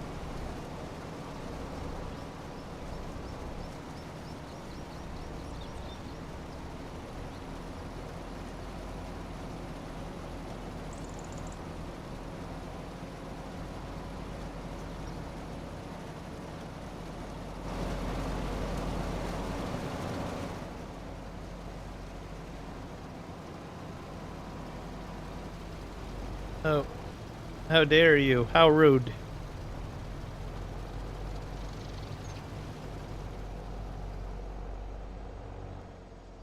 He likes to run me over.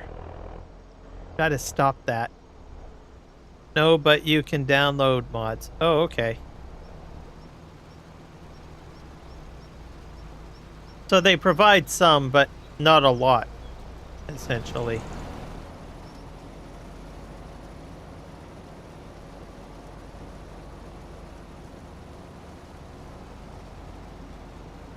I play like SnowRunner on a PC.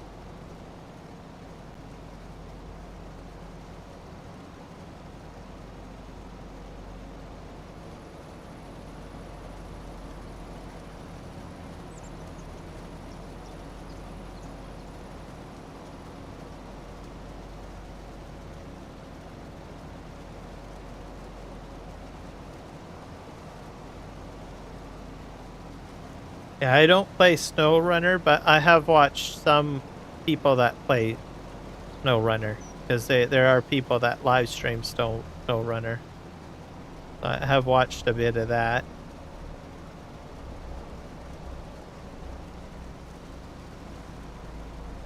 We're almost to the end here. I'm gonna just turn.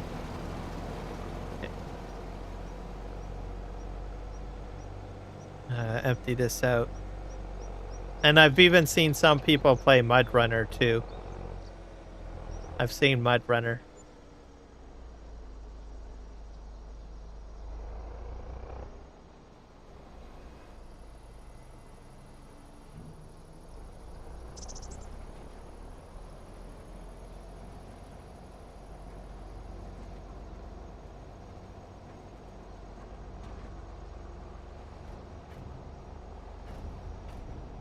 Oh.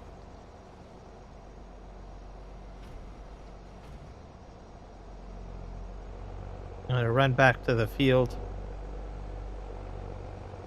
Only a few more rows to do.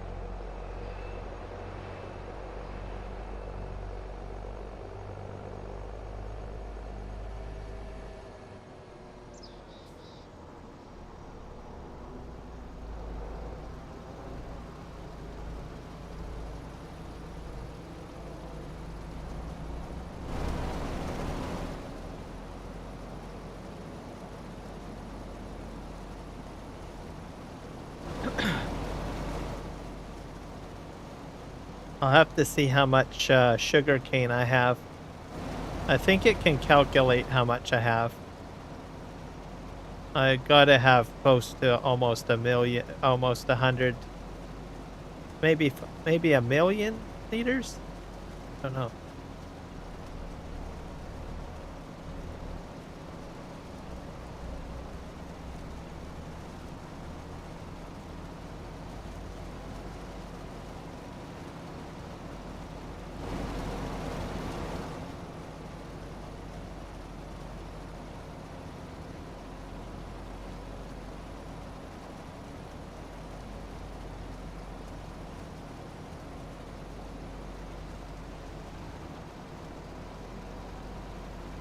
Oh, he almost hit me.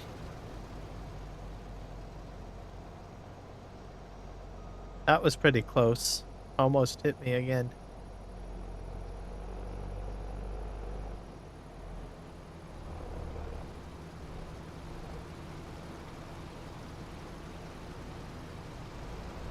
So what kind of crops are you growing on your farm at the moment?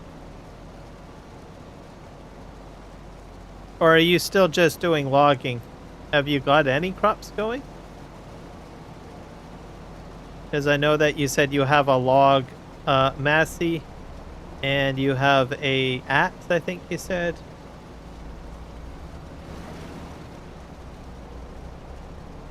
Not sure if you're doing any farm work yet.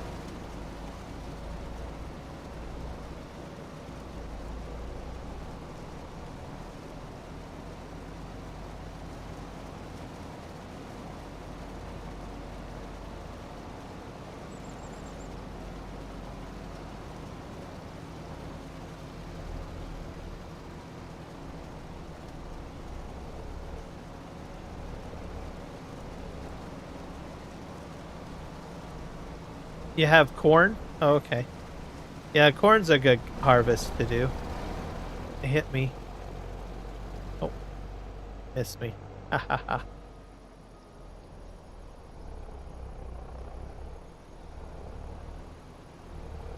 Swing down this way. I do, and I have corn. Do you just sell the corn, or do you like put it into a production, or do you do anything with it? You get corn's always a good harvest to do. That was probably one of my first harvests that I did on here. Actually, wheat was my first. I usually start off with wheat, and I eventually do corn.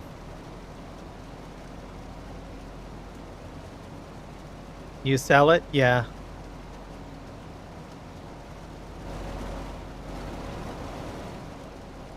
Like, before this year's harvest, I had corn. So, but this year I've got sugar cane and I've got sunflower seeds.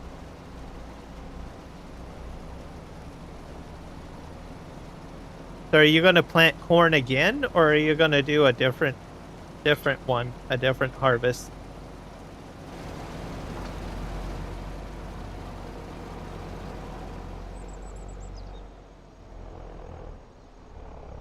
You should try wheat, maybe. As you can like you get like wheat and you also get straw. So you can do both. So you get both from wheat. But you do have to buy a different header though for your combine. So like a crop, instead of like using a corn header, you'd have to use a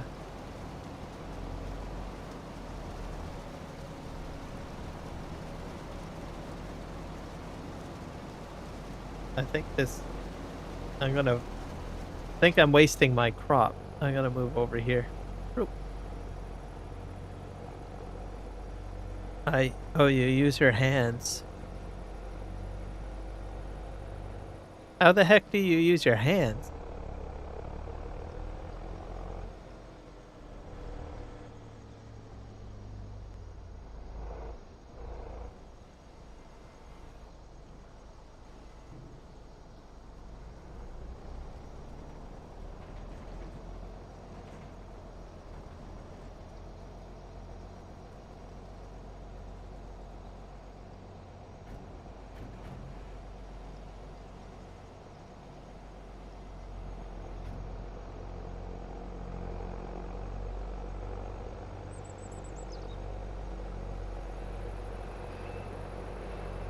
Alright, I'm gonna head over here.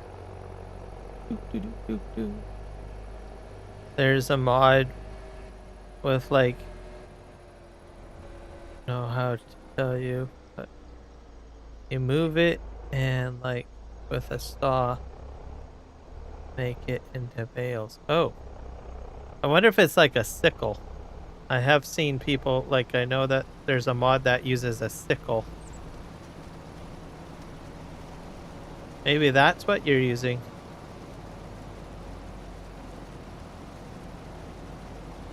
That's one way to get corn, I guess.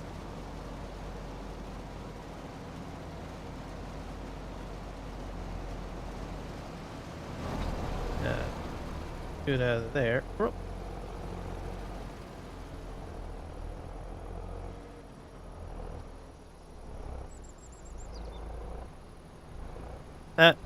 I hope you don't have a large field, but it took you 2 hours. Yeah, that's what I was thinking. It's gonna take you a while to get through all of that. 2 hours. I suppose that's a lot quicker than what I'm doing, because this has been, I don't know, my sugar cane has been keeping me pretty busy here. Is the field larger than this field, or is it smaller? Or about the same? Is it smaller than this field?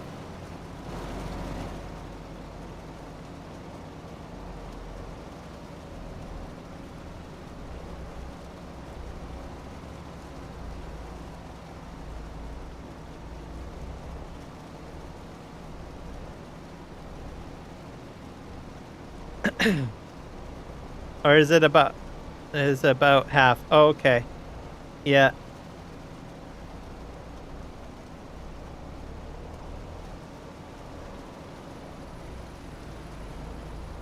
Well, at least you know you're a farmer. You're willing to put in the time to get all that crop cut down.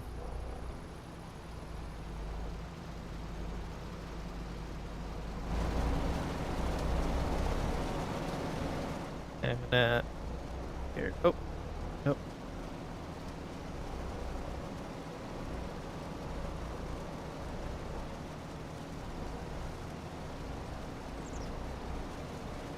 So do you must use a lot of hand tools on your gameplay. Are you going to just use hand tools throughout the gameplay, or are you kind of like starting from like basic tools and working your way up to larger tools?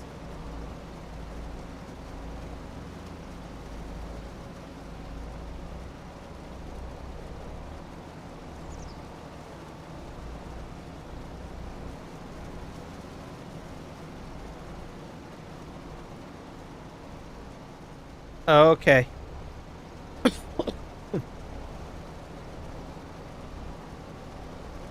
So sort of tie it to what happens on your grandpa's farm. That makes sense. I think I'm at 61% full in the trailer. I think I'll go empty this here.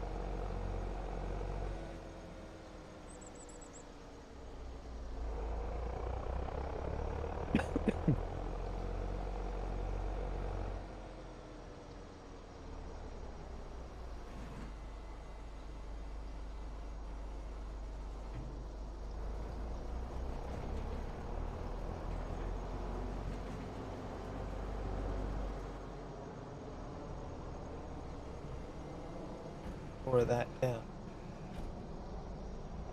Now, I guess I could have bought another trailer. Like, trailer hitch on the back of this that I didn't realize.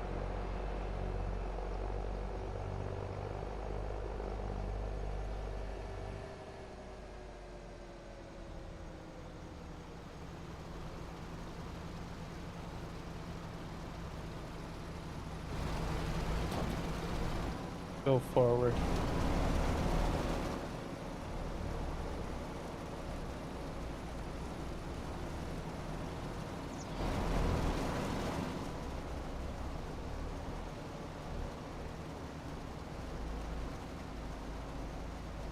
Okay, so your grandfather also plays? That's cool. Yeah, this is a game that's really family oriented, which I think is cool because people can like play with their family members and also work together on a project. That's the best part, I think, of Farming Simulator, that you can play with other people. Doing multiplayer, family-friendly type game. He's gonna hit me. Don't hit me. He still hit me. We've only got a few more rows to go. Isn't too bad.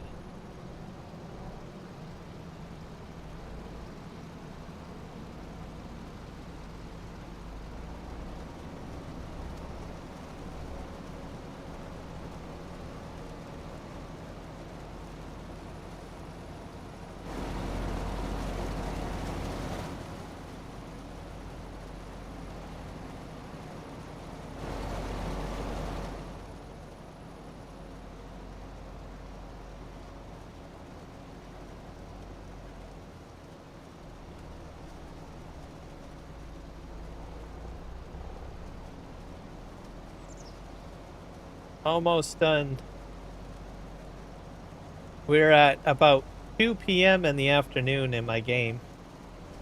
So, which will be good. That means I'll have to work extra hard to get the sunflower seeds done before the day is over with.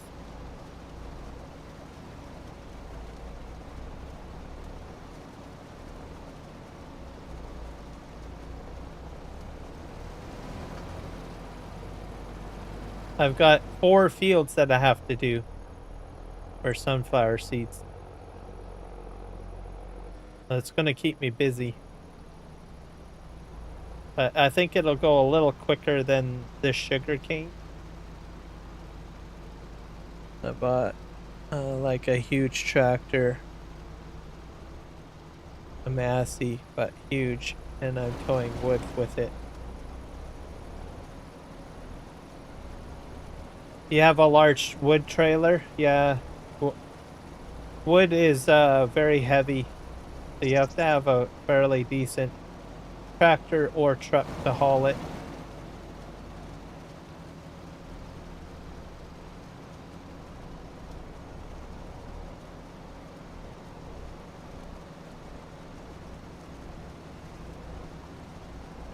And then do you just sell the lumber at the mill? Or like do you just sell it, or do you make it into something like boards, stuff like that? Like planks and boards in the game, I mean.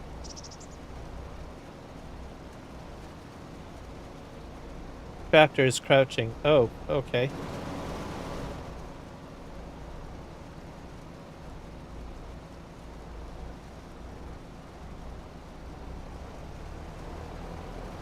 Spin around.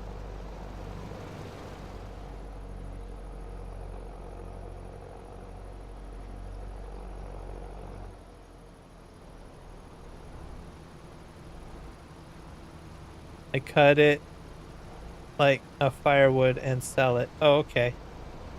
There is a firewood mod. Are you using the firewood mod? Because there is a firewood mod that allows you to cut it like stacks of firewood. Hello, Sky 2572GXUN. I'm playing Farming Simulator 25.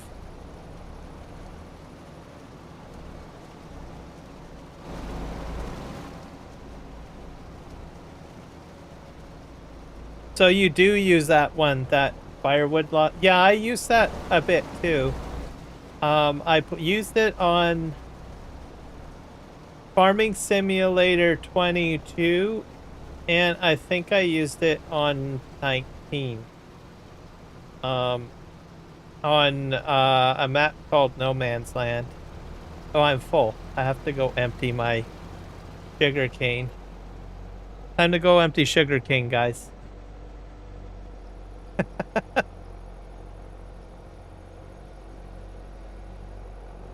But I had a lot of fun using the firewood mod. I thought it was great.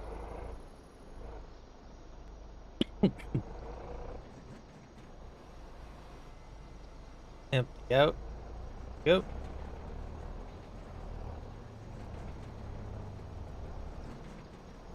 I don't play 19, no. I mainly play 25.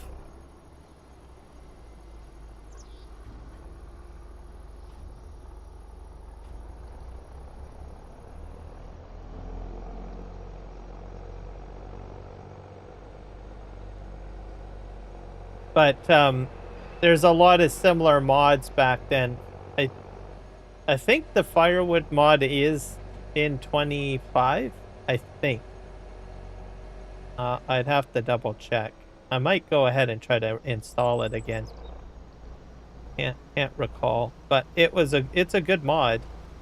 And you can take any piece of wood and turn it into firewood and stack it, and you make quite a bit of money off of the firewood. So it's probably one of my favorite mods. Or like if you're starting off a farm, it's a good mod for starting off a farm, especially if you're getting into doing like lumber in the beginning.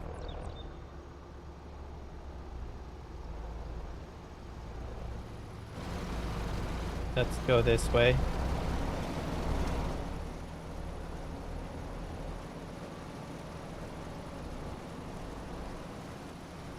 Back up. Go forward.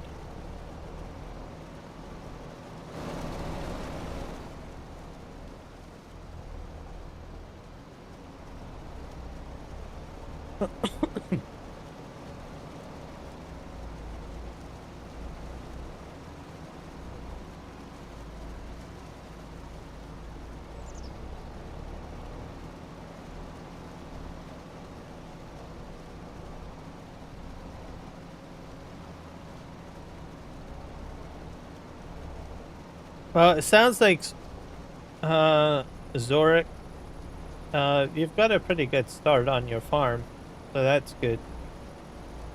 Because you're doing corn, you're cutting down wood, and you've got a fairly decent mod to turn your wood into firewood, so that's good. Hey, Sky, thank you for the subscription. I appreciate you. Also, Happy New Year.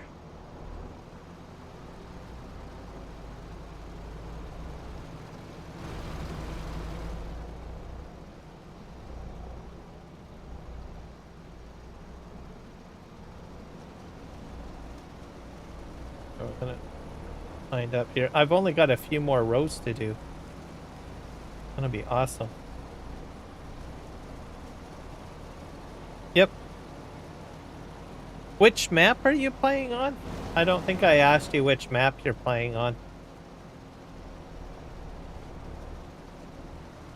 Kind of curious what map.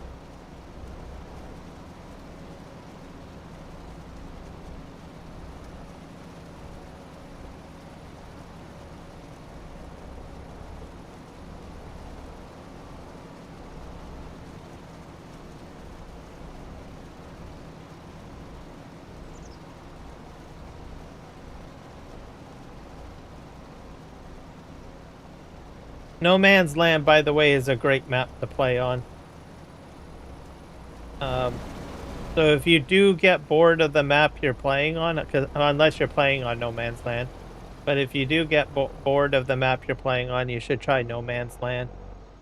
You start literally with like some very basic equipment, and there's a lot of logging in it.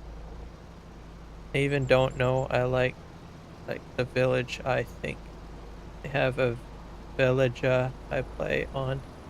That one, I think. Oh, okay. Is it a map that comes with the game?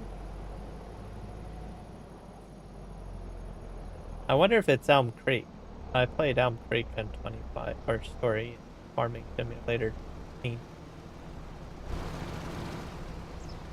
Come on. Oh, there we go.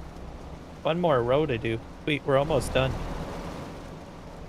Okay, so Elm Creek. Yeah, I played on Elm Creek as well. It's fun. I like the beginning area.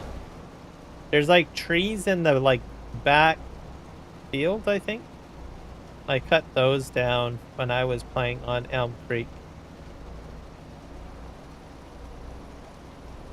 Or Zalonka. I can't remember what the name of it was. Yeah. If you do change maps, think of trying No Man's Land, especially if you like doing wood. Because the map has like no city streets, and it's like big, it's kind of like a forest area, and you have to start off with cutting lumber, and you get like one field, I think. So, and it's available on 19, especially if you like doing the lumber stuff and the logging. So.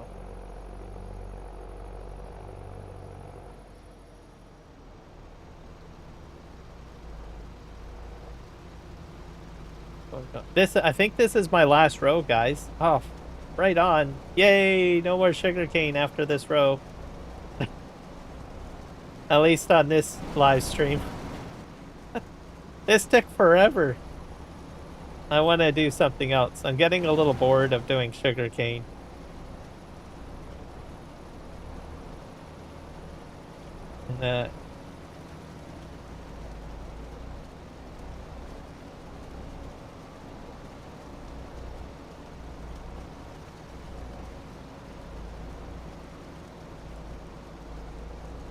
Yeah, it's a very popular map, so that's the only reason why I mention it. Oh, I'm full.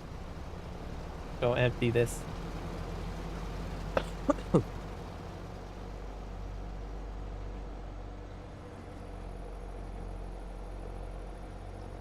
So that's the only reason why I mentioned No Man's Land. So,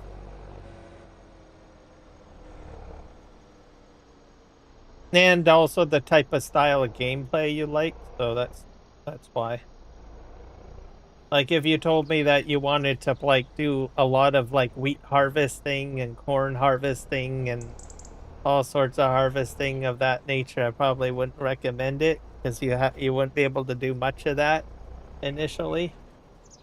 But because you like doing the wood stuff, that's why I mentioned it.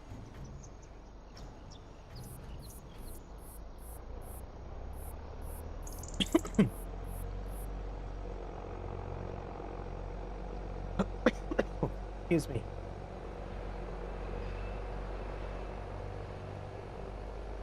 This is awesome, guys. I'm like done.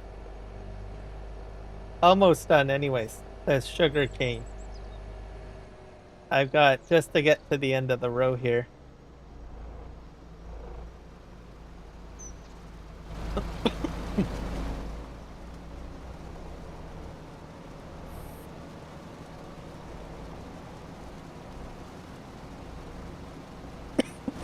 Excuse me.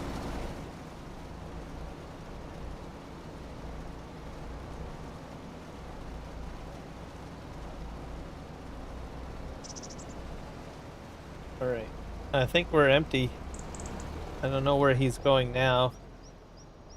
See what he does. Is he gonna finish? I have no clue what he's doing. There might be some hidden stuff over here.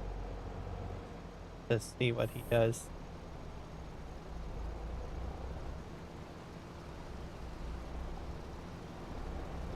Oh, he is cutting some stuff. There's like some invisible stuff going on here.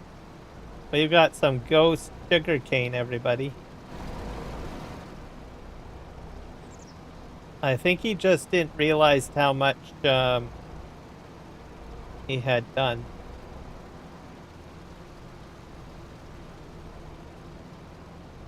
Just get him to the end here.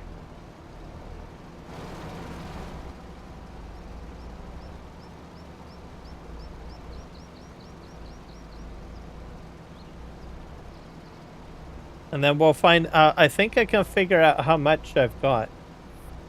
But do you know Buck like he does a No Man's Land a lot? I don't know Buck, no.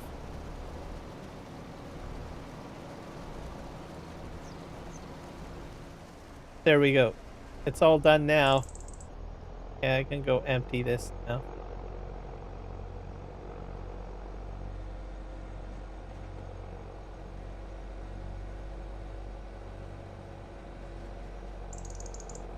And then we're gonna have to start loading the truck, I guess, with sugarcane.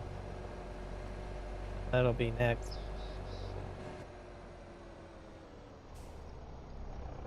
Is it just called Buck? Just Buck?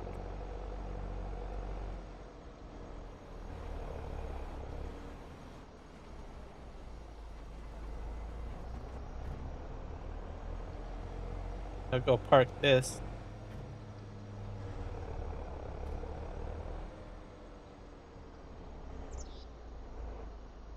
I'll just park it right here.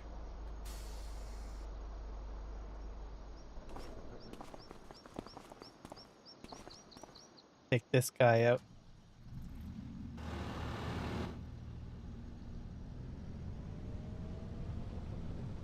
This is my device that I'm going to use to load the sugarcane in, or use it to load up sugarcane.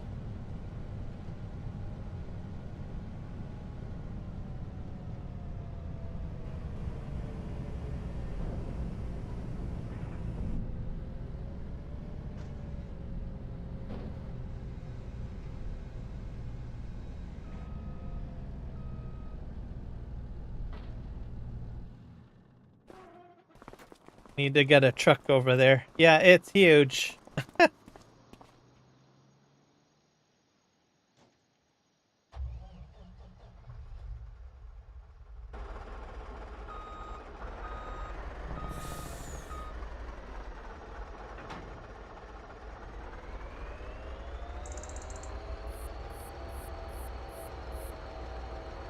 I'm gonna use this to transport the harvester. So we'll load it up on here.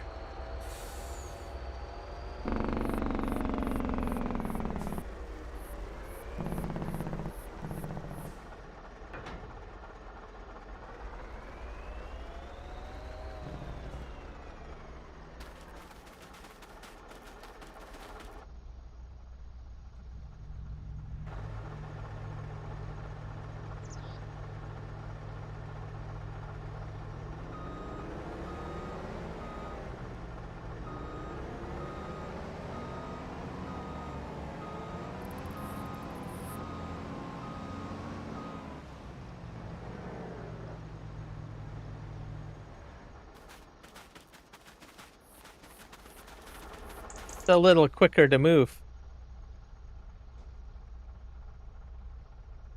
It does, yes. I got charged money. I think I'm probably hitting about maybe $300.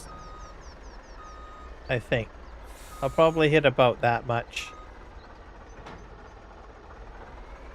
I better strap that down. This over here. It's just, I could probably just drive it to where I want it, but I think it'll be just quicker if I just move it this way. Just, I'm gonna park this right here. Oh, it's saving. Yeah, so not too bad. But if I had a much larger field, probably would be very expensive. Because it took me like almost my entire live stream just to do that. Okay. Up. Okay, now we're gonna hook this up to my other trailers over here. And we'll end up filling.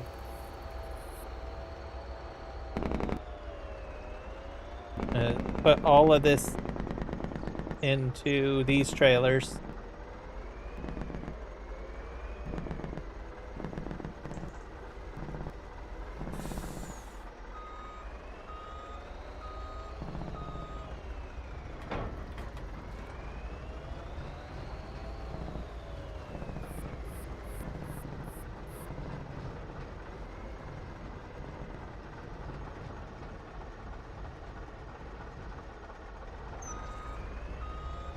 Right underneath the spout.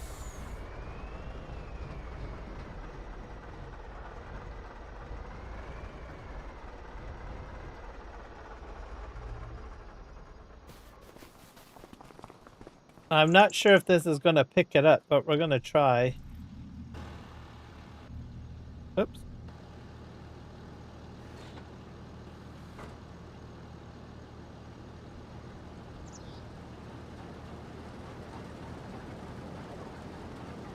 It's working.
Yep, I do logging as well. I'm not sure if I'm gonna do that today. We'll see how quickly I can get the sunflower seeds done. Because I have to get the sunflower seeds taken care of. Yeah, I think I have to.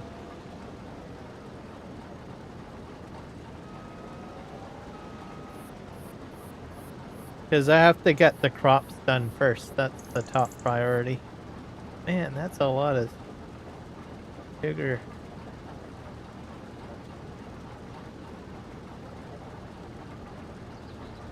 Okay.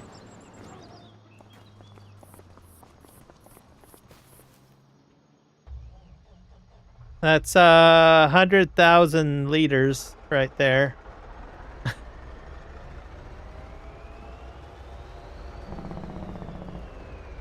Your time is 1 p.m.? Okay. You might see some logging. We'll see how this all goes. Okay, I gotta put... I think, can I dump sugar here? That's my sugar mill. Not sure how much I can fit in there. I'm gonna see if I can store... Yeah, that's a lot. So I think I probably got like roughly 1 million liters of sugar cane on the ground over there.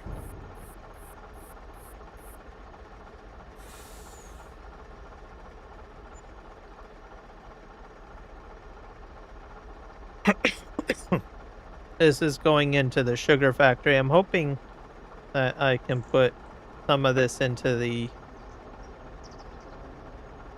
silo.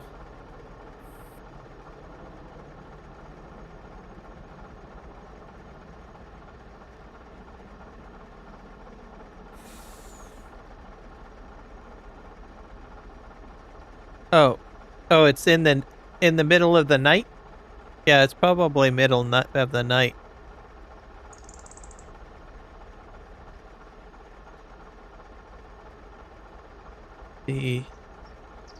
Yeah, and it's in the middle of the night for you. It's daytime for me. It's almost supper time. That's about as much sugar as I can put in there. Yeah, let's see if we can empty some of this stuff into...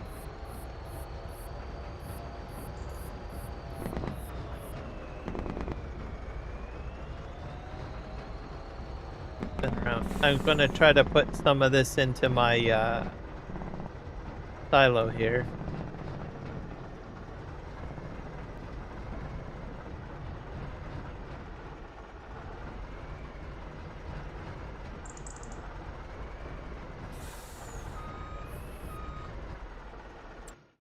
Oops, wrong button. Nope, it won't go into the silo. That's too bad. So we're gonna have to transport this to another location.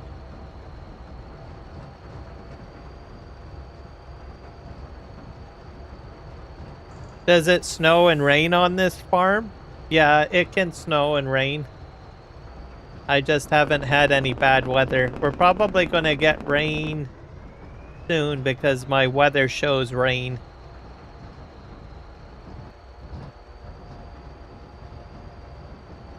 Yikes. I probably need to put a storage down for sugarcane.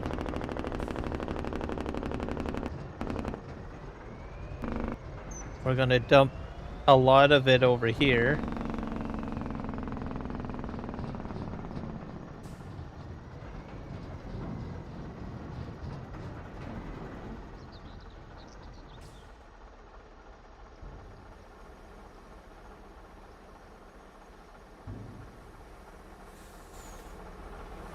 Oh, this is my gas factory. That's gonna start filling this up.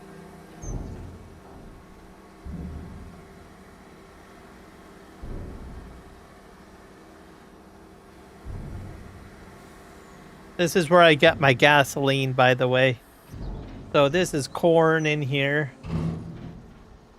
Now I'm filling it up with, so I've got corn from last year's harvest, making gasoline for me.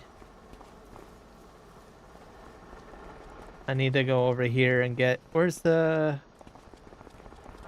oh yeah. So I can put sorghum, sunflower seeds, which I've got sunflower seeds, and sugar cane. Probably activate that. And then I get diesel. So I got about 11,000 liters of diesel. So I have to make my own, gas on this map. I thought you would like that. So most of the sugar cane's probably going to go here.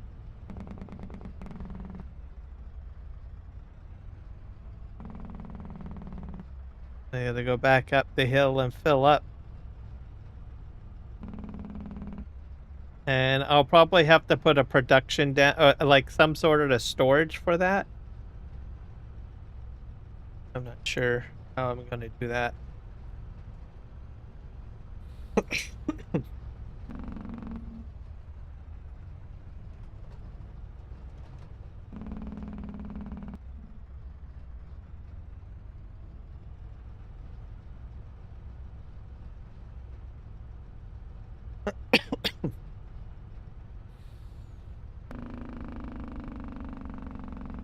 So that was 100,000 liters.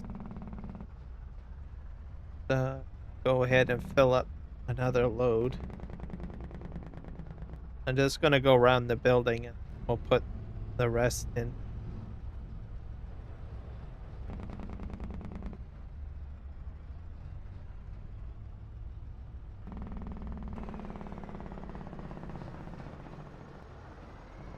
I'm probably going to do something like that. Be a little bit forward. Go put more in.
I have to move the truck forward a bit more. Let's do that.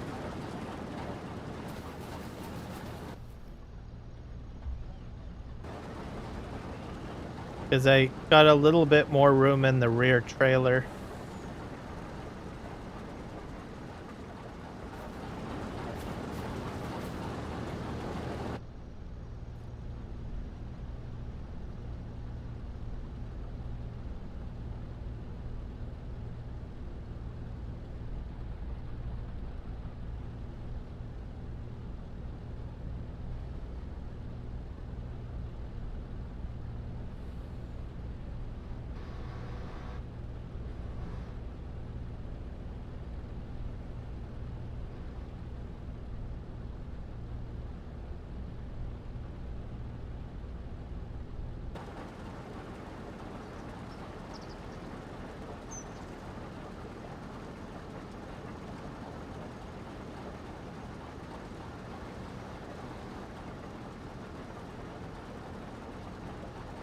I think I'm full.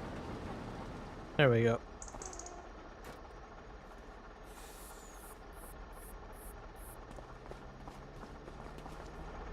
You like your farm?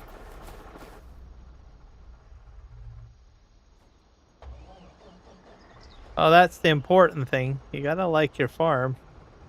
I guess I can squeeze a little bit more in here.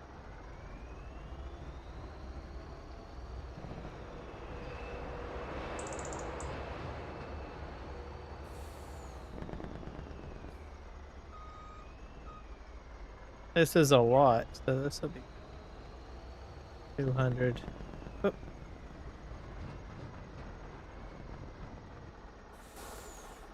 Elevate that up a bit.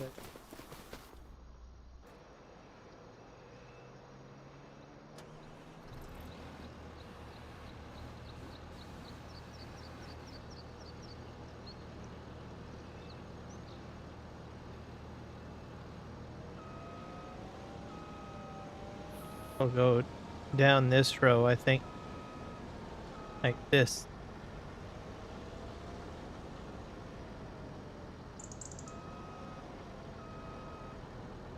Okay.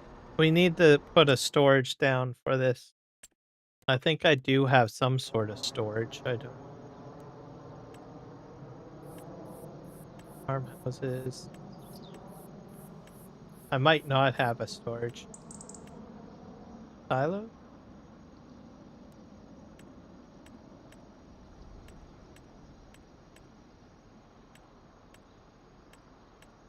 Nope. Have a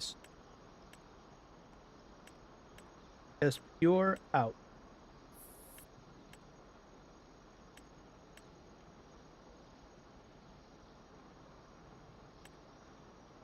Small bunker style. I could probably put it in one of these. Harvest pack.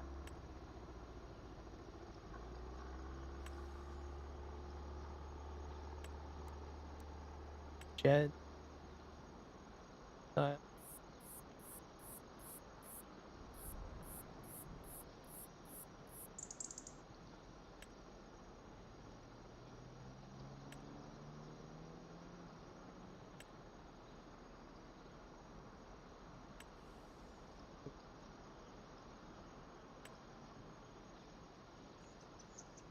Houses. Nope. What about over here? Other. Right here.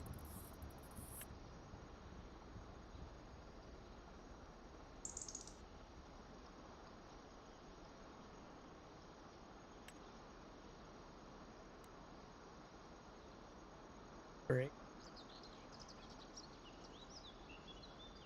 Decorate.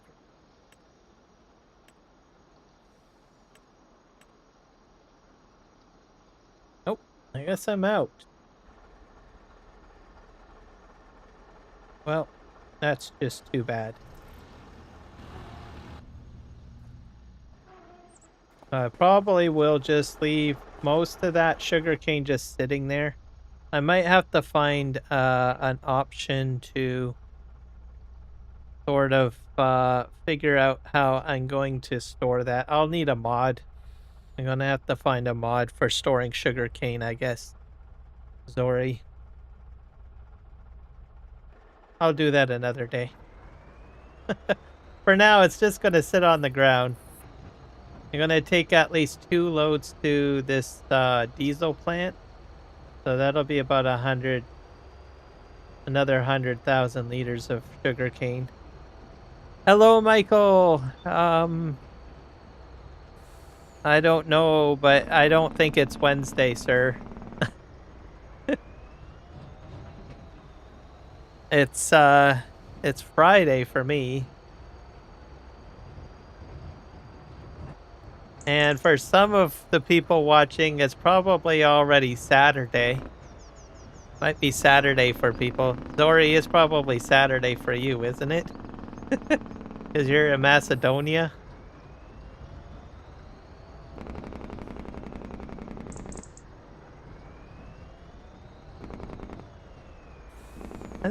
Is it Michael time? It's probably Michael time. The only explanation I have on the matter. Oh, for you it's Sunday? Oh, wow. Let me see. Maybe today is Saturday. Is today Saturday? I don't think it's Saturday. It's Friday. Let me look. I have to look that up. Today's date. I'm confused.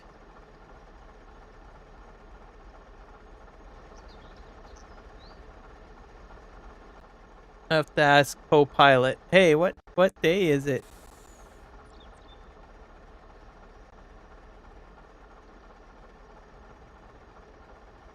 What day is it?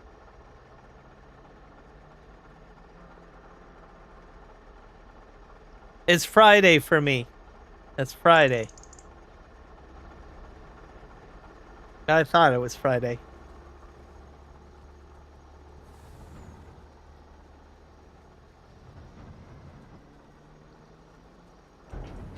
And for Michael, I guess it's Wednesday.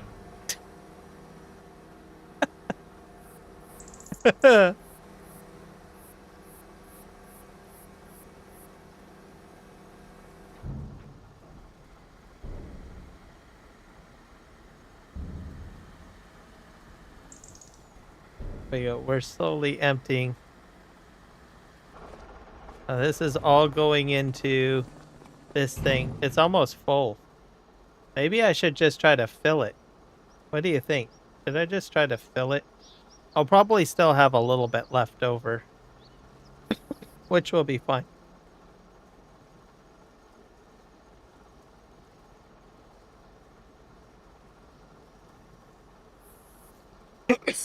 Excuse me.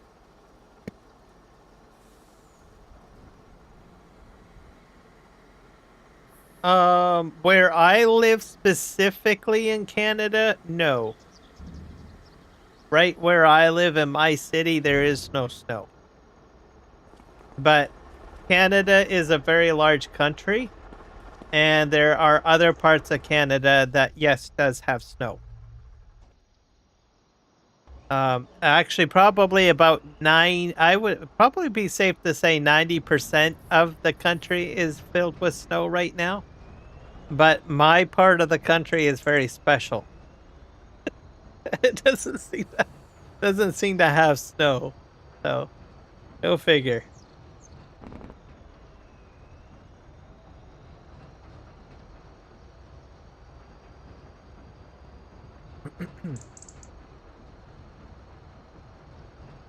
We just haven't had the right recipe to make it snow. Like right now, it says what you can see on my weather widget. It's 3 degrees Celsius. We need that. There's two things that we need. One, we need it to like rain. And two, that number has to be at 0. Has to be at 0. Maybe 1. 1 degree Celsius or 0 degrees Celsius. Or minus, in the minus. Unfortunately, we haven't hit that yet. Right now, it's just like cloudy with sun. So we would need like some sort of precipitation, like rain, and the right temperature. So, and we're so close, but we're off the mark. Let's put it that way. I'm gonna move this forward.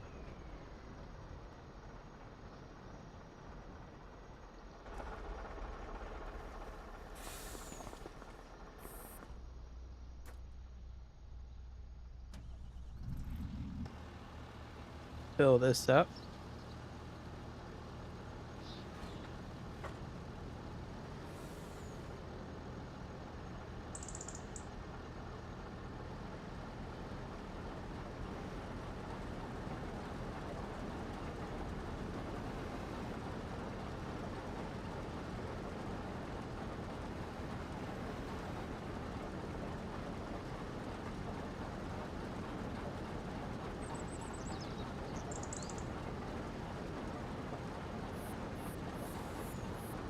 Yeah, only 3 degrees Celsius. So I'm like in that one special part of the country, as the saying goes.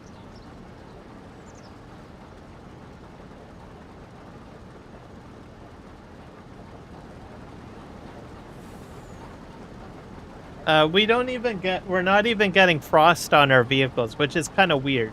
It's been a little bit, I guess, warmer than normal.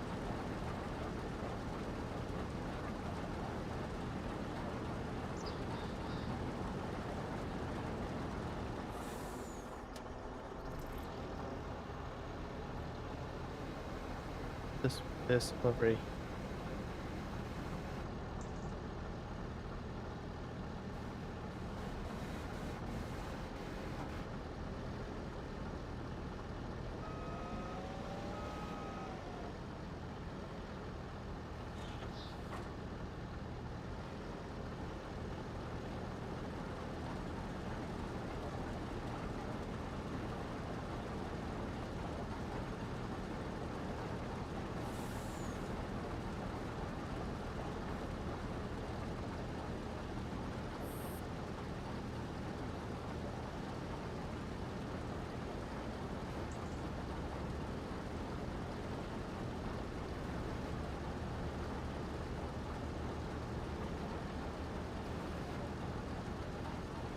But we can still get like our snow season could be like as late as March.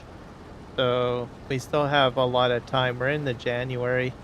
So who knows? We might get the right recipe or for snow perhaps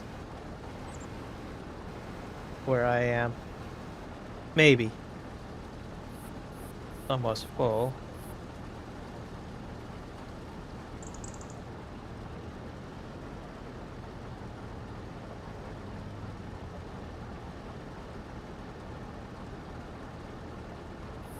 Sugar cane. Yep. I'm gonna fill up a smaller truck because then I can fill up my what do you call it? My other sugar mill. Because I do have another sugar mill.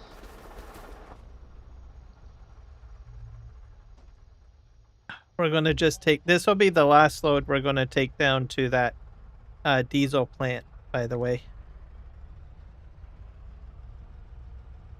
And then we'll fill up the mill, the last sugar mill, and then we'll switch to doing sunflower seeds, I guess, because I'm running out of time on the sunflower seeds.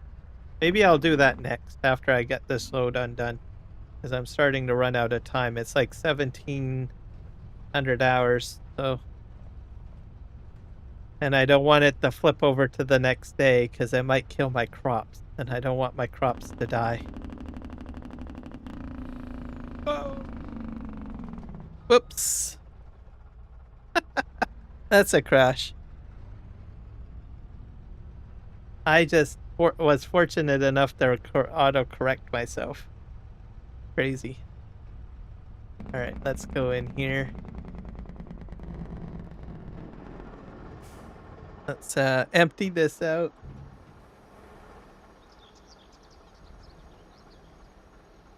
See that out. That was crazy, yes. I tend to be a bit destructive when I drive.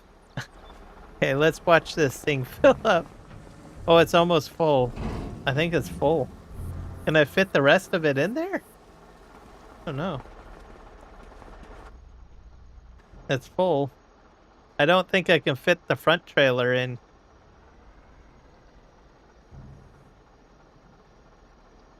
Yeah, it's not going to take the front trailer. It's full. So I have to take this back to the farm and empty it out, I guess. You recorded it? Phenomenal.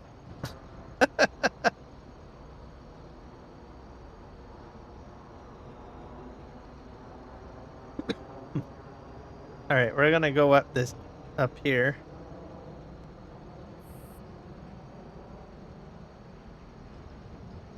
I'm gonna empty probably this out. I'll have to dump it.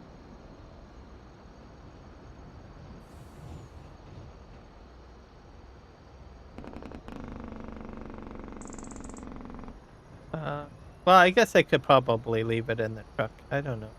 This is my primary way of transporting, though. The downside here is I do want to take sun. Oh, well, I'll be fine. I got plan. Let's just park this here. Okay, we're gonna do the sunflower seeds now. So we'll fold this up because it's taking up a lot of room.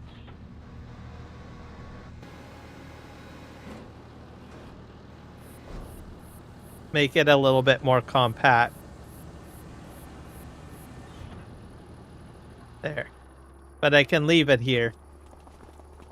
And then we'll end up, we're going to need, we need a tractor and we need a trailer. Take this.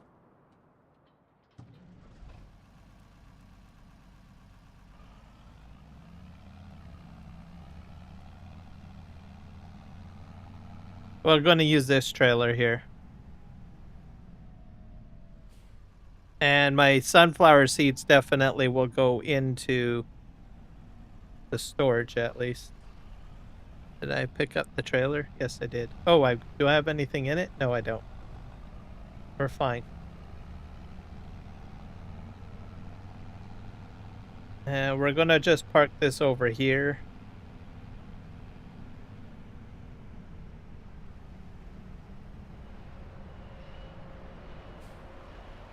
There. And we'll go get our harvester. It's a big harvester, by the way. Let you guys know.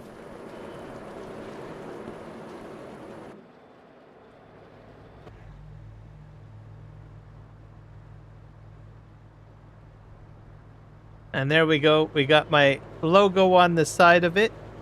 Here I'm gaming. Thanks to Keith. Alright, we gotta go get a, we're gonna need to...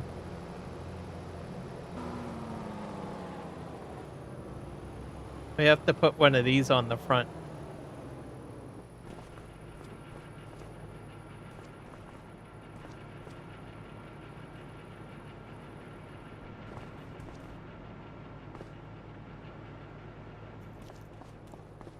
That over there.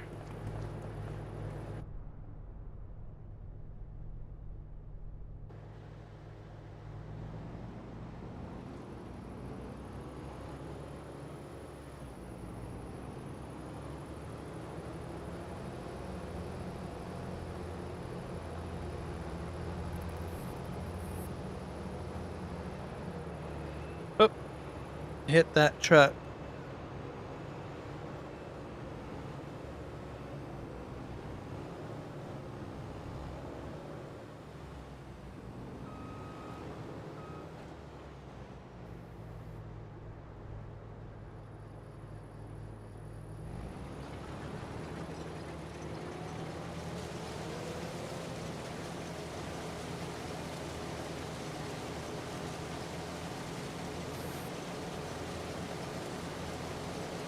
I'll go right across the field, I guess.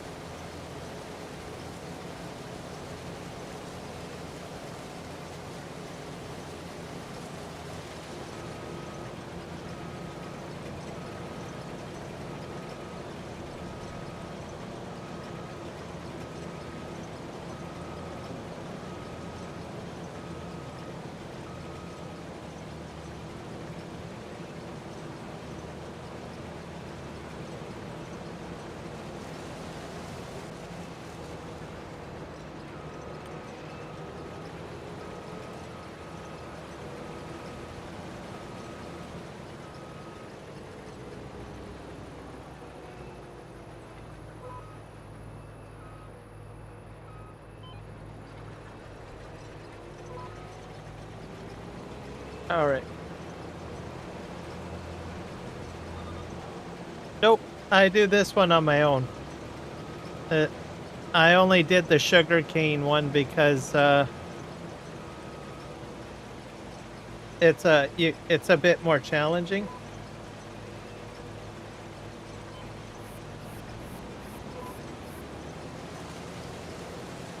It's a more difficult to do both, whereas this has a hopper, so I can kind of do it on my own.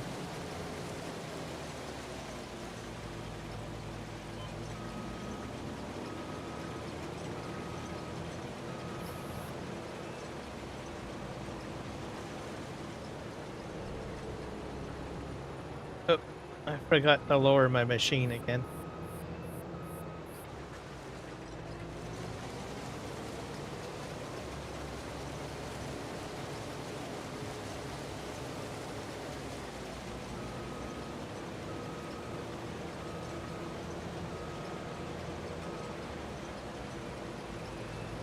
Trying to clean up my corner here.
And this is sunflower seed, so it's going to go to the same large factory, but I'm going to be dumping it into my silo because I also have oil mills as well. Just to give you an idea.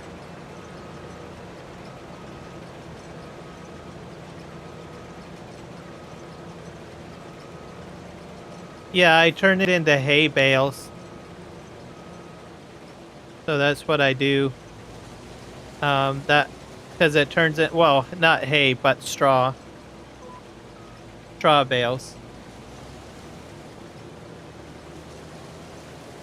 So I will end up taking like a windrower or a rake to try to churn it up and put it into a nice row, and then I will turn it into straw, basically. If that makes sense. I come back up.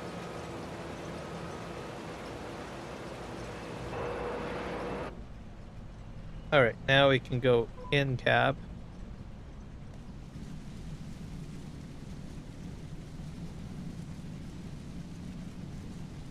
Get this all picked up. I've got at least about, I think, 4 more fields of sunflower seeds to do. This one's probably the most antiquated one because I have that factory in behind me. Satisfying? Satisfying? Is that what you're trying to say?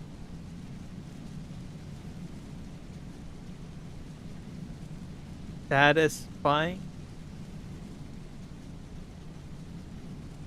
I don't know what satisfying is. Is that supposed to be satisfying? If that's satisfying, yes, it is. There you go.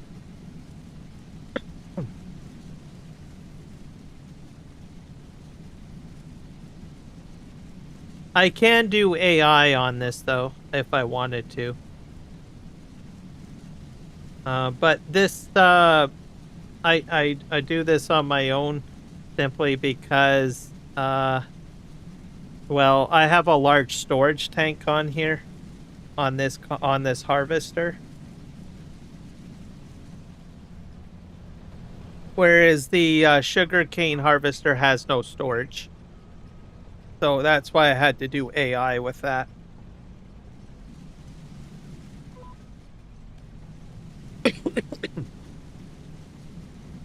But all of this sunflower seeds is just going into storage. Excuse me.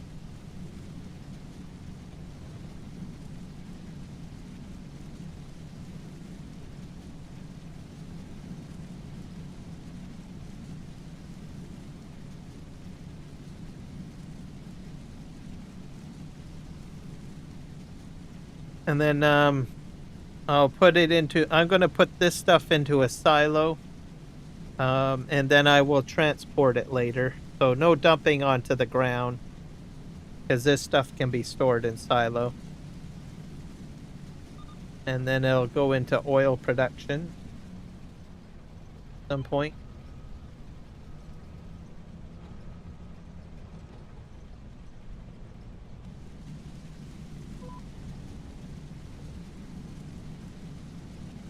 There we go.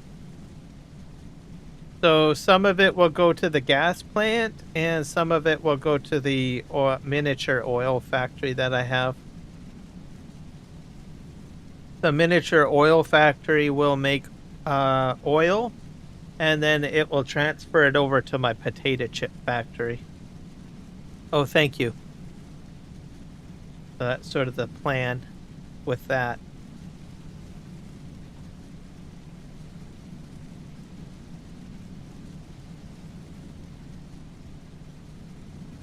Yeah. And that's how productions work. So I enjoy doing productions. Take a crop, turn it into something.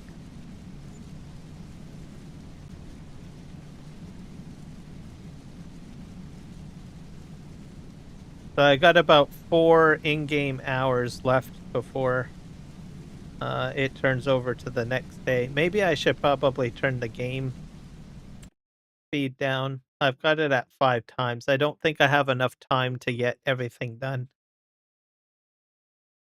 at that speed.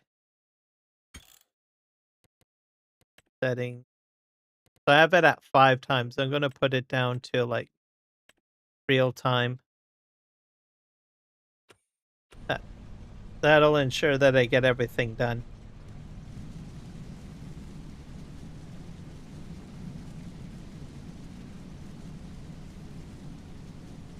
Do you think that's a good idea?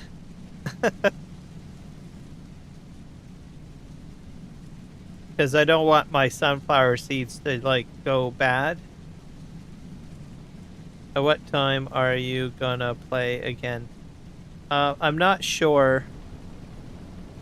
I'll probably be playing tomorrow again. But I'm not sure if it's at this time. Probably around when I started. I'll probably do it in the morning, my time. What time? Probably a lot earlier. Because it's like, what? It's really late for you, isn't it? Yeah, it's like really late for you. So I'll probably be a little bit earlier.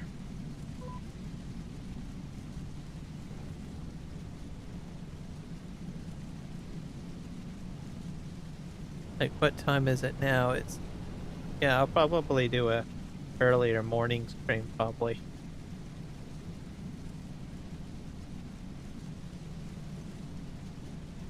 2, yeah.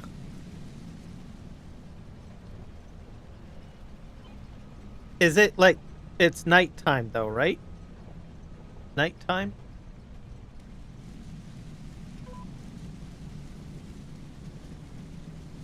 I'm pretty sure it's like, it's really dark out, right?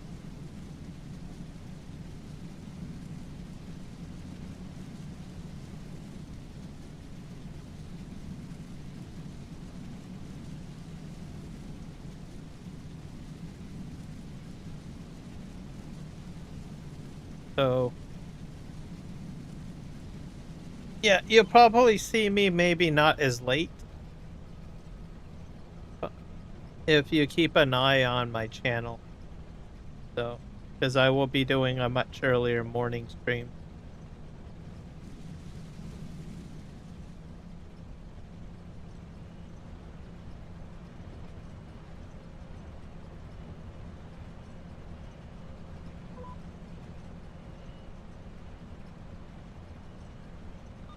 Not so late. It's just that I think for you, you came into my live stream a little late, a little later. So.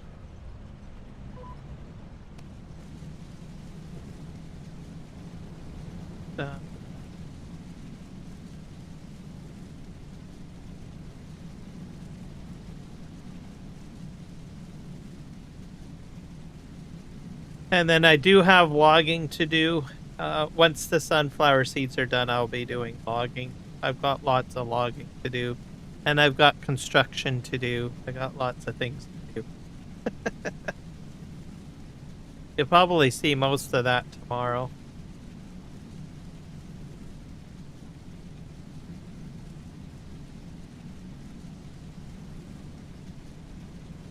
About 9,000 liters of sunflower seeds.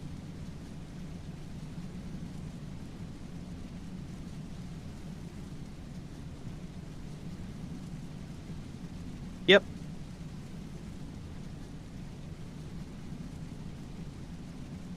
So I do quite a bit of logging, and I do a lot of construction on this map. So you will see a lot of that. And then I do, like I said, I do some farming, like you can see. Right now, I just prioritize the farming because it's harvest season. So, but as we get into the in-game winter months, that's when I generally do a lot of my, like, mining and heavy equipment stuff.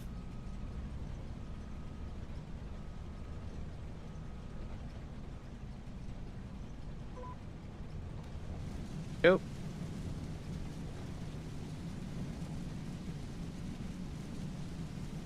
Exactly. So, and I have a lot of productions going too. I've got 2 coopers going. I got a paper mill going. I got the sawmill going. So I actually make things out of the wood, essentially, which isn't too bad. We're almost to the end.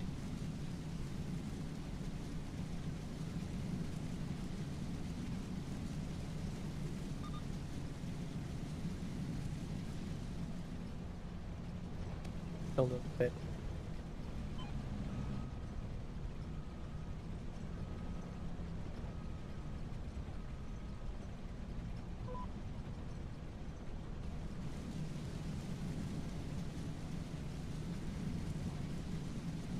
Scoop up all of this.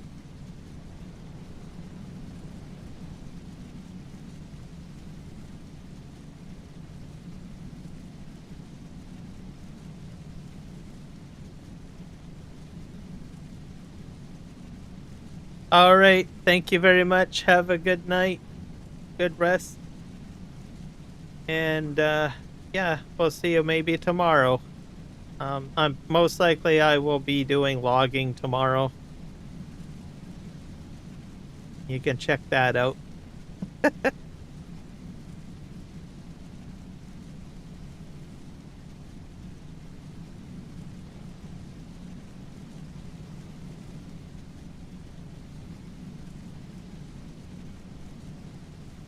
Yep. Bye-bye.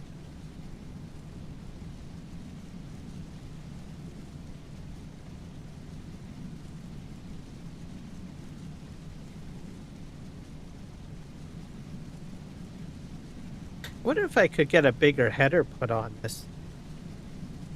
Probably consider doing. This is probably quite small. I think that's what I'll do. Give me a sec. Once we get to the end of the row, we'll try that out. See if we can get a bigger header put on this. Because this is pretty small. Pretty sure I had a much larger header before.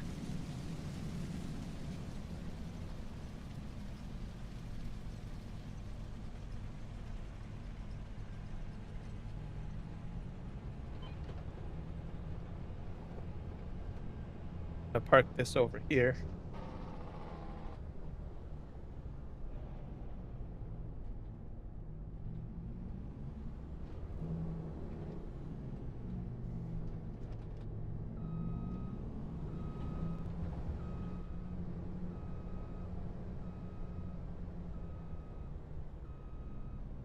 Let's go take a look at headers.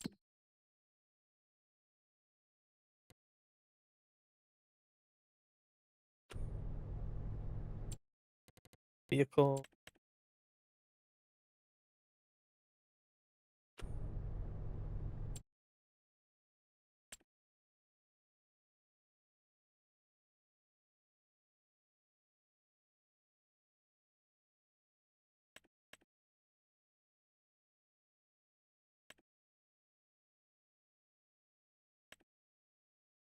That's 9 meters. That's 10 meters.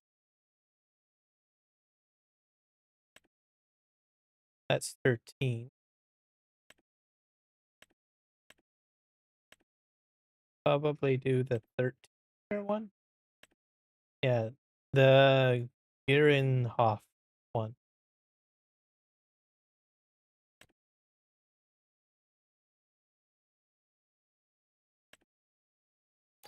That's pretty expensive header.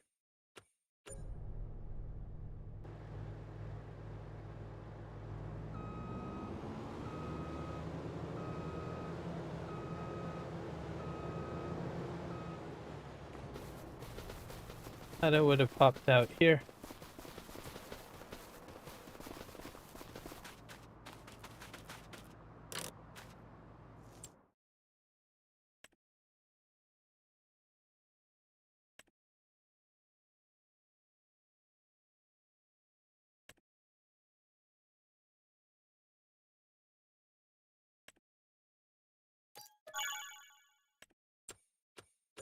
There it is.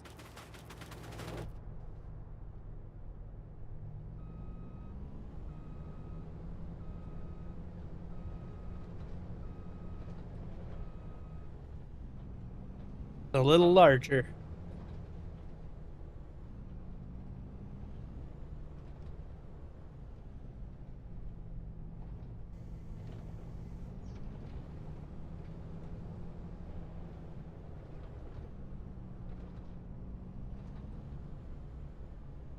That should speed things up a little bit.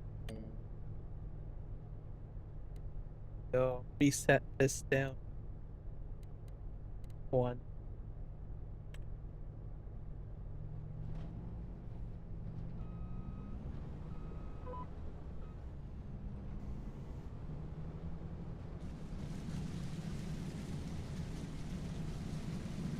Go.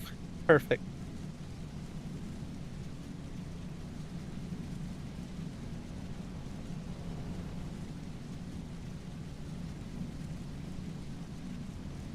This should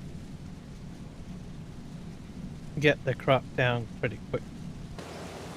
Or at least faster.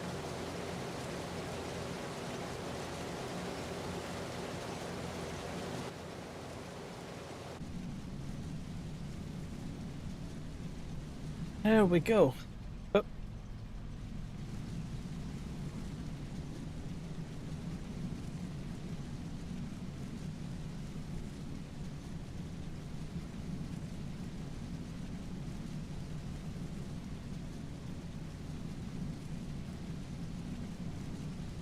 So yeah, we'll put this into the silo and we will... That should do it for storage. Which will be a good thing.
will be making some sunflower oil out of this.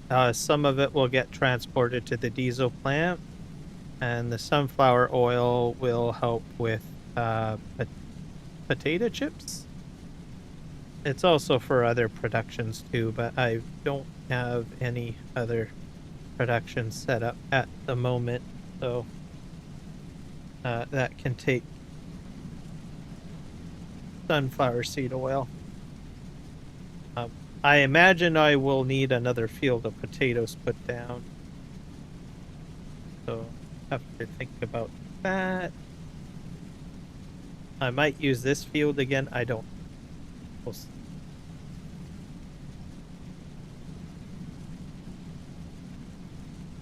Hey there, it was 88 degrees Fahrenheit there. Oh, wow. What is that in Celsius? That's like about 32 or something? 32? 34? Yeah, I still find it shocking that you're like summer weather. That's summer weather for me in the 80s.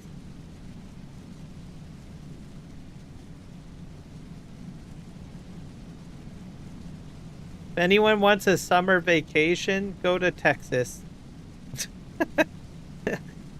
You can go there all year round, pretty much. 31 degrees Celsius. Yeah, that's summer weather for me.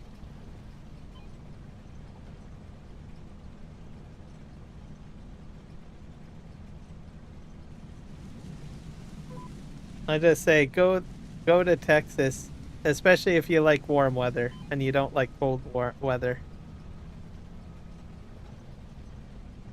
Right, Michael?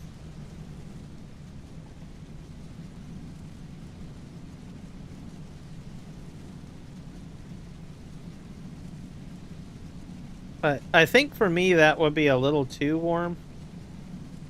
So I suppose you get used to it, right? You must you get used to the heat like at that temperature what it's at right now. You're not like sweating, are you? Like you feel like you need air conditioner or something like that? Or is it just normal body temperature to you? I don't think I've ever asked you that question. I know during the summer you say it's extremely hot, like when it's like 100 and whatever 15 degrees Celsius right now.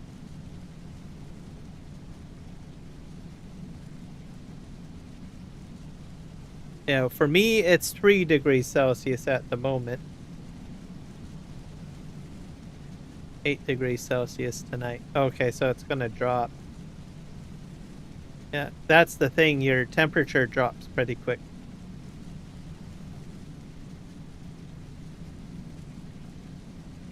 I could never understand that. You get really huge drops in temperature at night. But then during the day it's pretty warm.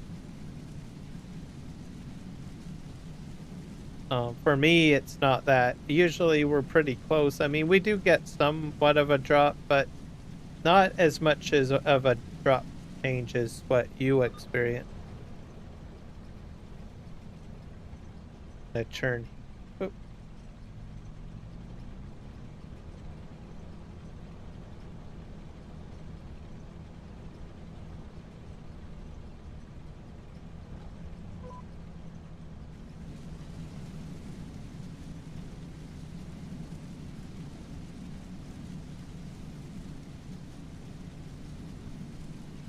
Does not get up to 115 degrees Celsius.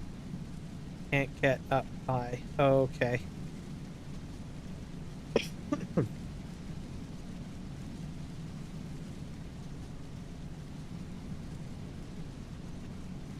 Yeah, that's what I'm oh, okay.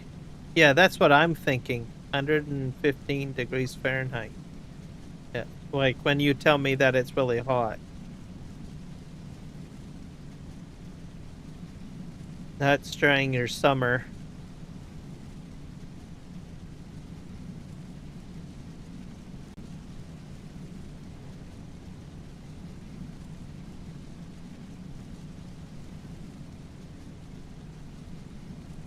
Yeah, in Celsius it doesn't get that high. That would be really hot. I don't even think anyone could survive that temperature if it was Celsius that high. I think.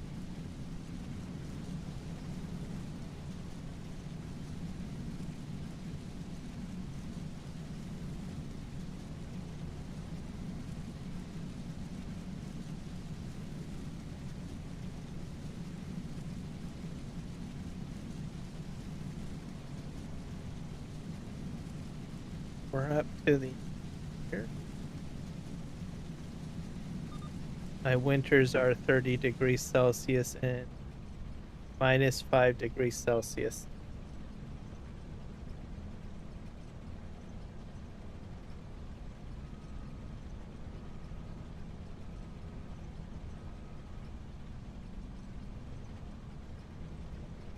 Yeah, it just depends for us. Like right now, I think we're just experiencing a much warmer winter.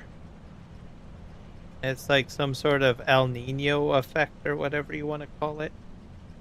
So that's what seems to be coming in at the moment.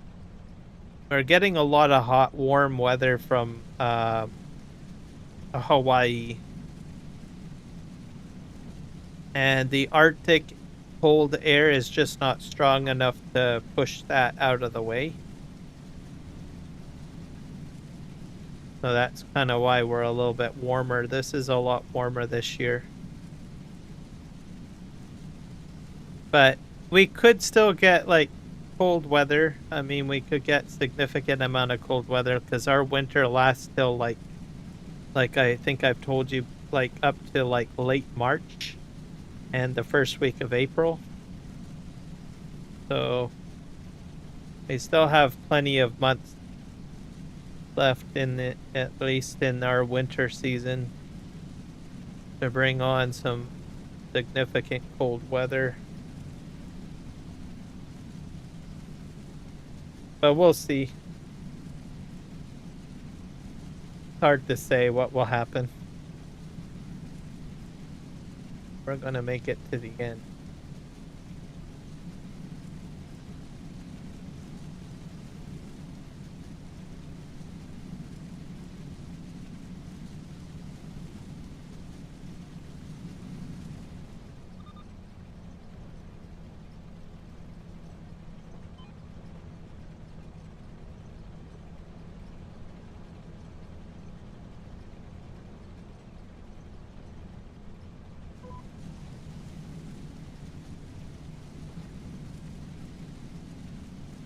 Once I get to the end of this row, I have to take a quick break.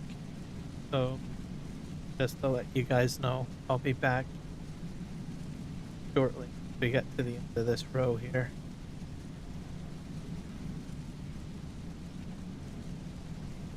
I'm gonna fill up my coffee mug. I think I'm out. Yeah. Well, now I'm out. Plus, it's cold. My coffee's cold, so it's been sitting here for most of my live stream. That's the problem.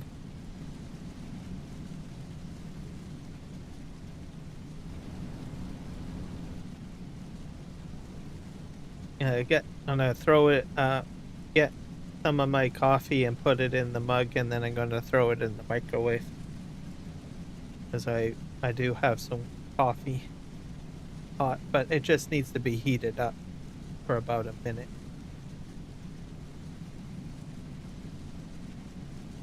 All good.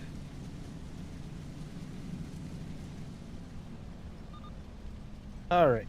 So I will be right back. I'm just going to switch the scenes.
Okay, I'm back.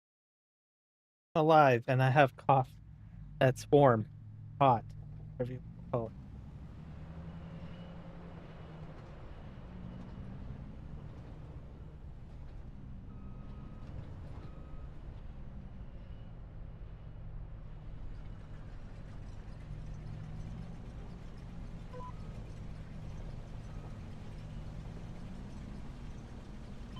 Sure if I'm cutting this though. Nope.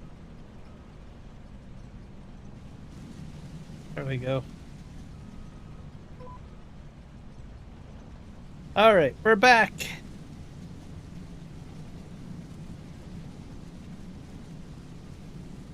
Yeah, that's pretty low. We've seen some weather like that where I'm at, but it's not that common. Maybe with the wind chill. It's more or less like central Canada and the east, heading east is where you get more of the severe cold, or you go further north. Northern British Columbia gets it. I'm just in that special pocket, I guess the saying goes, of where I live.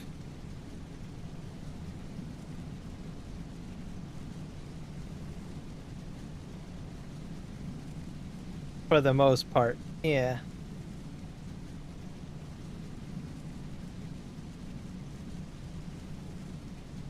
Oh, I think I might have configured this combine wrong. I think I got it set to Unreal, because I got about 33,000 liters of flower seeds here.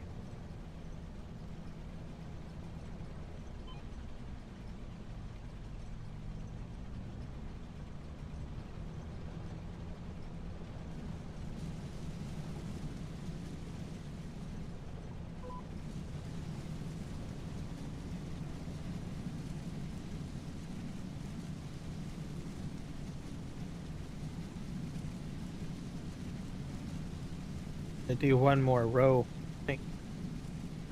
One gets more colder. Yeah. Yeah, he gets most likely more colder weather than I do.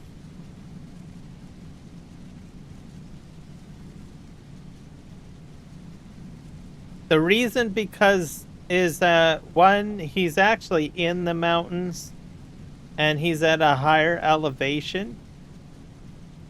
And he's not coastal, so he gets more of the Arctic weather blast than what I do. So whereas myself, I'm more coastal and I'm more southern and I'm more at like sea level, and parts of the lower mainland are actually below sea level.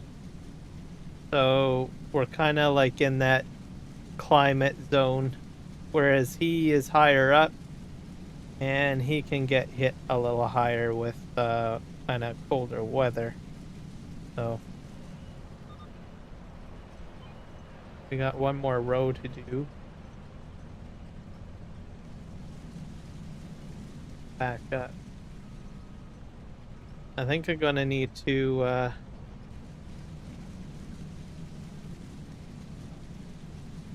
put a windrower on here, I guess, later on. Like 30% full. Yeah, I think I'm on unrealistic storage capacity on this thing. Yeah, he's getting snow already. Yeah, I can believe that.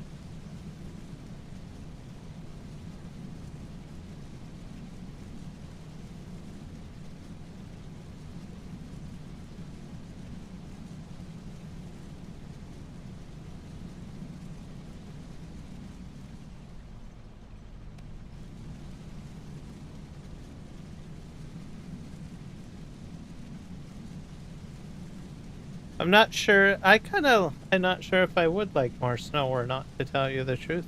I do like. I kind of am disappointed that we didn't get any snow during Christmas. I kind of like at least one snowfall of snow for Christmas. That's sort of how I am. It just makes it feel more Christmassy to me. For me, anyways, because that's what how I feel. I suppose if I was raised somewhere else, maybe it wouldn't really matter. But so I kind of like having at least snow during Christmas, but don't have any of that this year. Okay, well, let's go to the next field.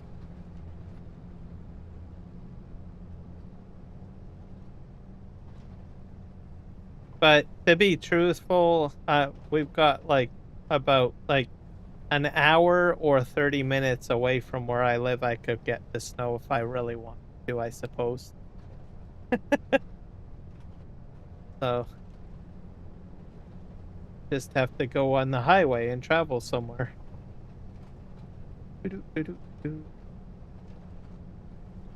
Here's our other field. Back up a bit.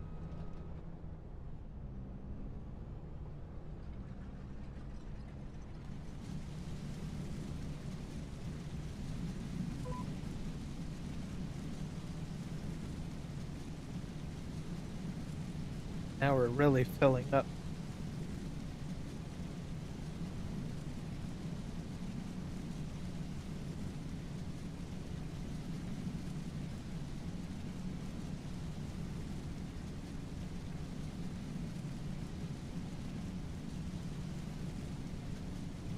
I think the real question, because what you've told me is that if it snows, you have to stay home and everything shuts down. So I guess the real question is whether or not you like staying at home or not. Right? And if you're okay with that, then it's probably not so bad.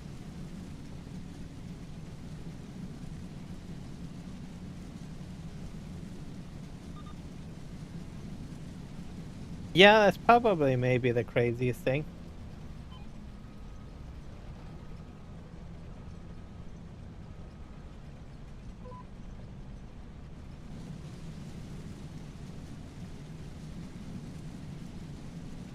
Can't think of anything else really that crazy.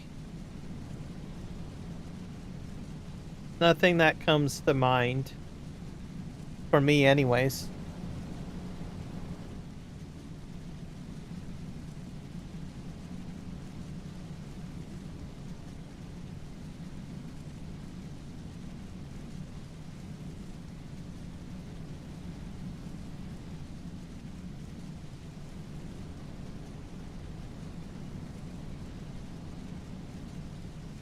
Oh, I've always wondered about Texas. Like, is there like a lot of rattlesnakes in Texas?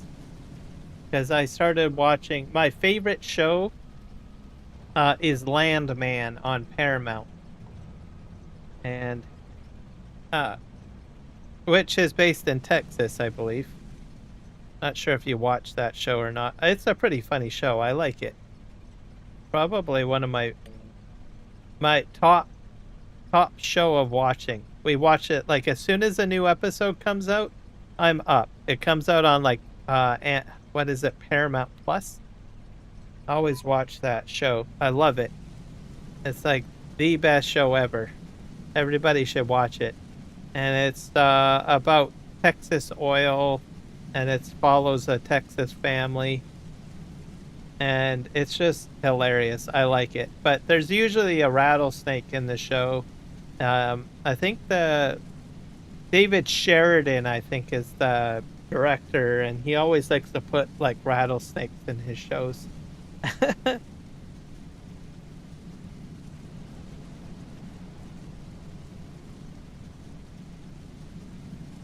I figured I would ask. I've seen some YouTube videos where they have like some of the most craziest rattlesnake dens. Like I saw one on YouTube where a guy take because it's like so dangerous, he sends a drone, and there's like rattlesnakes like everywhere going hissing and rattling and everything.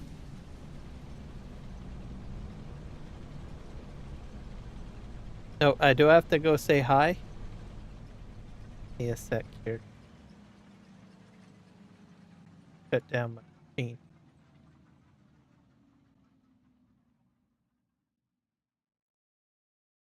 Oh, it's an advertisement.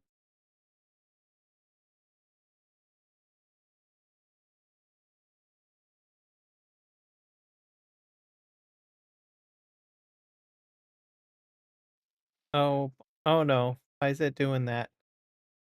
One sec.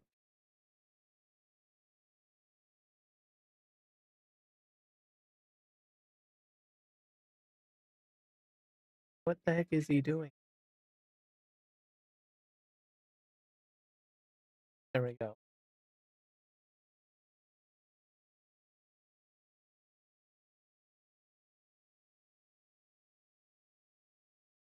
Oh, is he doing like truck simulator? What he's it looks like American Truck Simulator.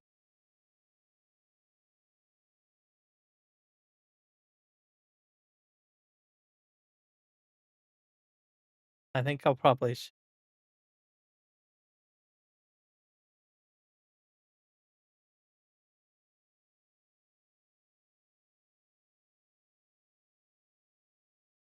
there we go.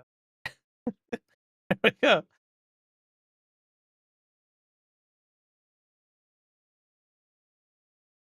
Yeah, I listened to Michael.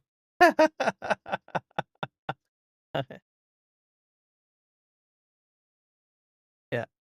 I am going to also share his out. I am going to share this stream.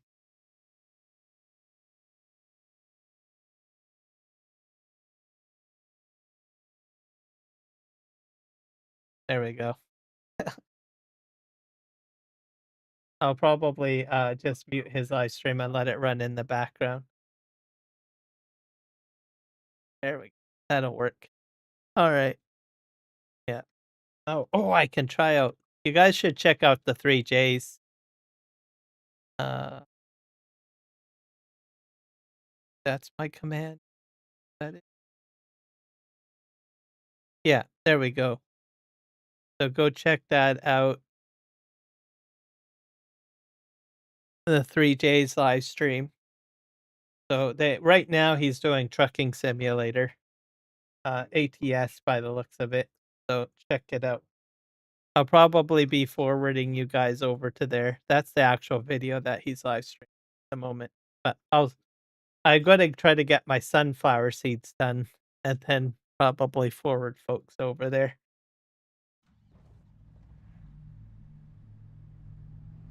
He's doing some ATS today by the looks of it. Okay, what happened? I miss a row? Oh, I missed a row on the edge.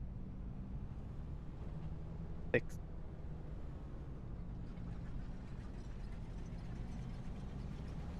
Oh, I'm harvesting.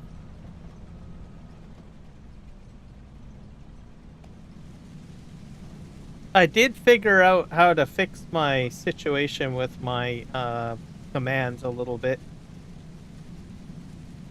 So I just need to program more commands in.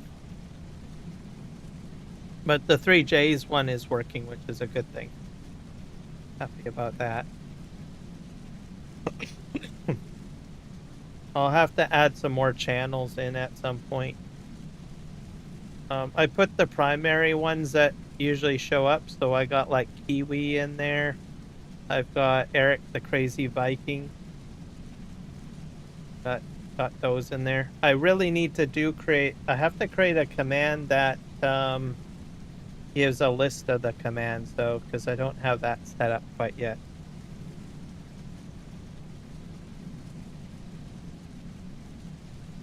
But there you go. But yeah, Juan and Jess, they do all sorts of different games, and James as well. So they do a bit of an assortment. Right now they're doing ATS by the looks of it. Yeah. but they do farming simulator. And Jess does a few different games. I can't remember which game. Power World. She's done some Power World. She's done. James does also different games too. They do a lot of farming simulator, though. I will mention that. So.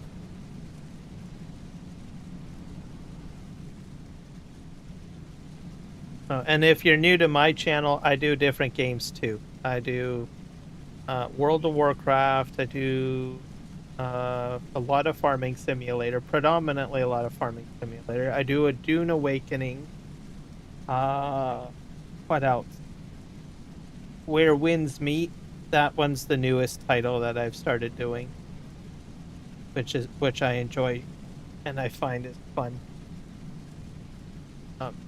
I like to change it up a little bit because from time to time your mind just goes a little bit muddled and you lose, I don't know, interest in the game that you're playing. So just have to trade it up. But I do. But I always come back to Farming Simulator, take a bit of a break, and then jump out.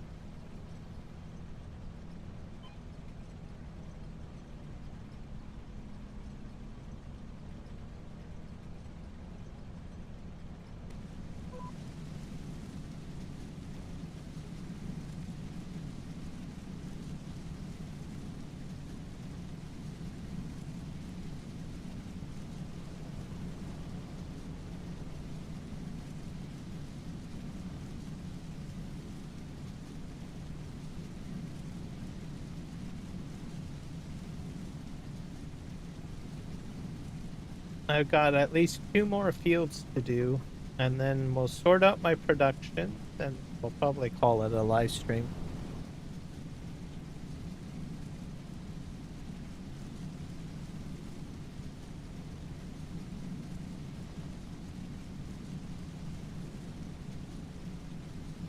I just want to make sure I get the productions going, because get the cake going. Most likely the next live stream will involve a mixture of, well, getting this straw done up, for one. Have straw everywhere. And the other thing we'll be doing is probably a little bit of field prep. Don't really have to do too much, but some field prep. I do want to put a winter crop in, which would be wheat, I think. If I still have time to do that, I don't know. Might be running. Truth. I'll have to take a look.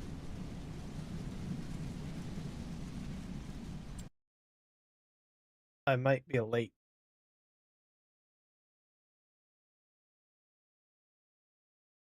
I might need to put sorghum in. Might do sorghum if I am. Yeah, so I probably won't have time to put wheat in. So I'll probably do sorghum. And then I can probably put in a winter crop. I think I can. There's barley. Yeah. Wheat and barley I won't be able to do, but I can do sorghum next year. So I'll probably do sorghum. So I won't have to do any field prep. I might do a little bit, like I'll get the straw off and maybe do one field task throughout the winter months. Is sort of what I'm end up doing. Then I need to do potatoes, and we've got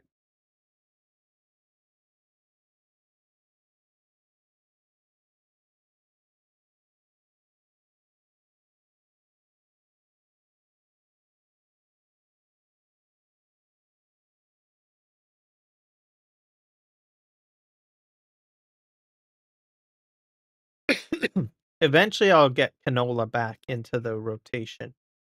So I'll have to do sorghum, then barley, wheat, then wrap in canola because canola is an oil, unless I buy another field. So We will see. I just missed because I spent most of October, unless I leave it at what it is now. I don't know. Like, I've got realistic time. Maybe I can get all the fields done in time. I don't. We'll see. I just because October is when you have to do the planting, and I'm already planting, so I don't think I can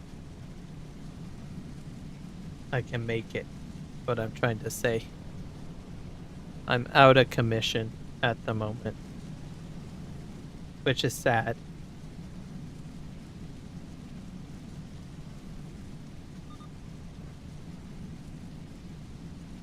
We'll just have to see. Da-da-da. And this field has to be fertilized, so we'll probably do it. And probably get that done before time runs out, because it's a small field. So I'll probably do that on the next stream as a priority. If I leave it as realistic mode or real-time mode or whatever it is on right now.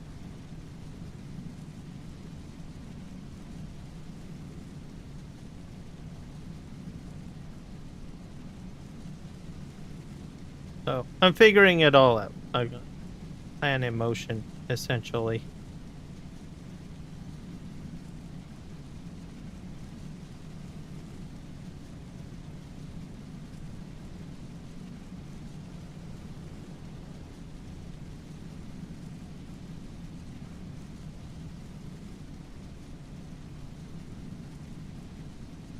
Lots of things to do, as the saying goes.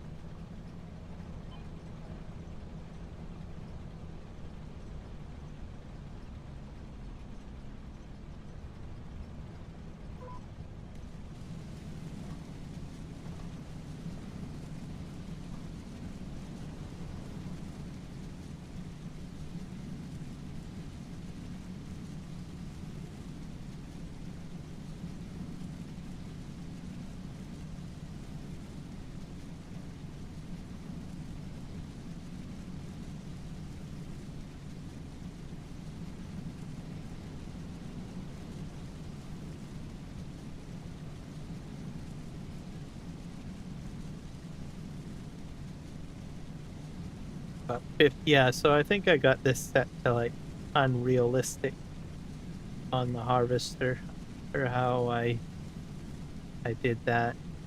I'll sort it out. But oh well, it works out great for me because then I don't have to vote right now. I just can get then all of the crops in all at once. Is it too shabby?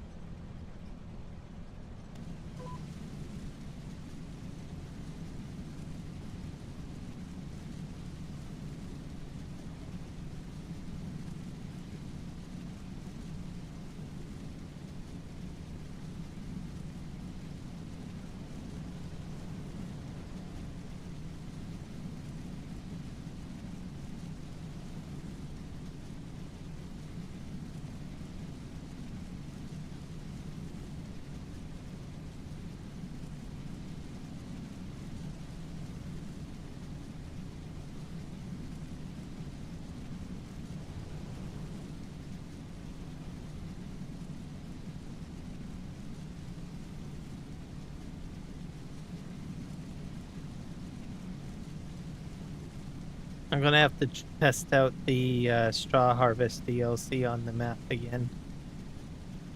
See if the pellets will work. I had some issues with it. So I've got a few bugs with issues or bugs that I have to sort out.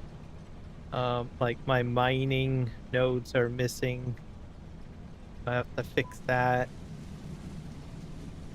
which is basically in the placeables XML that I have to sort out. Well, we'll figure that out later.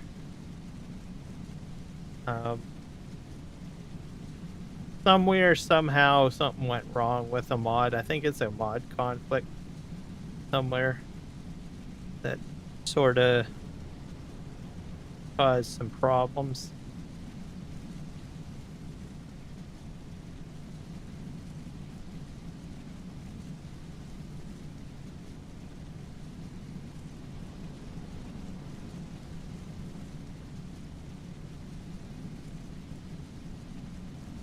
It's to the end here.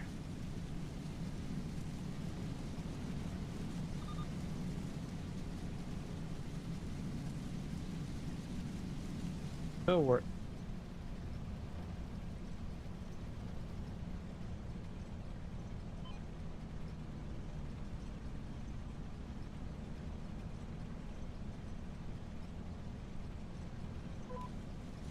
I left some on the side there.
Alright. This field done. We got like 2 more to do. That.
Alright, we're almost to the end.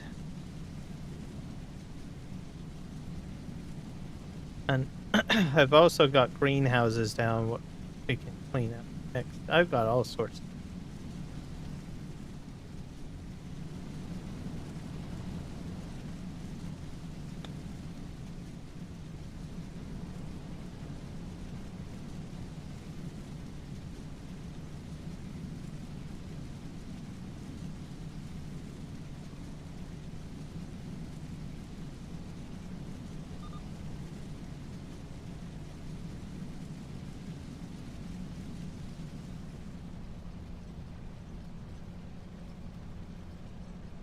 Uh,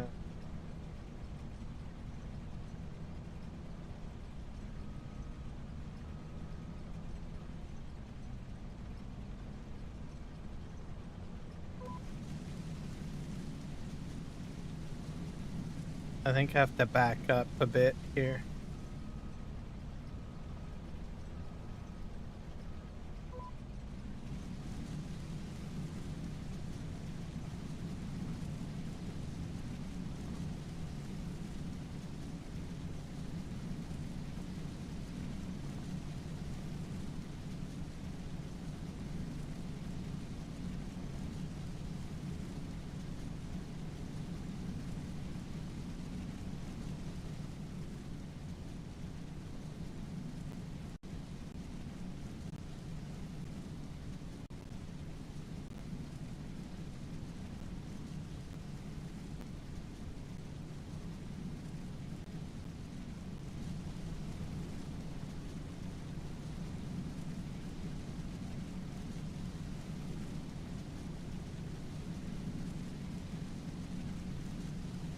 Yeah, I think I'll have this. I guess there is a fold option. So I programmed that I-beam tracker for a button on my Stream Deck, but it appears that that particular button will try to close up my implement. So I have to find a new button combination. I guess will work. That's the problem with these types of simulator games.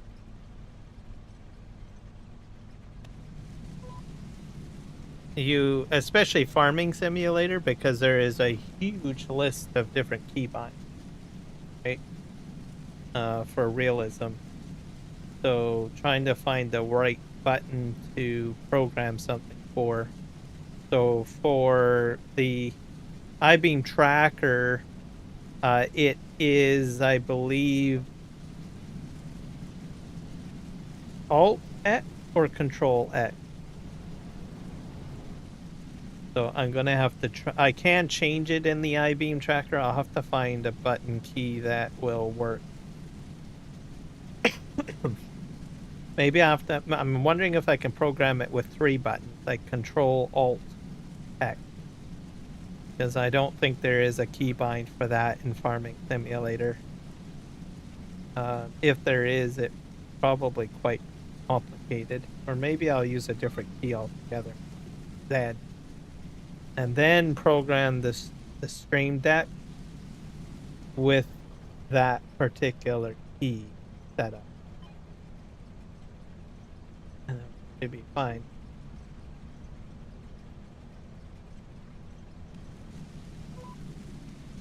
Because if I'm going to reach for my keyboard or mouse or something, like if I have to like do it through the toggle switch, then I'm just going to do it through the toggle switch if I have to reach for my keyboard to do anything. So, which is kind of not what I want. I want specific keybind that's out of the way that won't do any harm. Yeah, we'll figure it out. I don't know.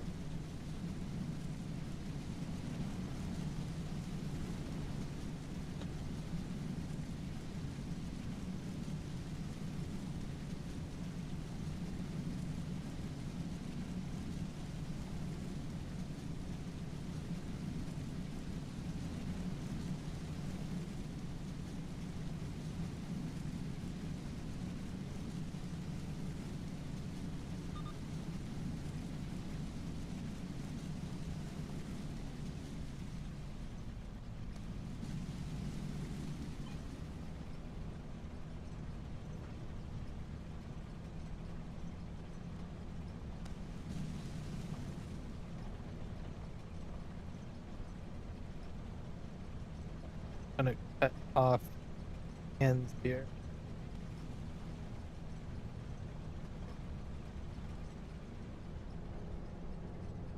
I think I might. Should I do the headland?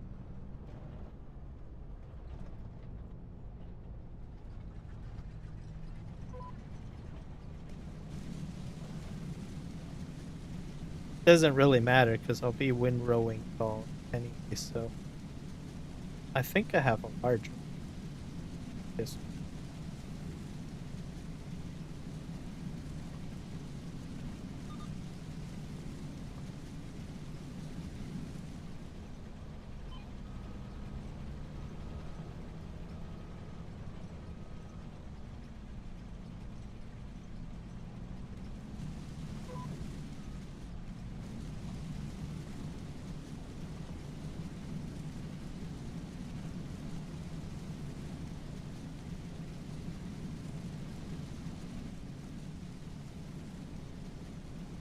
I'm gonna test out some of my keybinds. They work. Here's some other content creators you might want to check out. See if they work.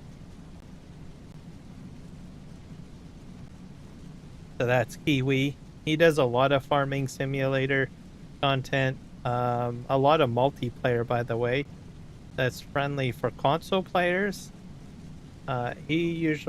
Sometimes he streams during this time, but more or less usually he's more in the evening or early morning for me anyways, because he's in New Zealand. And then we also have Eric, Crazy Viking. I can do that.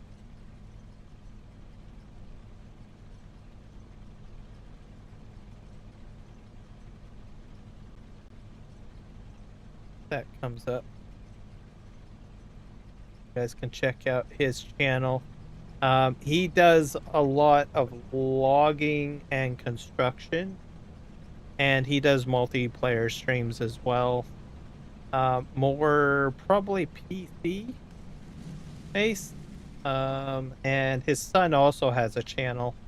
Don't have his programmed in at the command because I only started watching him recently.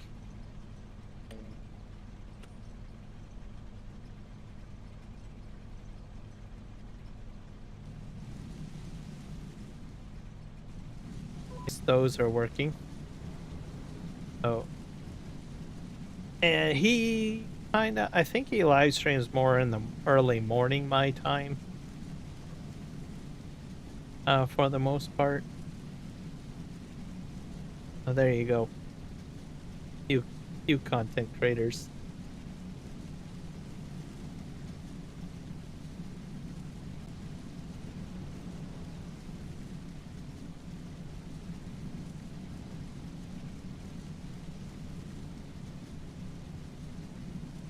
I'll program some more commands in later because I do have some other content creators too that I usually watch from time to time. But these ones are the ones that are more or less farming simulator related.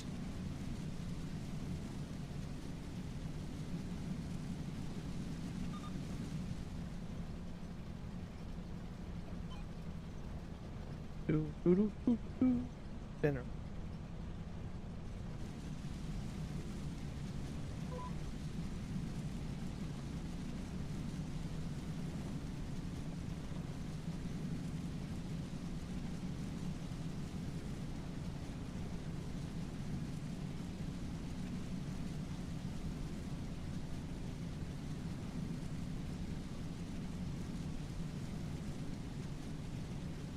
I got one more field to do after this. I think this is my one more row over there. The last row field to do, which is a much smaller field. Shouldn't be too bad.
Right to the end.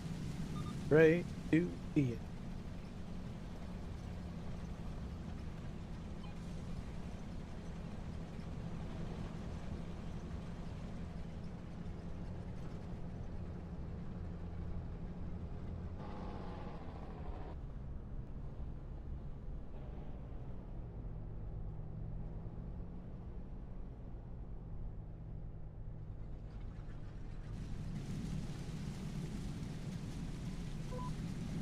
This is the last field, guys. Yeah, I do have unrealistic mode on. I'm up to like 75,000.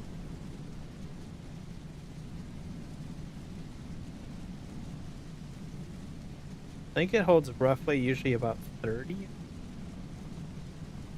It does hold a fair amount.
I got like a little bit over here. This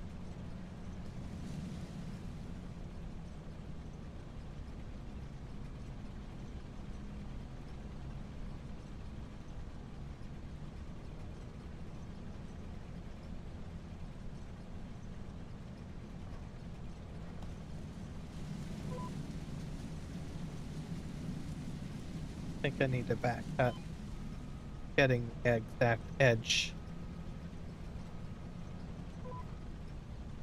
Go forward. There we go.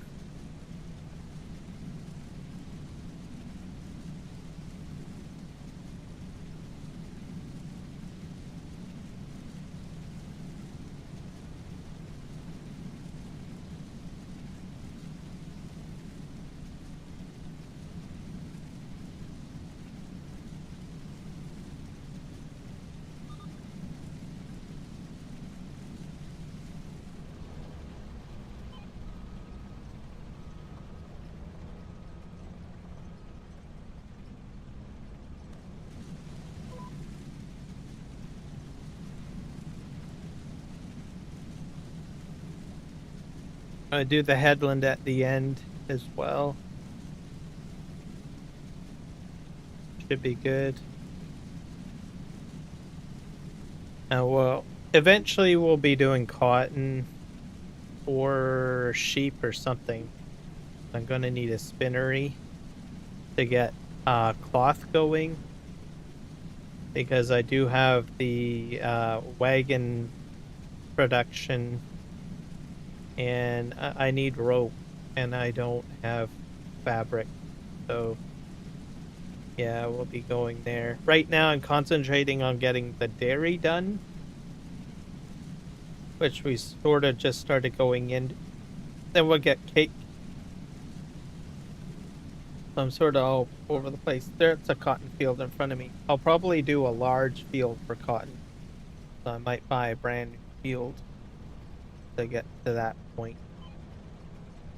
Like, that's a huge field there.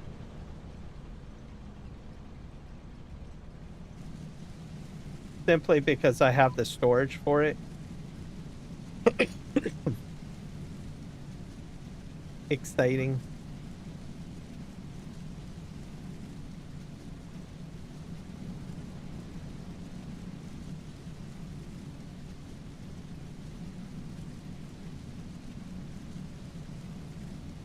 So, but we're getting there. We're growing, expanding.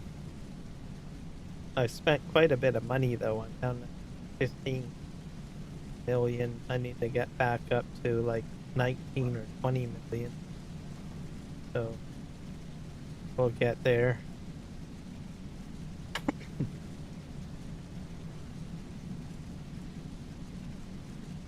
We need to get potatoes planted again to list the thing.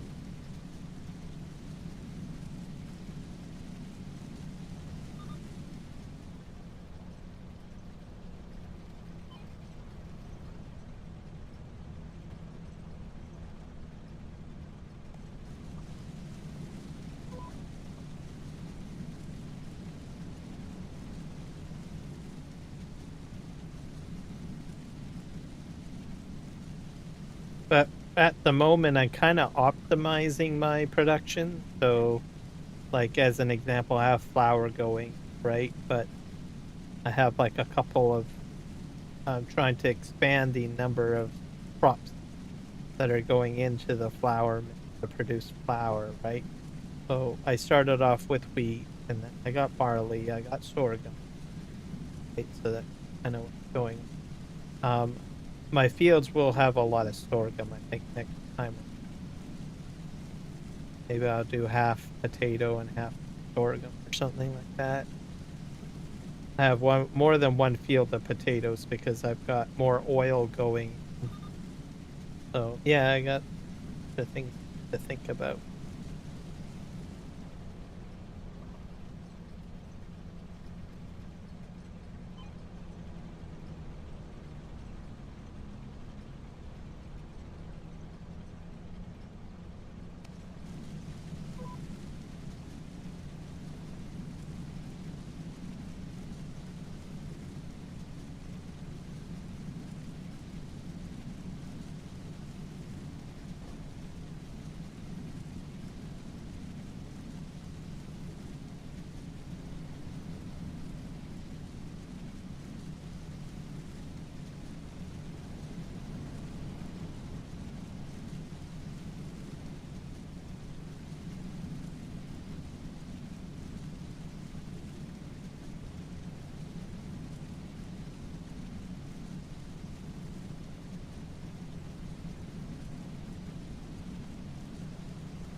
Go.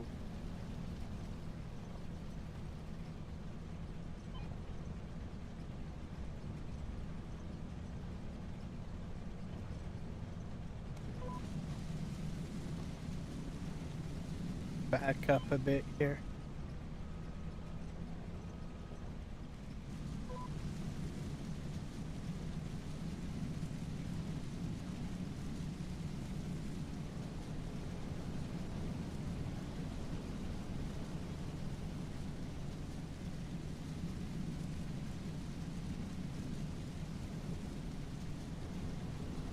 Looks like we're in for rain, I guess, in Chilliwack by the looks of my weather widget.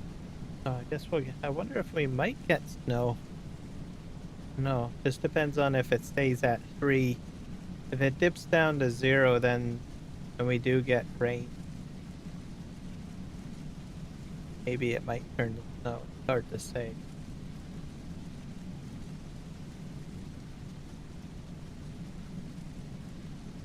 Have to see what happens, I guess.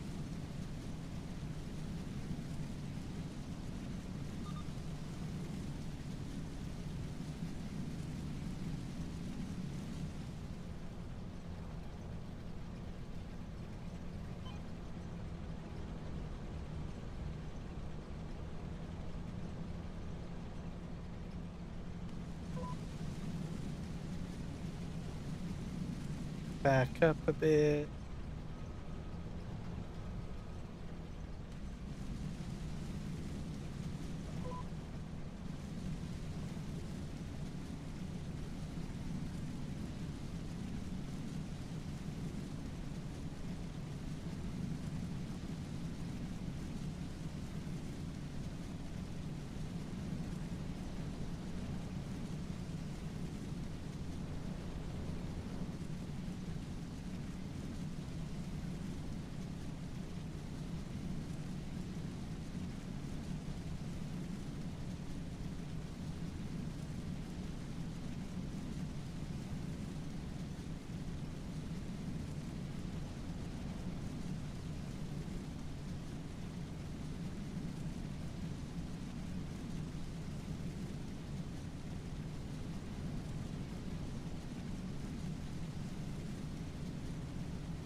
Perfect. Done.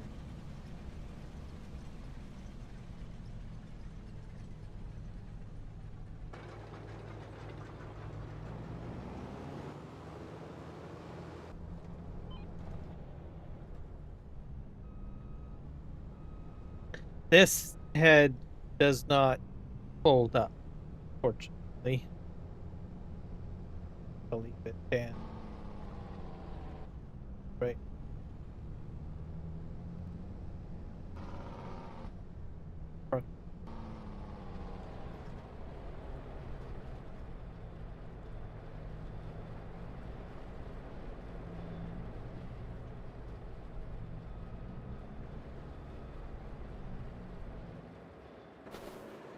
All right. Perfect. Here. Oh my gosh. I guess I should start stacking up. I'm making a lot of cement, by the way. Or one. I got building projects. But over here, I got garlic, chilies, tomatoes, some sort of cabbage, onions. All of that can get sold to have a hauling. Oh, I do. Right there. Alright, I need to hook up a tractor to it, though. Tractor. Here it is. I didn't even need this guy.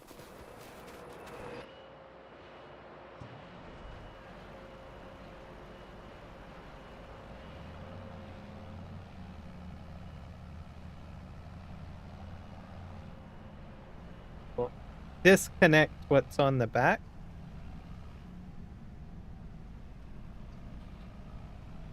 To do it.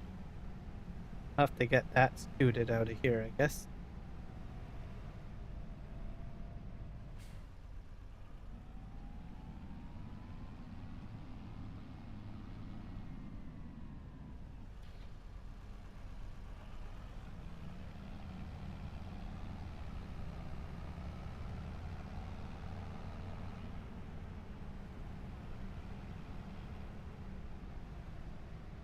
Here.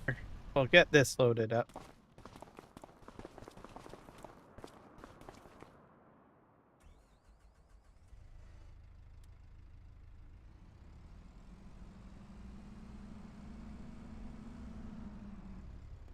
This will mean I'll have a lot of stuff to sell.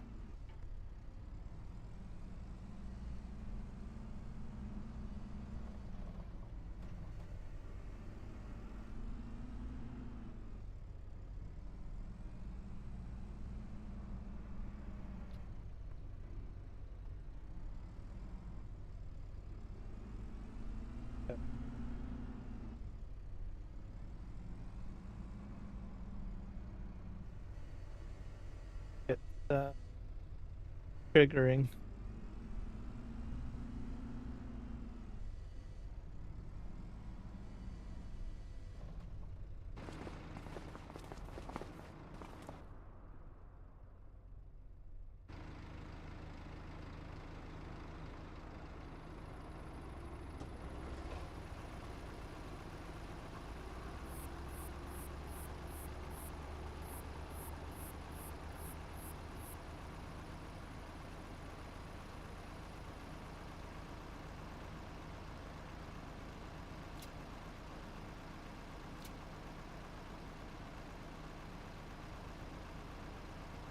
Control left shift.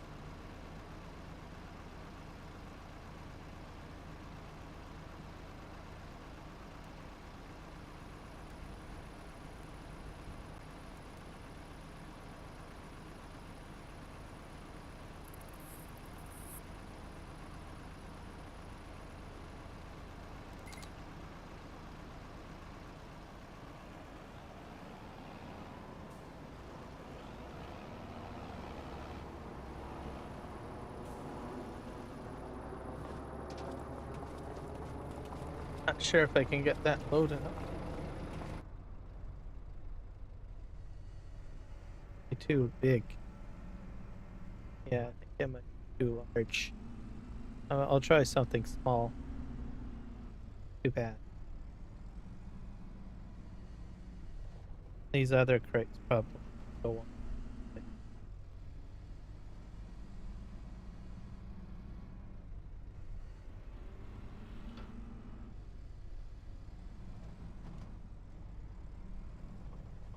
Ta-da! Oh.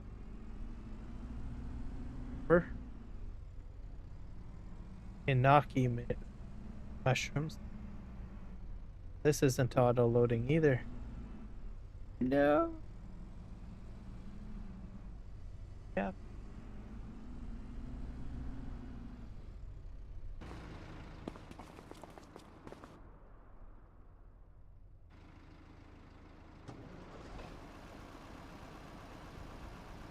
Wonder if it'll allow me to pick things up if I drive up beside them. Oh, well, I guess we'll have to find out. Some stuff I can auto load here.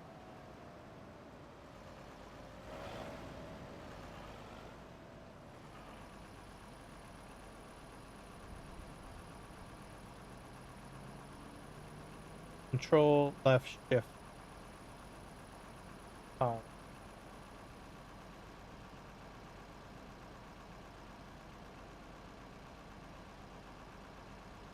Shift.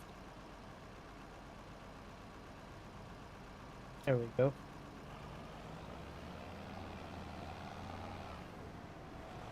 Do it this way for now. Yes.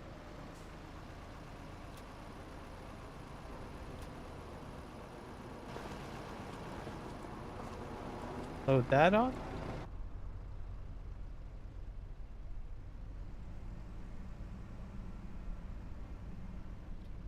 Yep, that works.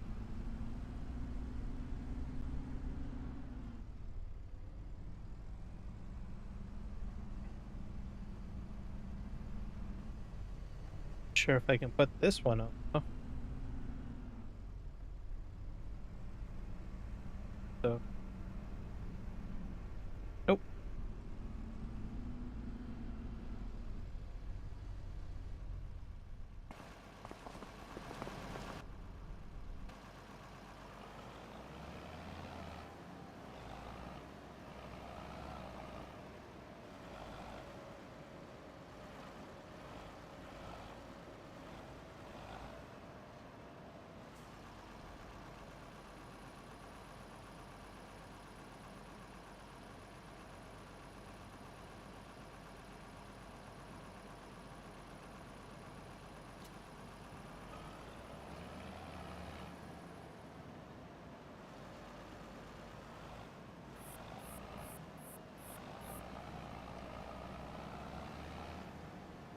I got bread over here to load up.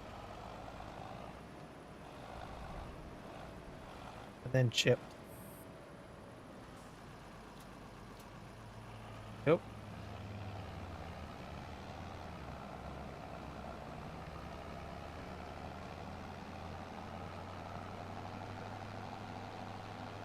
Lots of chips.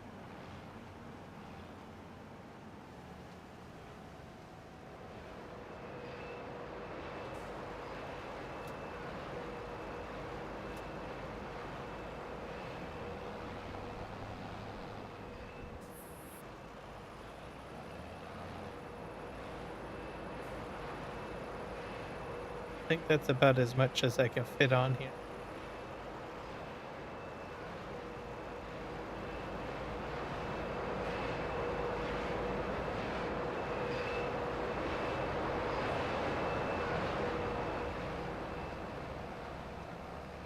Or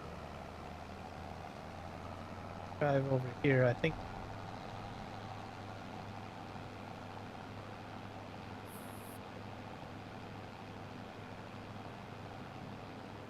Back. Back.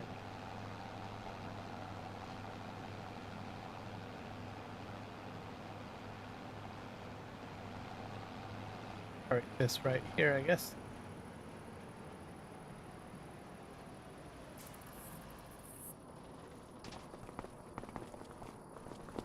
Come in. There.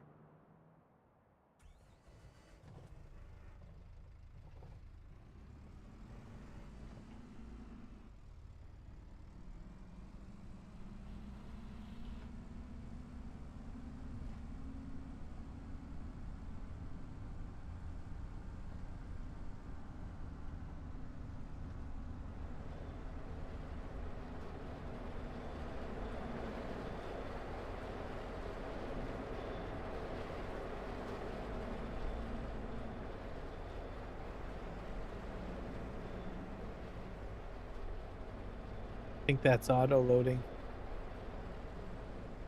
Nope. That's oh it did. There we go. Just delayed.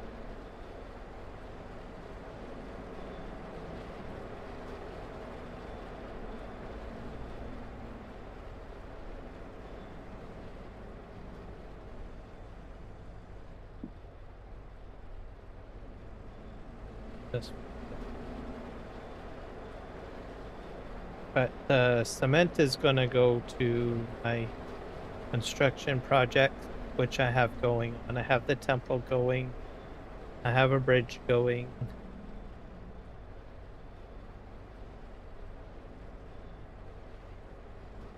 Need a lot of stuff.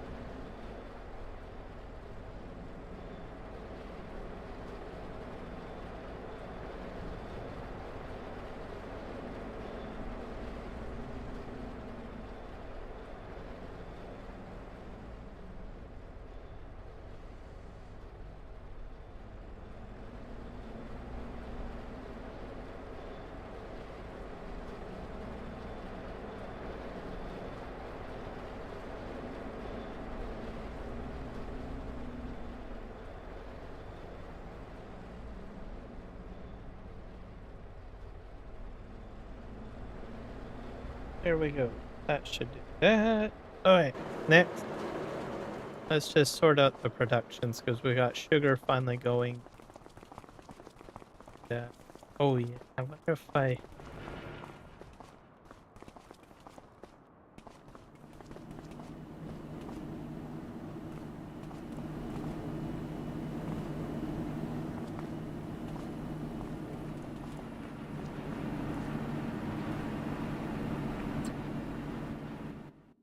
sugar should be distribution.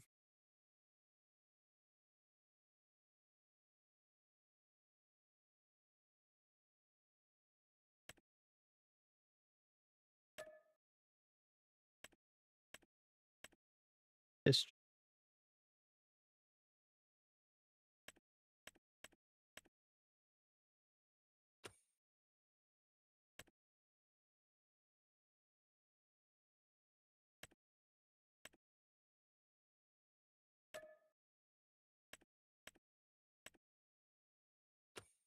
Ta-da!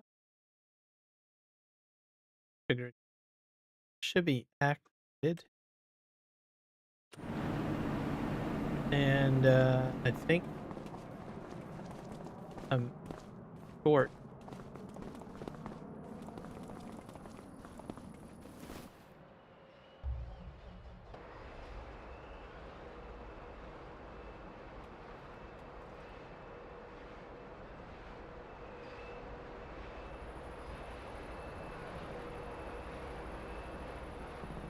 Just do one of these.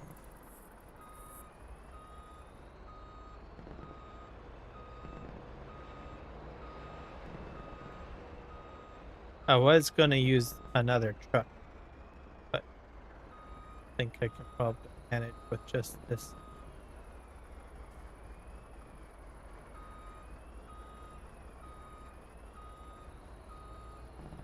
And then some of it's gonna go to the bakery. I'll have to bring a shipment of eggs over here too, I guess, to my bakery.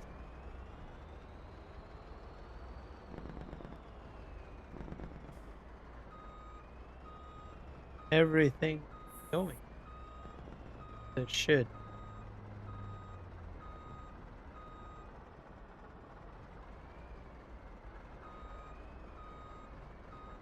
Okay. I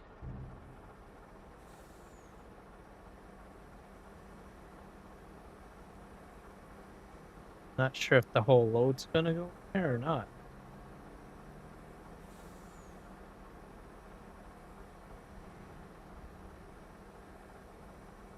Tempting. Tempting for sure, that's for sure.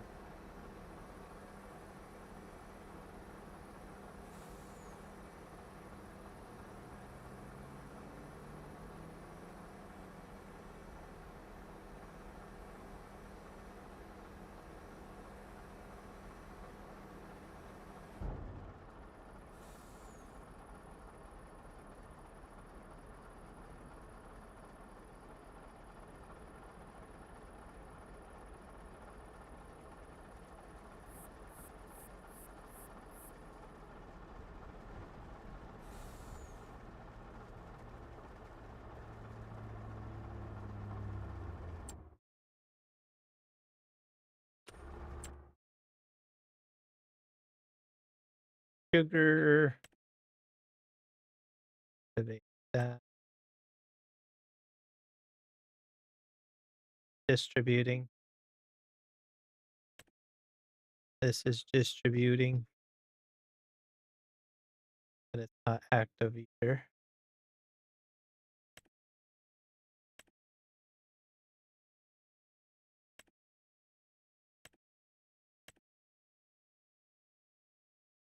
Run. Okay, I don't distribute. What else? We got oil. We got sunflower seed oil going pretty. I got. Yes, I should probably empty out my harvester to work that pallet. Okay, the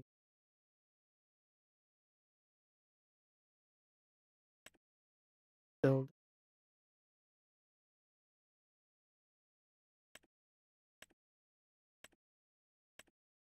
and then we have our dairy.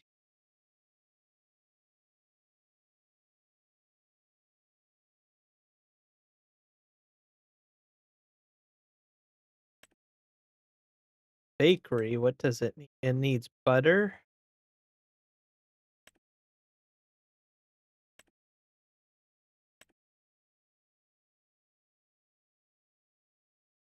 sugar, milk,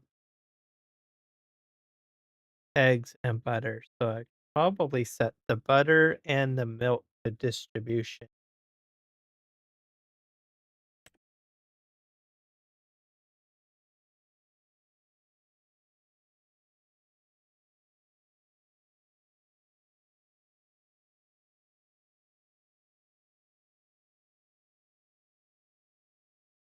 I don't have a lot. What the heck happened to all my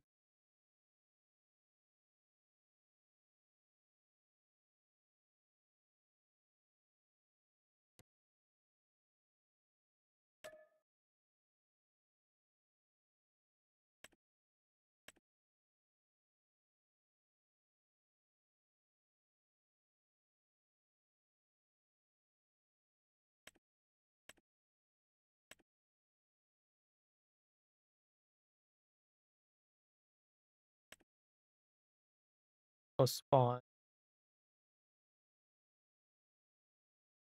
Cheese will spawn. So, no.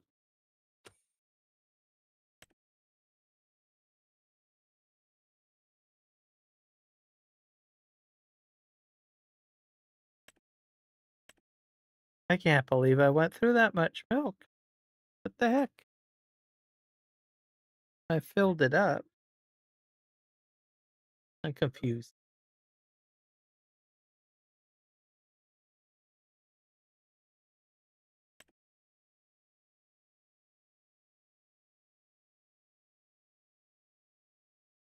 Oh, the milk's up there. Duh. Producing it is slow. Okay.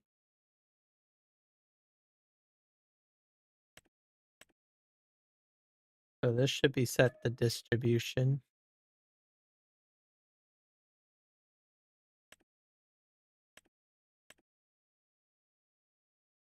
Yeah. The buffalo.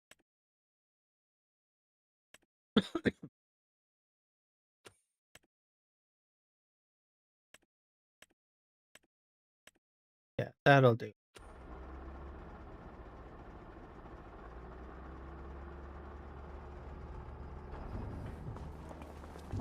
We'll just see how our bakeries are doing. So I think all that this needs now for cake is eggs, and which I can transport eggs over here. I got strawberries already going to the bakery.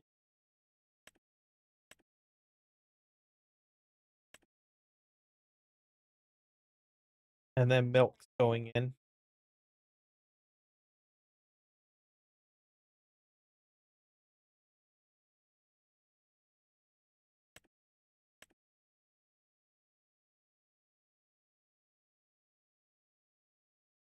Okay, so eventually I'll have cake spawning at some point. Just the eggs. I'll have to get the eggs here. The butter. Did I distribute the butter?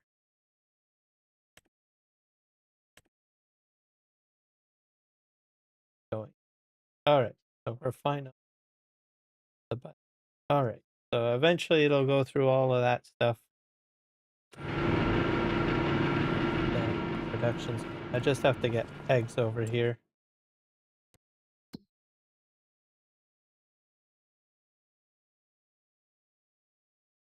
Over here. Is it? Yeah, how much eggs I have? Not a lot of eggs. Just about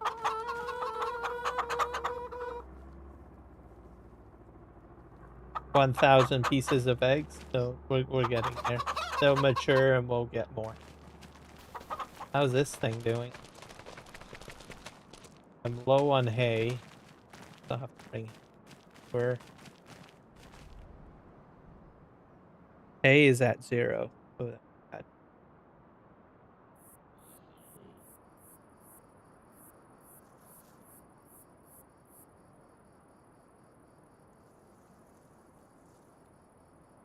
I have to bring straw over to buffalo milk is growing. How's the silage and silage manure? Yeah, those are getting high too. Anyway, well, we'll figure that another. And then how's my grass? It's still growing, ready to harvest. With my new lawnmower, by the way. Oh, all right. Uh, yes. Oh, I'm going to send everyone over to Juan. Live.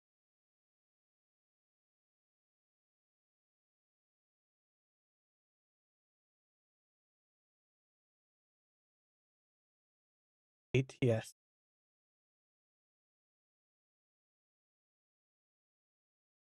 Hey.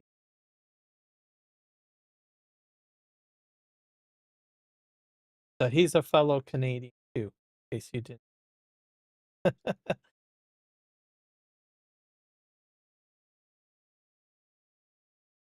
you'll probably enjoy some of his lives. All right. So yeah, thanks everyone for hanging out with me. Hopefully you guys have a fantastic day. I'll probably be live streaming tomorrow in the morning back on this map because I've got some stuff to do on this map still and I'm worried that I'm going to forget. So don't want to forget. All right. We'll see you guys later and have a good one.